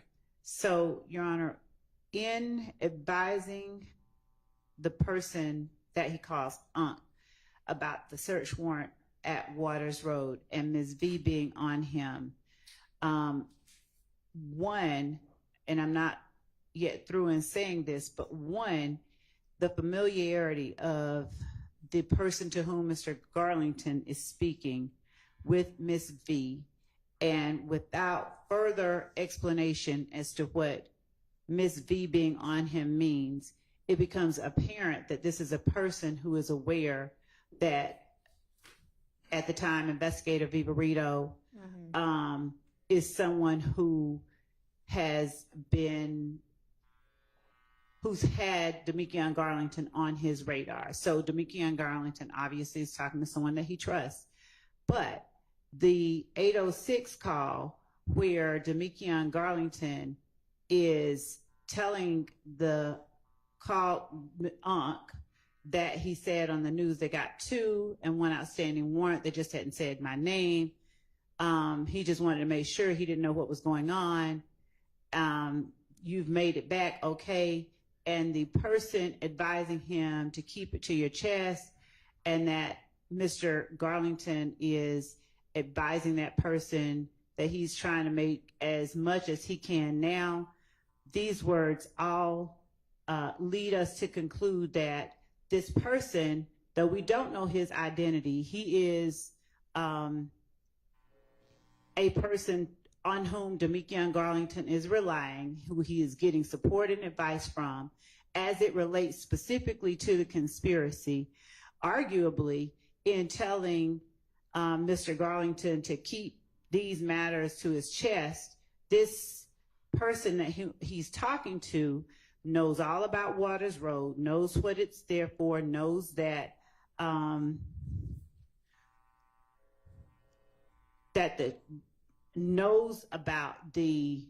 likely knows about what was being kept at Waters Road, given that he's not asking, wait, what do you mean?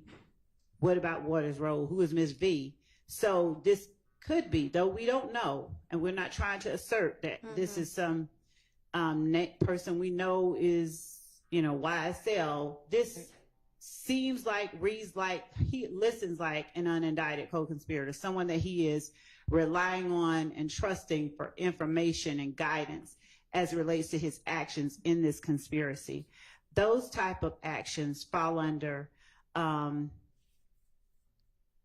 what courts have deemed statements in furtherance of the conspiracy may consist of.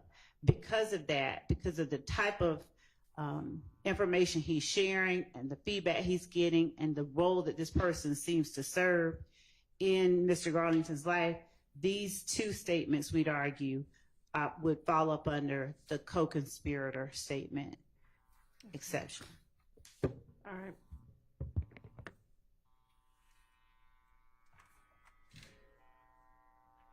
Does anybody need to hear them again? I don't know.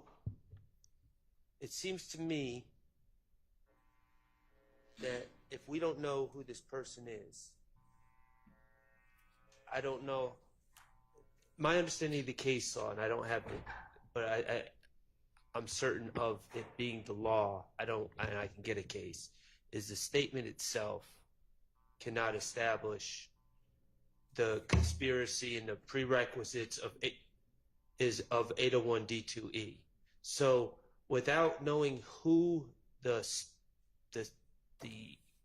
people involved in the conversation are, and just going by the conversation itself, I don't know if that ever. Well, I do know that could never satisfy the requirements of 801 D2E under our Supreme Court precedent and state in case law in Georgia as well. What do you say to that? I do not agree with that assessment at all. In 502, this is an 11th Circuit case, but United States versus Miles 290 F3D1341 is from 2002. The courts have said in its admissibility evaluation, the court may consider the statement itself as well as extrinsic evidence to qualify the statement need not be necessary. This is not what Mr. Sharp was putting forth, but it's, I think, helpful. It's exactly what I just said. The statement need not be necessary to the conspiracy, but needs only to somehow further the interests of the conspiracy, Your Honor. And personal knowledge of the subject matter on the part of the declarant isn't required, but it talks about the statements of unindicted co-conspirators. Specifically, Your Honor, I think all right, we know statements of unindicted co-conspirators can come in if they otherwise qualify. What Mr. Shard is saying is the conspiracy and it being in furtherance can't be established by the statement alone. Is that what you're saying? Correct, Your Honor. I haven't seen it. That. It can't bootstrap itself, and I'll get you. So right. Your Honor, he'll get us a case. So and we'll take it up. I'm reading from it's not in the statute. Yes, it is. The statement must be considered, but does not by itself establish the declarant's authority under the existence or scope of the relationship or the existence of the conspiracy or participation in it. Your Honor, I'm reading from United States versus Rivera, R-I-V-E-R-A. Okay, and I'm reading from the statute. Hang on, don't talk at the same time. Let me pull up the statute. That would certainly be the easiest place to go to if it answers the question.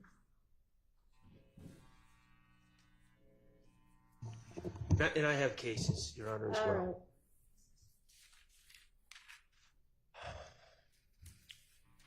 Give me a second.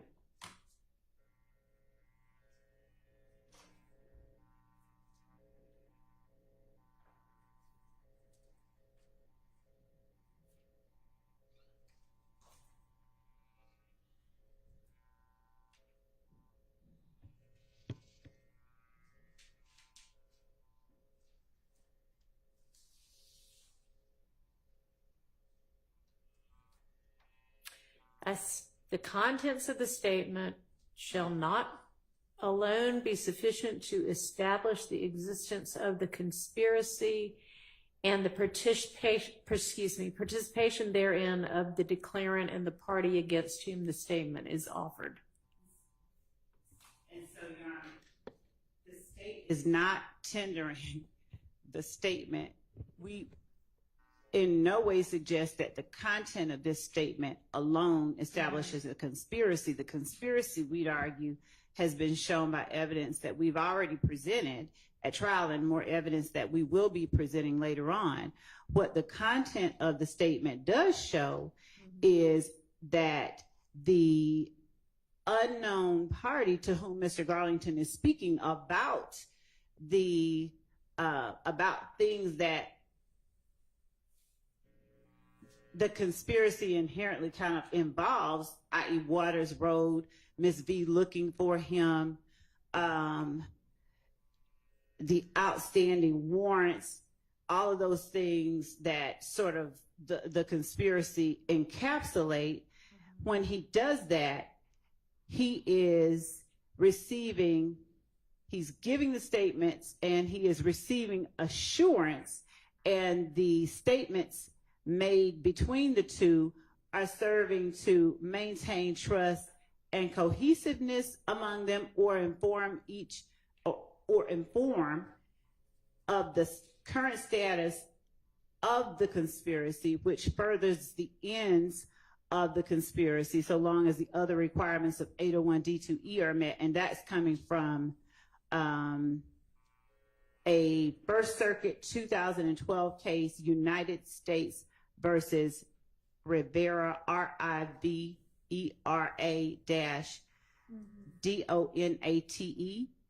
at 682 F3rd 120. Especially when you hear, given everything Mr. Garlington is saying, I mean, he's literally just telling the guy, like, you know, Miss B is on me, blah, blah, blah, blah, blah. And of course, the court and anyone can listen to it. But he just wanted to make sure, you know, he didn't know what's going on. You made it back okay. The man is saying, keep it to your keep it close to your chest. And Demikian is then saying, I'm trying to make as much as I can now. This particular case that I'm about to point out is a Third Circuit Court of Appeals case, so it's not anything that the court has to follow. It's just sort of instructive, but it does speak to the United States versus Lignelli, Lignelli, and the site is 660 Fed APPX 118. It's a 2016 case. There, the court found that a statement made by an unknown speaker could qualify for the co-conspirator exception if the government establishes that the speaker was likely a member of the conspiracy alleged. And in United States versus Helmel, which is an 8th Circuit 1985 case, and Helmel is spelled HELMEL, and that site is 769 F2D 1306 at 1313. What Lignelli says, or cites Helmel for, is the parenthetical, what is essential is that the government show that the unknown declarant was more likely than not a co-conspirator. And I believe that the prescriptions that were described earlier regarding the statute alone, the statement alone being used to establish a conspiracy is not one applicable here. Okay. All right, can I hear the statement again? It's been a while since I've heard it.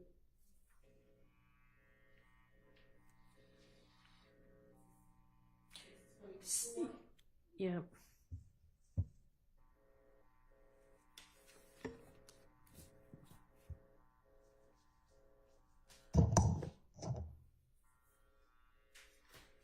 And just so that the court is aware, since we are researching in real time, there's a notice at the front of Lignelli that says not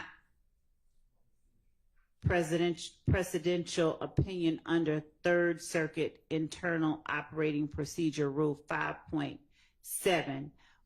Such opinions are not regarded as precedents which bind the court. I want to make the court aware of that notice.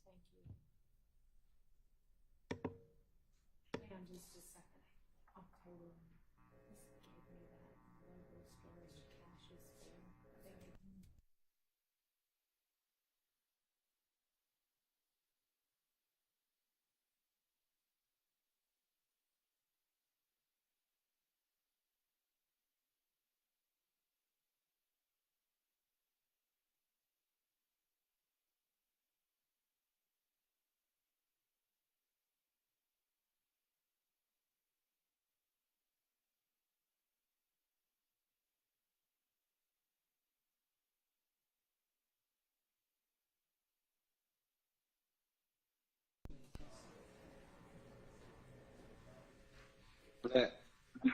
What's going on? Where you at? In the apartment. You got your family? Hell nah. Nah, I got my shit. Just got down. What's in? So no folk got down. Where you at?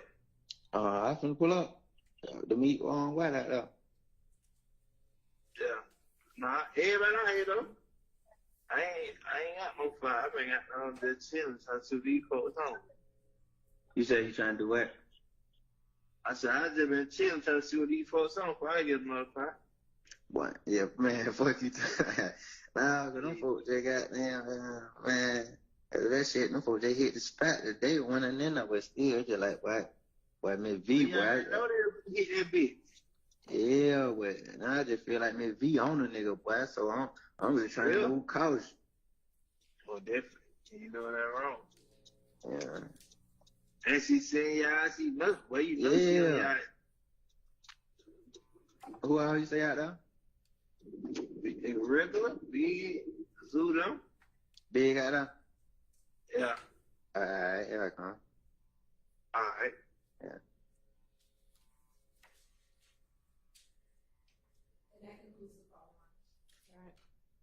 Your Honor, I'd also point out a thing I left out.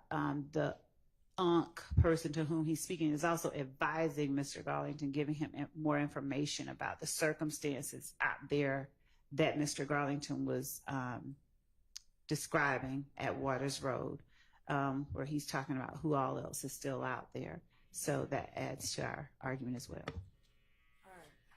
Let me hear the next one, if you don't mind.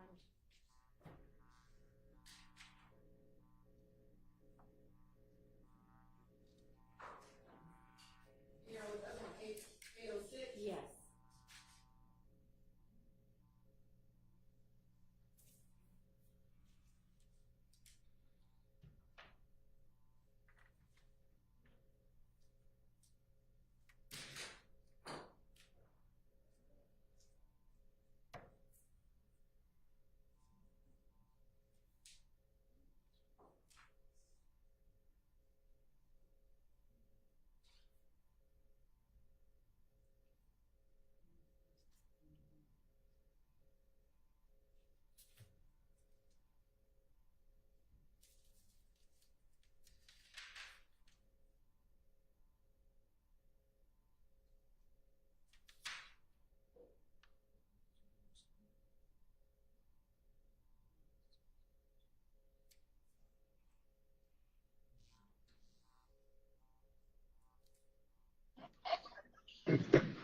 Hello?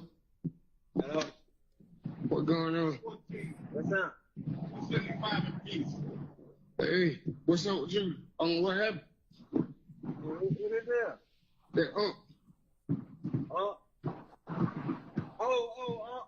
my bad, oh, no, look. I just seen the news. I seen the news, they said the two they got, and they said one they got on,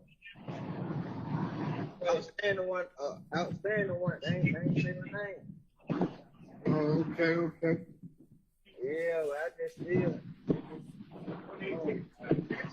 Well, I just want to make sure I don't know what's going on. Yeah, you know I'm back though. I just really let you know 2 hours back. Yeah, you don't made it back? Yeah. Okay. Yeah. Well, shit. You just keep that shit on to your chin, really, and hold on to that paper. Yeah, that's what I'm doing. I'm just trying to make as much as I can, Yeah. Exactly. Right down here, though, I'm gonna let you pull up on me. Check out down, answer the phone. All right. And if the court notices, I think Mr. Garlington does not even start giving details until he's reassured that and so forth. So I think that both of these calls make it apparent that this person is giving information that serves to reinforce the underlying purposes of the conspiracy itself. They're providing reassurance. They're informing of what's going on, that is putting members of YSL in peril. Ms. V out there looking for Mr. Garlington. He knows who she is. So we believe that these all form to tell the court these are statements of co-conspirators that should be admitted. And yes. I'll hear any defense argument.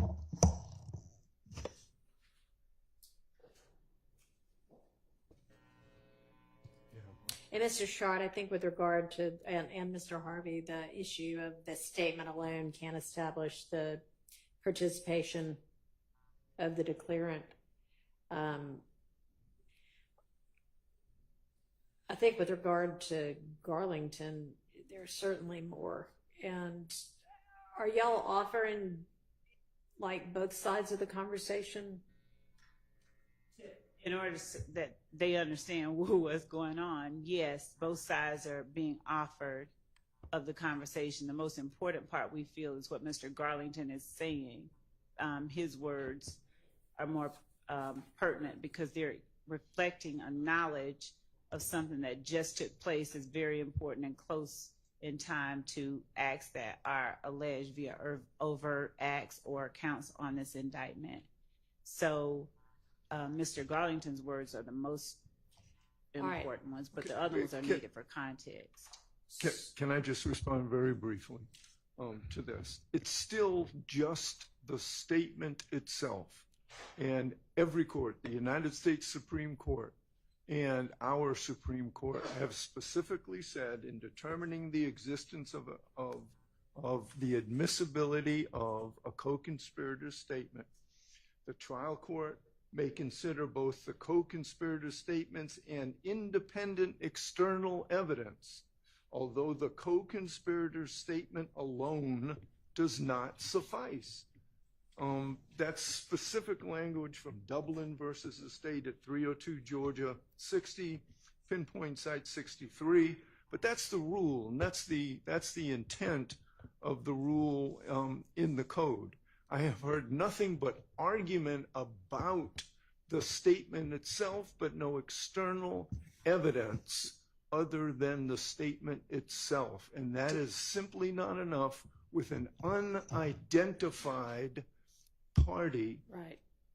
Period. Yeah, so I think with regard to whomever Unc is, that it does sound like all you're relying on to establish that Unc is a co-conspirator, and therefore the jury can consider what Unc is saying is what he's saying and what he seems to know that's based in the statement itself.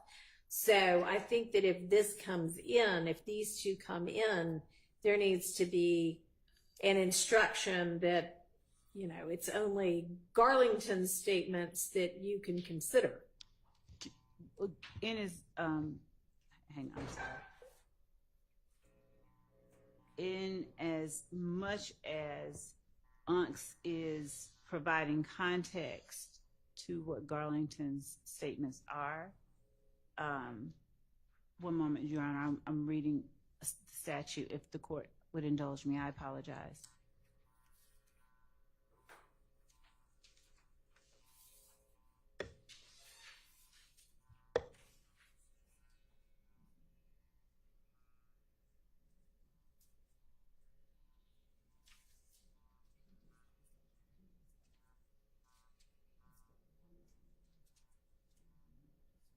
Your Honor, if I may jump in, I just have actually a couple cases which I think may be instructive. All right.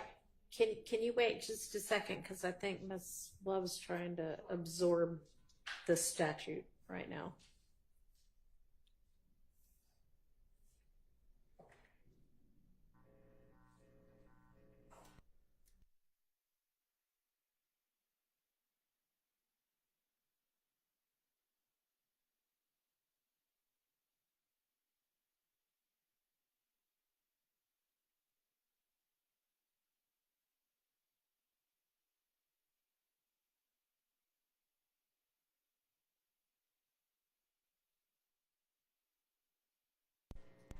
Almost, Judge.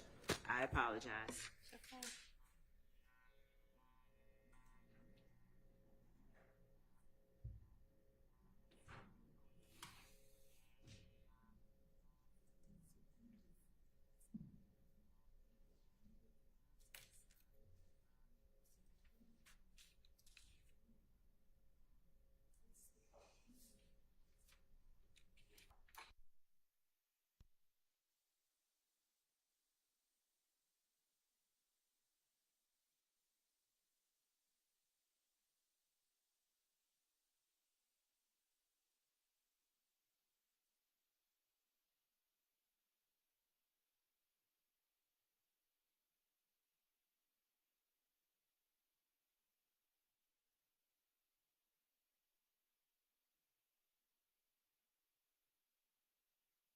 Making sure that I'm reading the right area.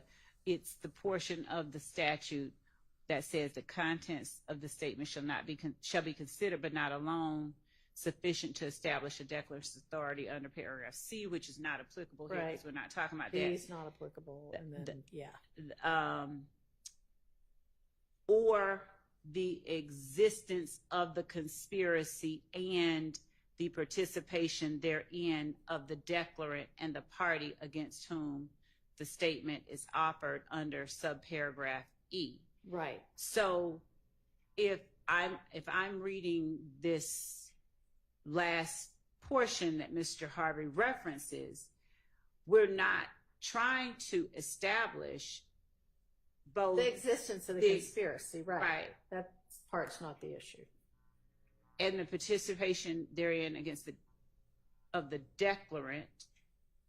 That declarant being Unc.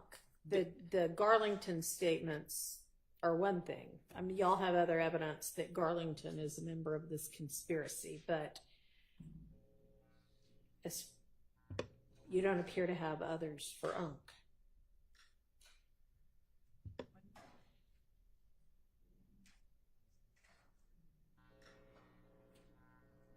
So it's not, and I hesitate to say it, but it's not so much Unc's statements that are important. Unc's statements are the ones that give context to Garlington's statements. And so to the extent that you need to hear what Unc is saying so that you know what Garlington is responding to, that part is important. So to the extent that I guess an instruction that Unc's statements, you can consider them for context for Garlington's statement.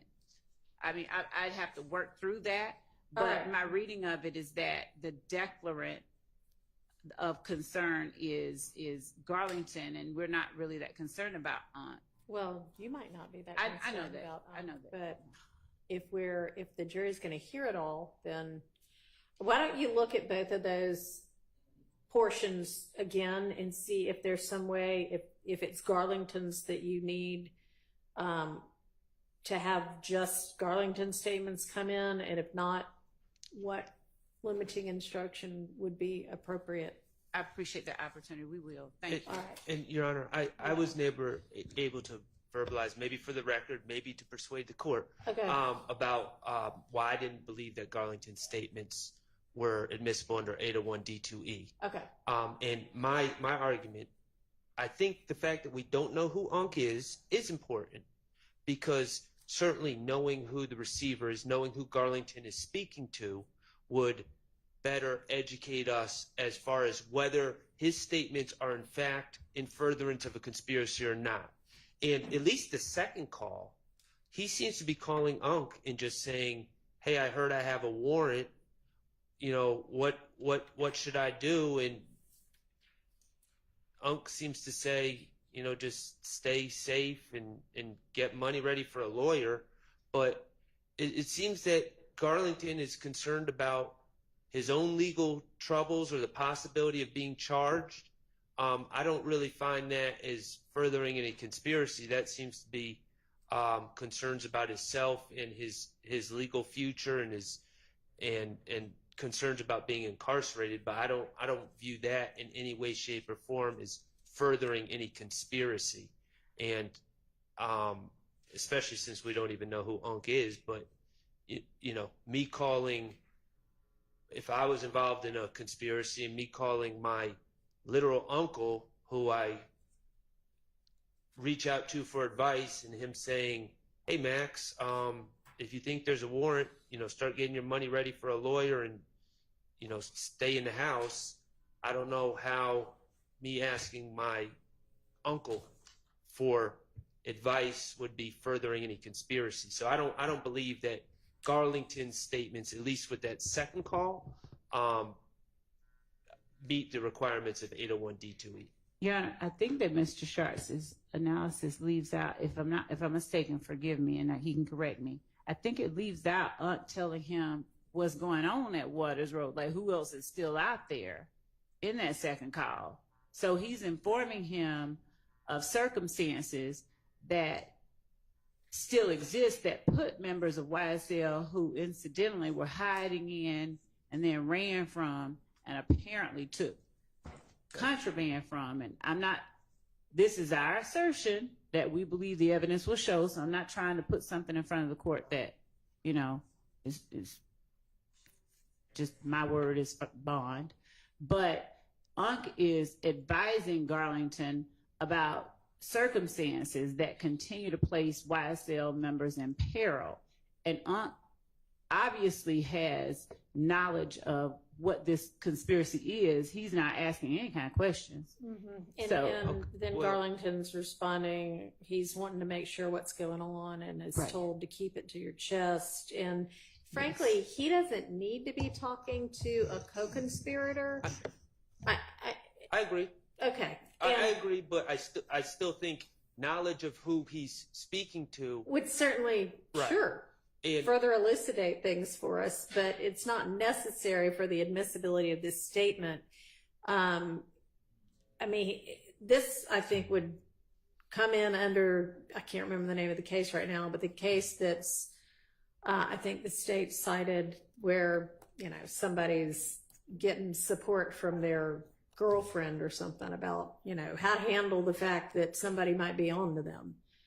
And it's not exactly the same, but it does sound like, frankly, it sounds like this is somebody who knows a whole lot about what's going on at Waters Road, and they're sharing information in order to stay hidden. I don't think. Respectfully, so this is the day after the Waters Road shooting, so this is not while Waters Road is in practice. And he says, I'm pulling up, and I think a very common sense reading of what was said there is he's pulling up to where Unk is and wants to know who's at Unk's house. The state keeps saying, alerting about who's at Waters Road. That's not the way I hear that call at all. Your Honor, the court should also be aware that this is the day that police go to search Waters Road. And I think in another call that the court heard on our previous hearing, they find that the sticks were removed, like they took guns and stuff out of the Waters Road the night that they were there initially just to check on the occupants, and nobody was willing to come to the door, but they found everybody hiding in cubby holes and stuff. And so in subsequent calls, I think the court heard last time that they didn't get the sticks that were in the attic or wherever it was.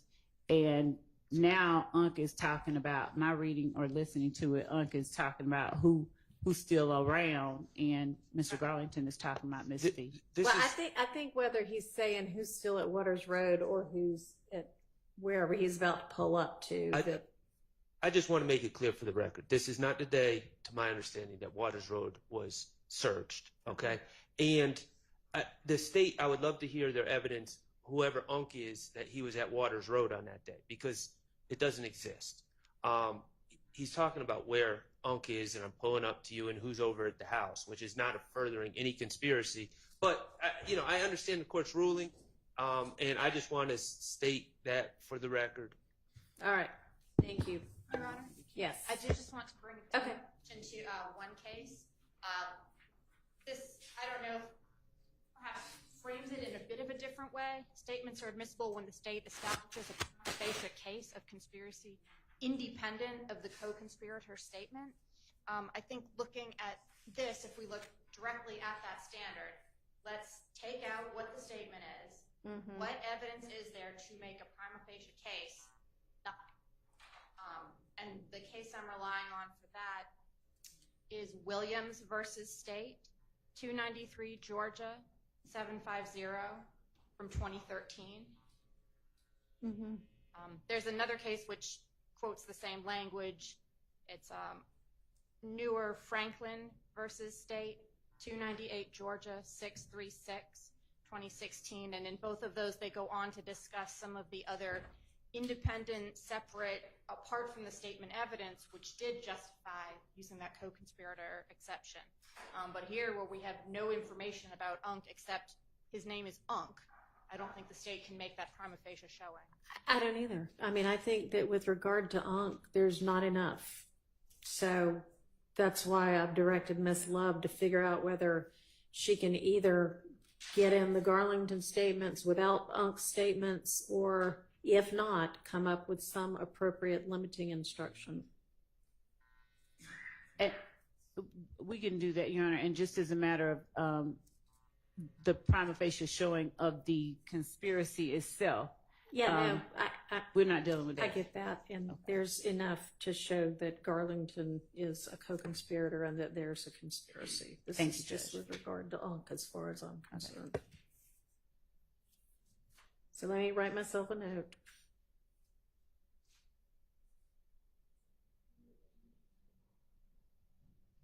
And then we'll circle back to the 513, 523 one.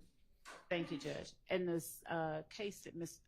Abbasi just cited, does the court mind providing that cite one more time? Franklin or Williams, or both? Both, please, if the court doesn't mind. Franklin versus State.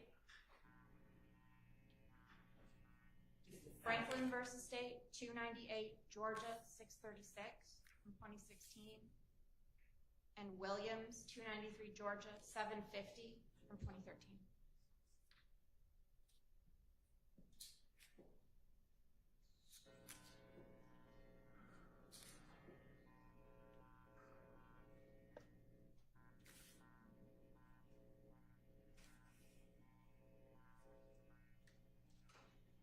Thank you.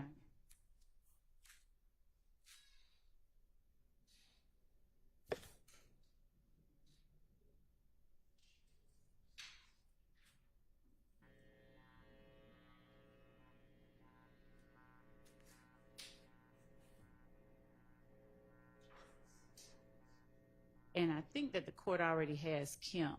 I do, thank you. All right, let's go back to the 513, 523 or whatever it was, one.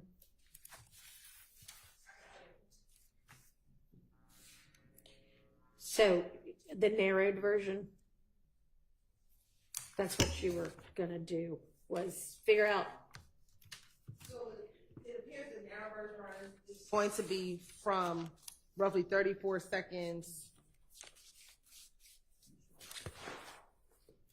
Yeah, there's about 3 sections around, so I'll play. The first will be from 34 to 354.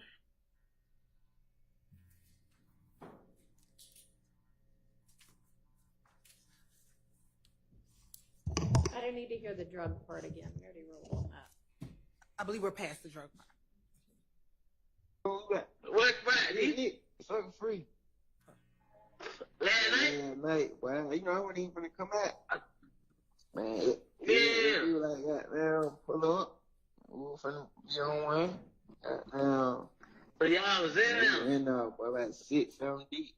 Toon, they had them pulled out, boy. Damn, that's some food. I thought they already went over there and shot one upside. They did, but still, man, I'm following some everyday shit. They double back. Oh, you talking about oh, yes, right? Yeah. Ain't nobody went next, right? Oh, nah, I heard it a couple days ago. Somebody they said they went over there. Oh, that one ain't no. You said they Jim went over there last night. Yeah, well, we down, man. I'm like, yeah, man, boy, I wasn't even finna come over here, man. Yeah, you talking about? Yeah, I ain't even know nothing about this. Yeah, man, look, we like, yeah, we think, we like, all right, they gonna come back through. Man, we think they gonna come back through so we can hit that motherfucker up, man. 12 pull up, man. Hey, right? In the house? Yeah, I'm like, yo, we hit them folk, like, cause we got our lights out. Them folk like, we gonna have to come in, we gonna have to come in, goddamn, make sure ain't nobody dead, man. I hit the back door like, hey, boy, I'm on parole, man, all this shit in here, man. Hey, you talking about, hey, y'all have to come in. Yeah, no, we just heard them talk to the other officer, like, yeah, we can go in, make sure ain't nobody. Man, it be them up under the house. Goddamn, man, but 4 of us in the house, they keep saying, man, you don't go out. I'm like, man, I got me fucked up, man. you took out around? No, I hit the back door. Them folks it was on both sides. And I was just like, I seen them on one side, cause I was just gonna sit in the car, in the yard. Yeah. But I seen them looking at the cars over there, go to the other way. They know they was over there. I feel like, hey, come here. I'm like, hey, man, I just heard some gunshot. Yeah, you like, I just heard a gunshot, man. Okay. Yeah, that's where you coming from, like the wood. I'm dry here. It pouring down rain. No folks like, man, you ain't wet at all, man. I'm like, man, I'm telling, man. I was in the woods. I don't know how I ain't wet. I was in the woods. But I ain't no salvage. Man, y'all check that out, man. I went in there, what? Yeah, man, I ain't got nothing to do with They that. still went in there, though. They checked that was good, boy. It be safe. Oh, they ain't certain. They just looked around. Make sure nobody dead. Yeah, so when nobody know when they went in? Yeah. They found now. Goddamn, look Quay. Yeah, another name. Okay. Yeah. I'm like, hell. What they at the house? Yeah, finna pop out for Colt on her. Colt said they got a little video shoot. And we'll stop it here. We'll fast forward to the next relevant portion. And we'll say, Your Honor, Little Quay is not either Mr. Nichols or Mr. Huey. That is Quatez Arnold, who was at the house during the shooting. Are y'all going to stop and tell the jury that? That will come out through Investigator Viverito, who was all in the house prior to this call coming in, because Investigator Viverito will testify as to who was there when it occurred. But we've always established, even when we did the motions hearing, who was at the home, and it was never Mr. Huey or Mr. Arnold. And so that will come out. Well, couldn't you just stop it 3 seconds before that Little Quay part gets said? Right, and we can either remove it, or we can do a stipulation so that it can be, so the jury can hear it in real time, so that the jury doesn't develop. Okay. Yeah. Because I mean, Viverito may not be coming till sometime later. Well, this call is coming in through Viverito. Okay. So none of this. Regardless, I think it's stipulation. Yeah. This is not either of these people that are on trial would. We'll cover that. Safer than if you can either do that or you can take that part out. Yes, we can do the stipulation and ask her. And I mean, we all agree that it's not either of these individuals. So I have a solution. Don't play it. Don't play it at all. Yes, because it's a fucking Little Quay. It's two parties giggling and laughing about what happened at a prior event. There's no informing anyone for any purposes of further any conspiracy. It's just spilling the beans. Your Honor, and giggling. I would say, though, that Quatez Arnold is important because that individual is in a previous video that we have with Quamavius Nichols that's already in evidence with Quamavius Nichols. But just because something's important, just because something as to who all was at that house, right? Right? Hello? I'm sorry. You are going to have the detective testify to that person being at the house anyway? Yes. I mean, I didn't hear anything in this portion of the conversation that does sound like anything other than, man, can you believe what happened? So this portion is out. Yes. So it'll be out, Judge. as I opposed know, to- I hadn't listened to that other portion yet. No, I mean, she was on the cusp of addressing Mr. Sharp's concerns and was wanting to make sure the court knew who was in the house, but she had another argument she wanted to make. That explains. Thank you, Your Honor. Yes, Your Honor. So when you hear this portion of the call, Your Honor, they are boasting and bragging about what happened in that home, the fact that they were hiding from the police, or he was hiding from the police with the other members in the house. We believe that was stated to obtain confidence between co-conspirators. We do believe that this person is the Waskin Wright, who I mentioned earlier. All right, Your well, Honor. nonetheless, it's out. Let me listen to the next part.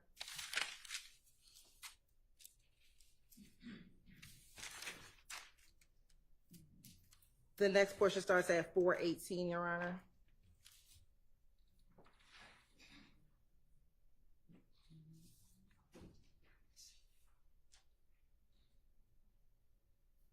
I'll start a little bit earlier. Too much going on, oh yeah, nigga got to see what's going. They flipped nigga get up on the bridge in the Ville. Yeah, I heard. Yeah, I heard. Where the hell you at? I'm right here.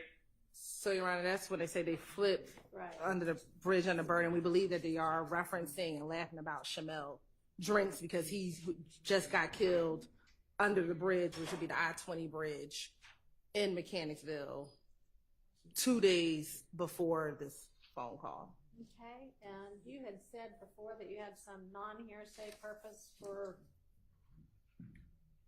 it, that wasn't even hearsay. That you, I mean, I don't know what it was, but you said that there was some non-hearsay purpose to introduce that, so that it didn't need to come in under an exception.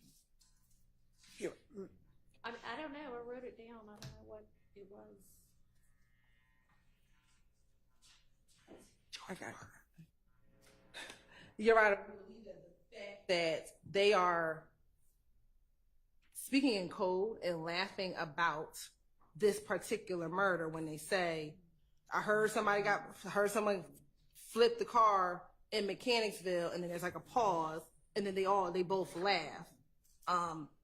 Given that this is again 2 days after the murder of Mr. Drinks, and we believe that Mr. Garlington was a part of that homicide, the fact that they are laughing about that particular instance at that time is a non-hearsay purpose of why this portion of the call will come in.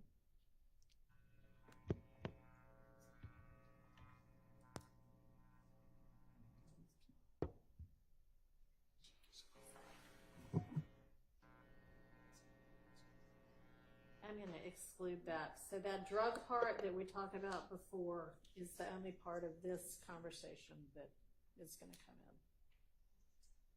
in. And there's one more portion, Your Honor. I believe this is the portion that Mr. Steele referenced earlier today.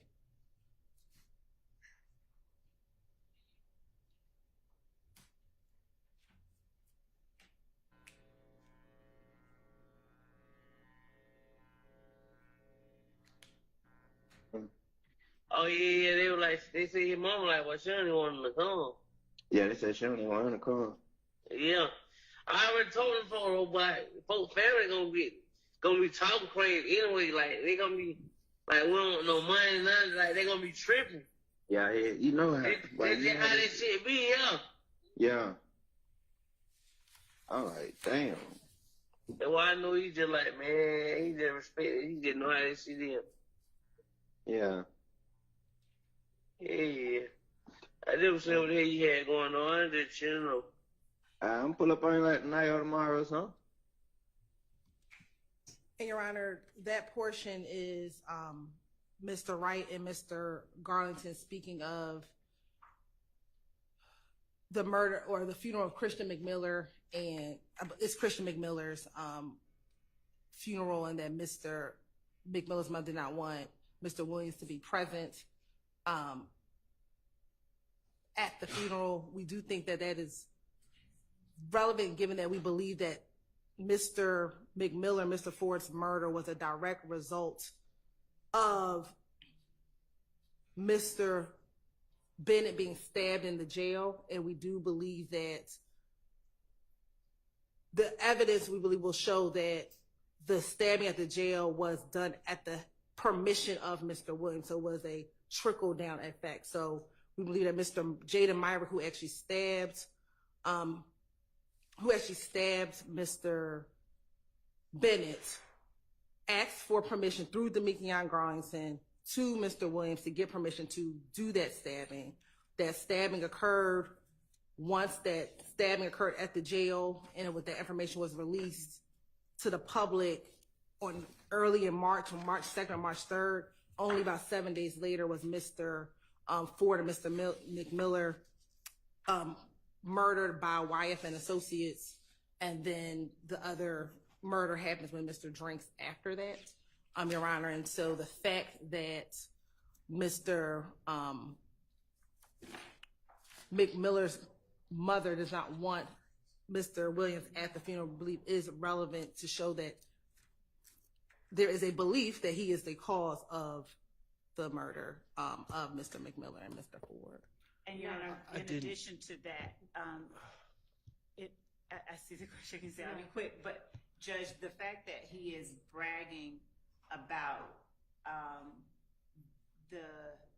what we believe to be the murder, and that he is informing the person that he is talking to that they were going to come back and they were getting ready to light them up, we believe falls under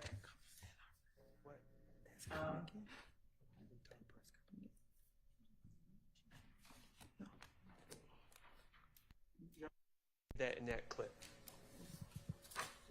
So part about the funeral is definitely out. If there's some other part where somebody... That's the first part, Your Honor, I think is coming in, that you allowed. My understanding is everything from the drugs to everything before Little Quay can come in when we talk about what it...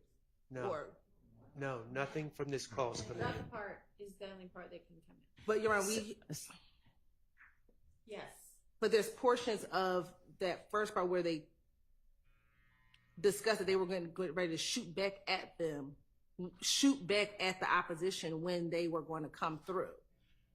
And so earlier in the call, when they're talking about shooting up Big Nick's, is that this part? Right. So before... And being surprised nobody got hit? Right. But Demekion says we were getting ready to shoot back at them, but we thought it ended up being the police and not the opposition coming. And so I think that that's important, that they were willing to shoot back at them if they came back through the location. And to augment that, Your Honor, just to add a little to what Ms. Hilton just said, them boasting and bragging to one another, we would argue our statements used to obtain confidence between co-conspirators, and it is serving to up and maintain trust and cohesiveness among them, and to inform them of the current status of the conspiracy, and in doing so furthers the ends of the conspiracy, as Ms. Hilton. Thank you. I understand the argument. I appreciate y'all perfecting your arguments for the record. My ruling stands. So the drug part can come in, and that's the only part from that wiretap. Now, I have a note that the one above that, 502 or 512, there's a reference to a quay in that one also. And there was a question whether there needed to be 105 instruction, or there could be a stipulation that as to who that was about, if y'all know it wasn't. Yeah. And Your Honor, I'll just add to that. My notes indicate that the reference to Quay is that he's locked up in that call. Okay. So that made it especially concerning.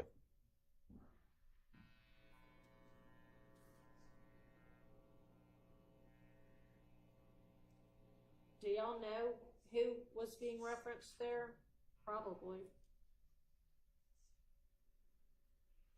if they're talking about Quay on March 16th, they're always talking about Quattrez Arms.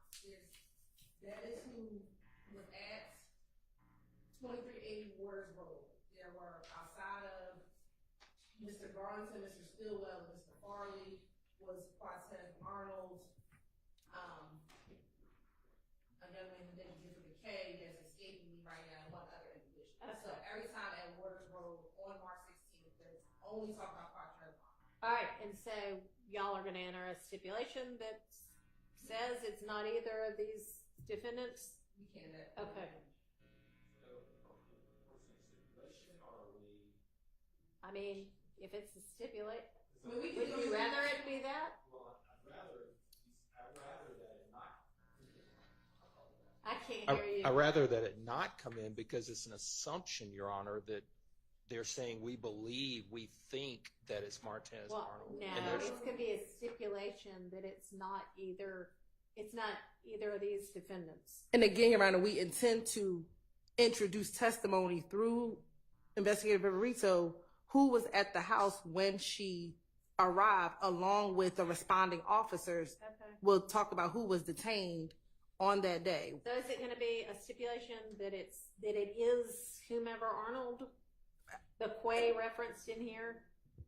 Yes, that is Quattrez So- Arnold. Yes, we okay. will stipulate that the Quattrez Arnold, the Quay that they're talking about is Quattrez Arnold. So there's another Quay that's being referenced. Fair enough. Thank you. Okay. So that takes care of that as well. Make sure y'all get that stipulation together before that gets played. All right.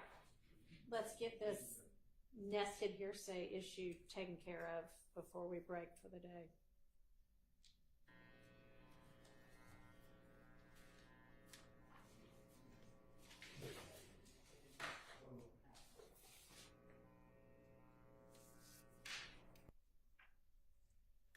Judge, can I ask how inclined the court would be to entertain a request to do the nested hearsay not today, but on another day?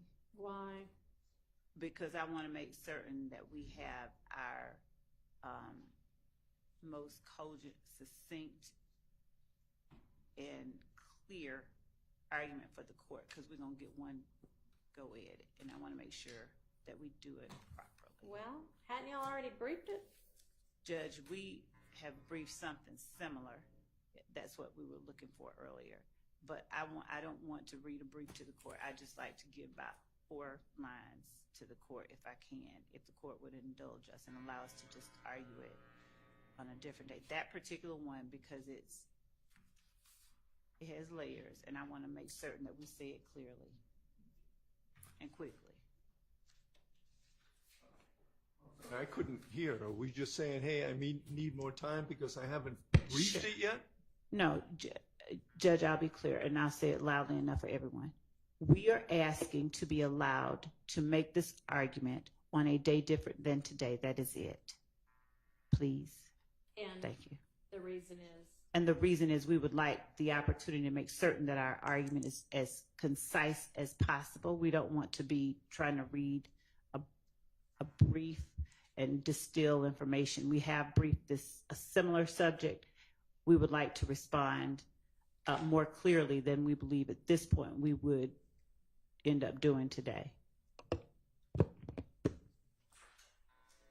Well, the state has already sent what they thought was the issue to the court, which was 2 pages from a brief that was filed when in November of 2023, maybe? No, 2022. And that was in response to Mr. Copeland's statement. So the state has had plenty of time to come up with this. And you know something? We've been asking since December of 2022 for the unindicted co-conspirators. They were supposed to have been given to us well over a year ago.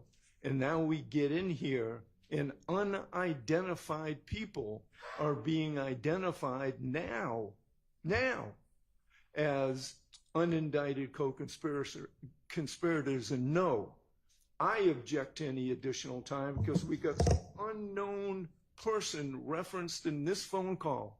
And I don't want to hear anything about, oh, well, now we know who the hell this guy is. Now we know who we're referring to. And now we know that this dude is an unindicted co-conspirator as well. And I don't even know whether it's a dude. So let me undo that reference. And I apologize.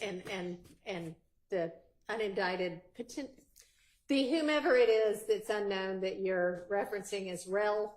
Yes. Or what Yes. sounds like Rel? Yes. So, Judge, I'm sorry. We got the 9:30 p.m. Monday 9/9 supplemental brief by Mr. Harvey, and we want to just address everything and be concise. That's all. Okay. And you all have had this for a couple of years now, and you indicted it. And you've had this wiretap. All right. You don't need to be talking to her.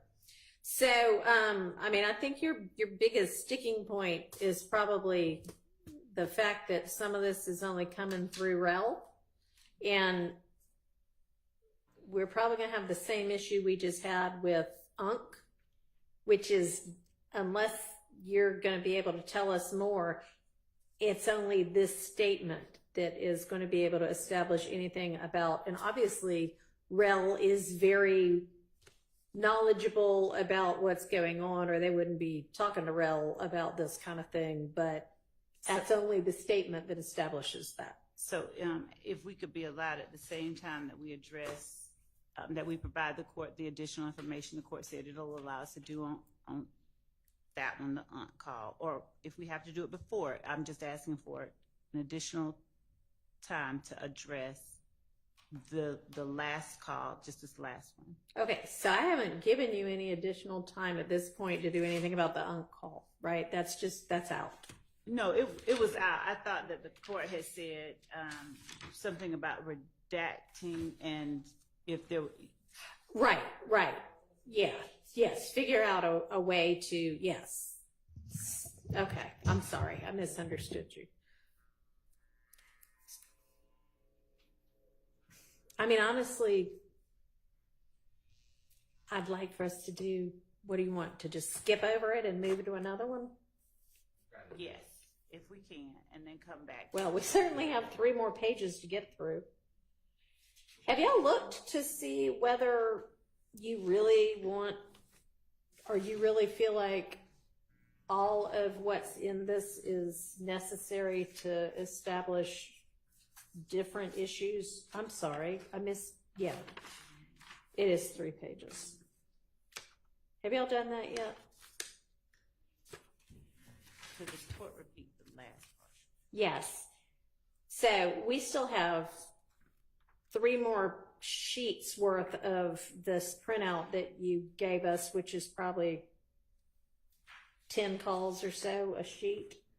So maybe 30 more pieces of a call. Have y'all taken a careful look at that to see whether you really need all of this to establish the issues in the indictment? Because, this is going to take a long, long time to get through. And so obviously, Your Honor, we are trying, as the court, as we go on, to pare down where we can, as much as we can, but at the same time, keep defense apprised of things that we may use so that there's no argument that we didn't. But we can look at it some more. I'd like for y'all to start making some decisions about, we're not going to use this. So have you done that evaluation yet? We on a lot of others, these are the ones we said we wanted to use. So yes, we can do that more. And as it relates to these that the court has in front of it, Your Honor,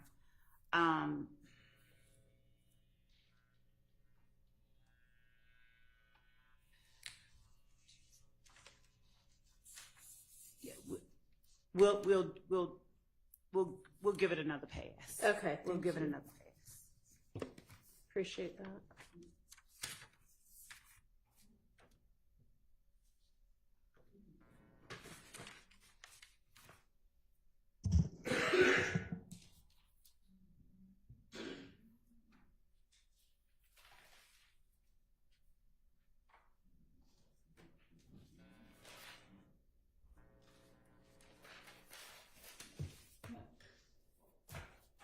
does the court have another day because that we can just, or do you Have just want us another to send the non-jury one day? to us? Oh. Yes.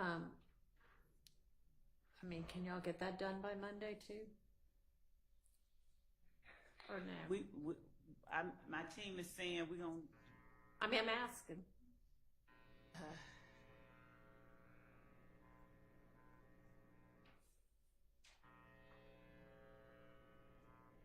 If we could have a couple more days, but if we have to, we will. I mean, get it. We're not going to be able to discuss it next week anyway. So, And then next. get it done So, by the 20th. Thank you. so we're not arguing today? Thank you. I don't know whether we're going to. I don't The know. 20th We're is not going to argue the other ones, but You know. there's other stuff we can do. No, I meant the The call 2119. We're not going to play 2119 prior to the 20th, so we appreciate that. So, Mr. Harvey, I guess that your brief that you filed is so impressive and intimidating that they want some time to be able to respond to it. Just agree to it because it's right.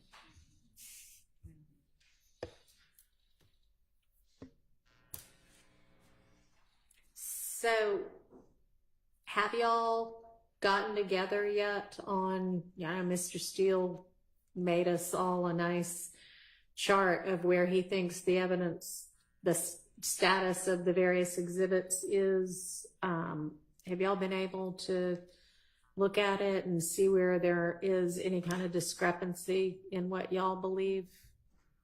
We have been looking at that. We've not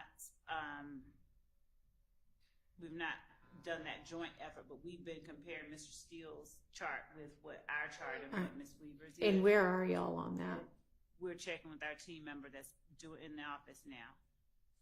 Okay, because had I walked in here at 9, dealt with the two Rule 22s, and then said, let's hit the exhibits, which I told y'all by email several days ago is what I wanted to do today, would y'all have been ready?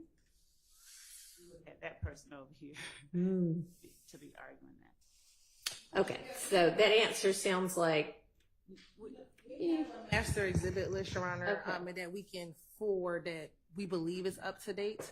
And we can take some time with it over the next couple of days to go over that with any designated person from the defense, but we can forward the master exhibit list that we have that we believe is. all right, y'all exchange that and copy Ms. Persfield as well. And then y'all get together to narrow down where there might be disagreement on the exhibit list. Yeah, because it's going to be a bear and we can't just put it off until the end. We need to be doing this a few times as we go along. Okay. So, y'all, Mr. Ryan's crowd is going to get together on whatever else that evidence might be and where there might be disagreement. The state's going to get us a list by Sunday, narrow down, we'll have conversations based on that. Okay. All right.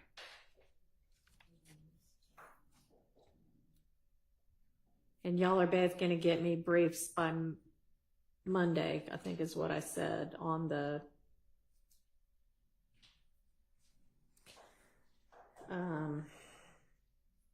what was it? What did I tell y'all to brief me on?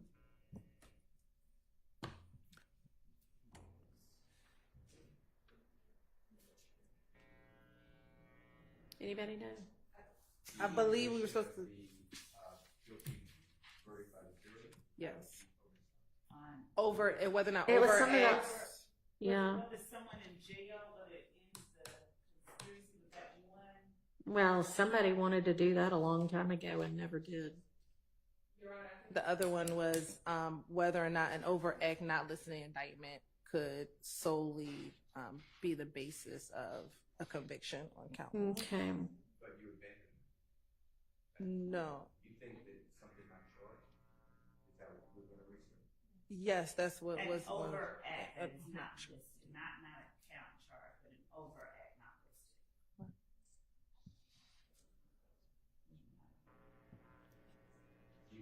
Did you provide any law? No, they haven't yet. That's what I would like for them to do. Okay, that was the Monday one? That was one. Okay. Judge, with respect to that, would we be able to wait for the state's brief and then respond in kind if they're able to find that, versus us just arguing what the Constitution says to begin with?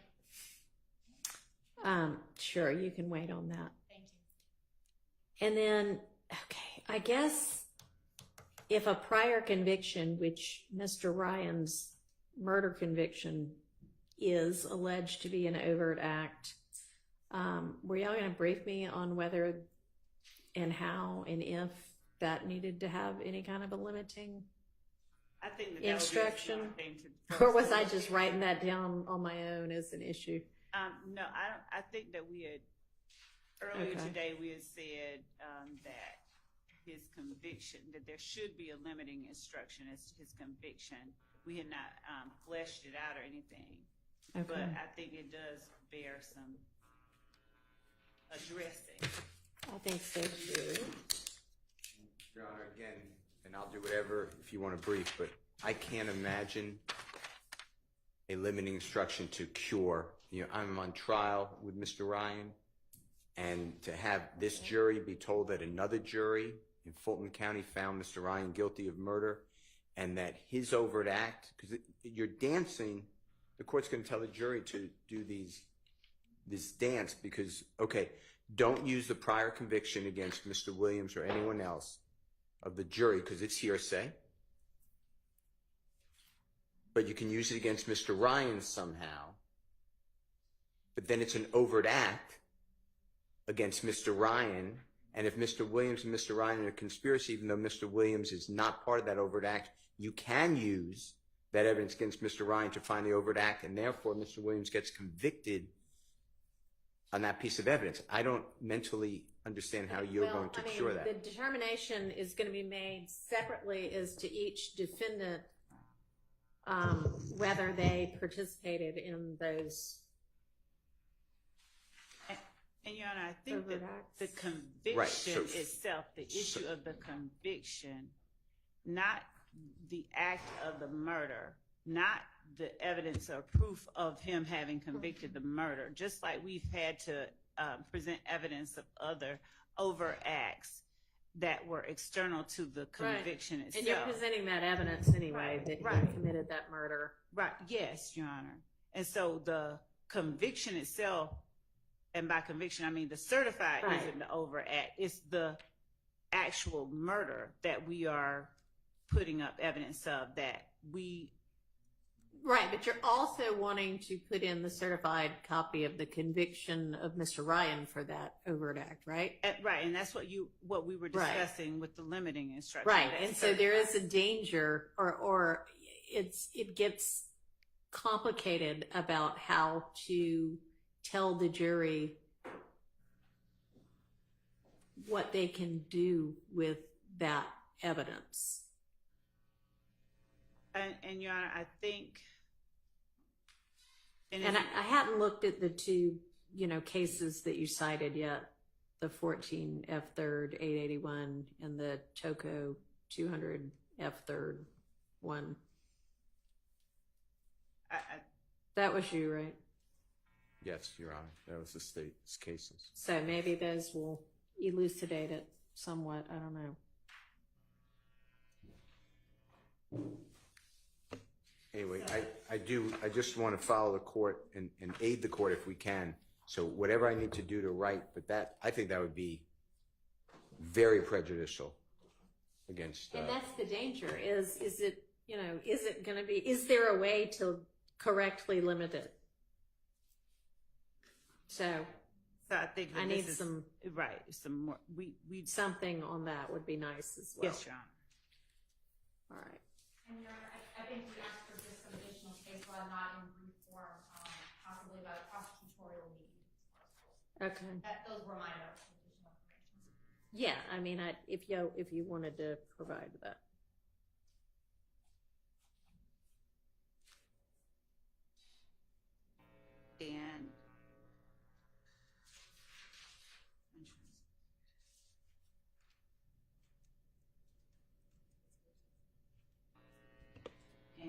And then you'll get me the hard copy of the in-camera material by Monday also.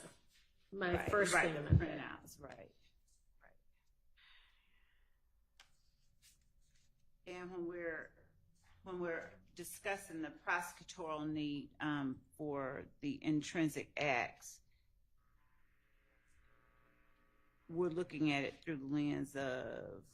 I mean, I don't need further evidence on that. Oh. I mean, not evidence, further case law on prosecutorial need. If y'all want to come up with some, great. But yes, that is exactly what I did want further evidence on, was could y'all find something that more factually aligns with your situation?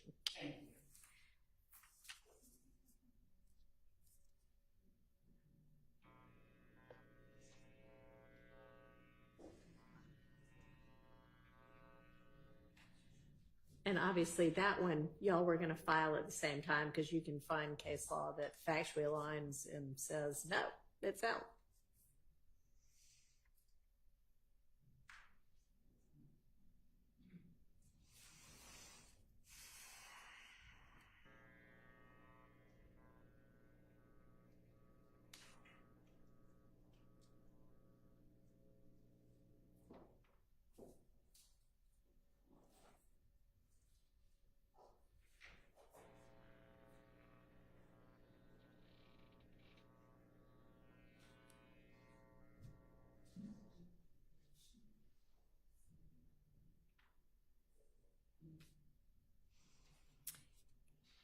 And just to flesh that out some more, and it being either admissible or inadmissible, because it either does or doesn't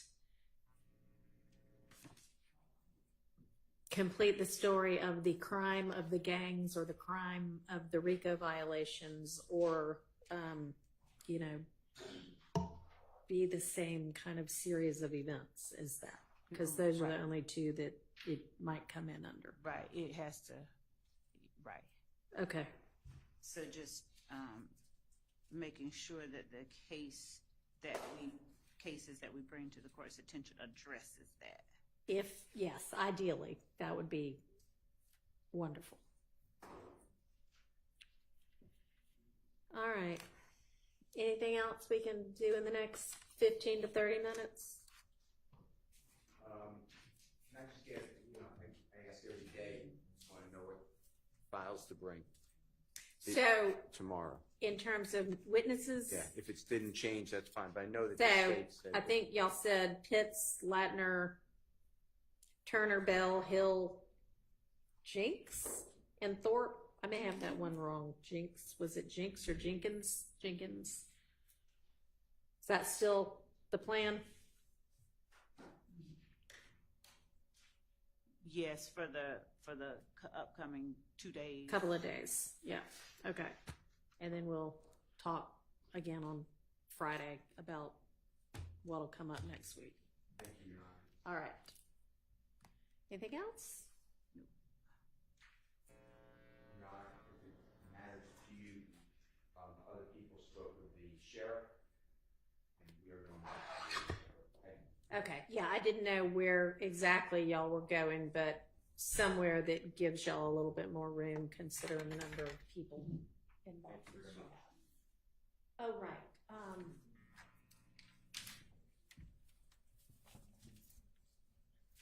I'm sorry, I don't mean to just point at you. Miss Borden. Yeah, come on up to the podium.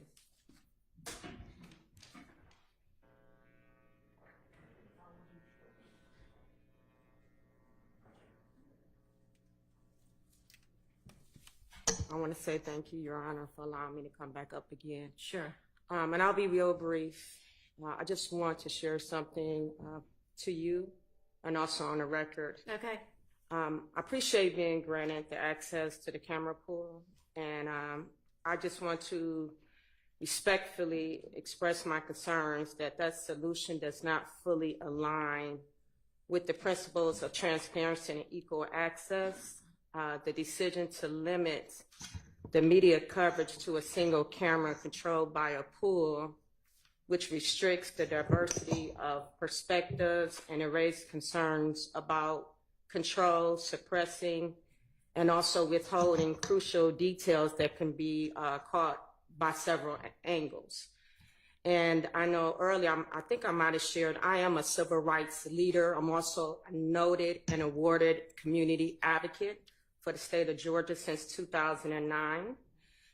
The Rule 22 provision was designed to ensure that the public and media has open access courtroom proceedings. And it is not to be limited to a singular source because that risks tampering with the spirit of that rule.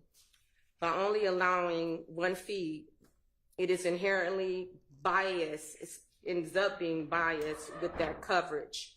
Are you reading from a case or are you just reading No, I just take some notes. I didn't want to spend extra time and I'm almost done. I mean, so this is just your position. It's not case law, is it? I do have some case law. I got two of them. Okay. All right, go ahead. So it assumes that one viewpoint is sufficient for capturing the full scope of the trial. It's essential that different media outlets are allowed their own access so the public can be provided with a fair and transparent view of all proceedings. So I am asking the court to reconsider this limitation and the transparency of the Rule 22. So when it comes to, for example, O.J. Simpson trial, also I was a part of Derek Chauvin trial. We were permitted live streaming to ensure full and unbiased representation of the proceedings. If you look up Press-Enterprise COV Superior Court, 1986, also Richmond. I don't know how to look that up. Oh, I'm sorry. You just said. Okay. Do you have a site to a reporter, like a case reporter? Well, it's usually like numbers and then a book and then some numbers again. I didn't. So basically, I pulled it. If you was to type in Press-Enterprise COV Superior Court 1986. COV? I'm sorry. I got Enterprise. C is in Charlie, O is in Oscar, V is in Victor. V. Okay. Yes, V is in Victor, Superior Court, 1986. And I have another one. What state? Wait a minute. This is in the state of... I mean, I can try that, but I don't think that's going to bring anything up for me. But anyway, what's the next site? Okay, the next one is Richmond Newspaper, INC versus Virginia Supreme Court.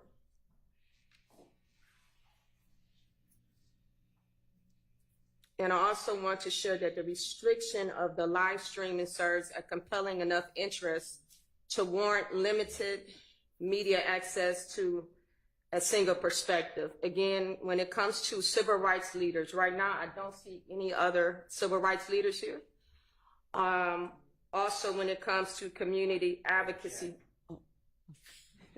All right, well, I apologize, feels Mr. Bryant. himself to be a civil rights leader. So I do want to go on the record say I have just as much vested interest as the defense team. And I did look at the media room, what is required, I do not have. So therefore, I would ask the courts if I can bring a computer into the courtroom. I don't have to have my phone, but just a computer to do it physically in here. And to do what? I'm sorry, physically? to be able to do my notes, also to do live commentary from my computer. And I'm also asking the court to uphold the First Amendment protection of public access. All right, there is full public access. Anybody who wants to can watch this trial. It is being live streamed with a pooled media of at least 6 different news organizations. It is also being live streamed by an individual who is pooling with another individual whom you are welcome to pool with. And so you can do that as well. Okay. So then are you saying at this point you just want your computer in here so you can do live commentary, but you're okay with not filming it because you don't have the capacity to do it from the media room? Yes, Your Honor. Okay. And also, I would like to, I know I brought it up earlier, I still would like to submit to the courts. Maui Davis of Davis Bozeman Law Firm did a letter. Also, Channel 11, I work closely. Oh, yeah. I mean, and I said before, I'm Okay. happy to, and I would I like know to Mr. submit. Davis and happy to, but again, I don't not believe that you are a civil rights leader or that you would be able to add something to what's already in the news. And you are certainly welcome to report on, Okay. everything about this trial. So in there also is a letter from DeKalb, Mr. Robert. He was the DA, DeKalb County. Yeah, I know him as well. Also, Channel 11, I work closely with their investigative team. They also did me a reference letter as well. Okay. All right. Yes. Yes. I just wanted to, this young lady referenced Richmond newspaper Thank you so v. much. Virginia, and I believe the site is 448 US 555. From I 1980. thought that was a pretty big Thank you case. so much. I was familiar with Press- that. And Press Enterprise is 464 US 501. Okay, thanks. So, yeah, those numbers and then letters and numbers, that's how we lawyers look up cases. So, I mean, the title's nice, but it's the numbers that we actually need. So, okay. And what would you need to do it from back in the media room? Is it Just be able to plug up my computer and that's it. Oh, so you're not worried anymore about being able to film? No, I could make everything work from my computer. Okay. All right. Well, I mean, I just gave somebody else the ability to do that. So I will revise your Rule 22. I don't know if I think it might have already been emailed to you, but Yes, it we'll was. withdraw that one and do another one. And just to make sure I'll be able to But come again, into the y'all court. are going to have to fit in the media rows that are available here in court. So it might get pretty, I mean, sometimes there are only a few people here. Sometimes there seem to be a lot of people here, okay. Thank you, Your Honor. Thank you.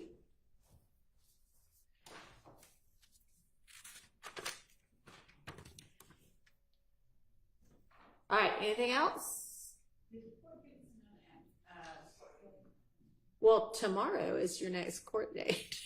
Is that what you meant? Or no, the jury's coming back tomorrow. Did you mean when are we going to have our next non-jury date? I don't really know.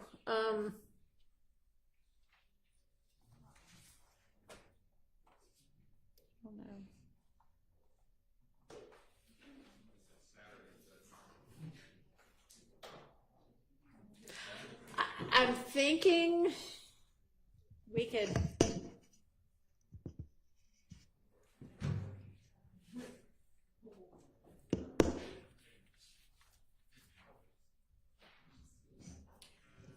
I don't know, possibly sometime the week of the 7th, later in the week.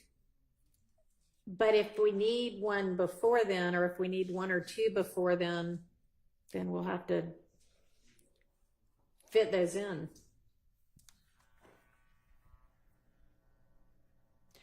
I mean, I'm planning for us to have 2 full trial weeks for the, next 2 weeks of September, but do y'all think we're going to need 1 or 2 non-jury days? I don't foresee that, not with the, how far out the issues that we still have. Okay. All right. So then we'll plan to do full weeks for the next 2 weeks. And then maybe sometime the week of the 7th, we might have a non-jury day or 2. And if not, I mean, certainly sometime close thereafter. Okay. Thank you. And Judge, one Yes. last inquiry. The matter that the court brought to our attention, from the sound of things regarding the request that we dealt with at the bench, No further. I don't know okay. what you, no, I don't know what you mean. I'm sorry, my memory just may not be as good as yours. I'm not quite sure what you're referencing. May I approach with just any member of the defense so that I can Yes. deal with it appropriately?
Or anything else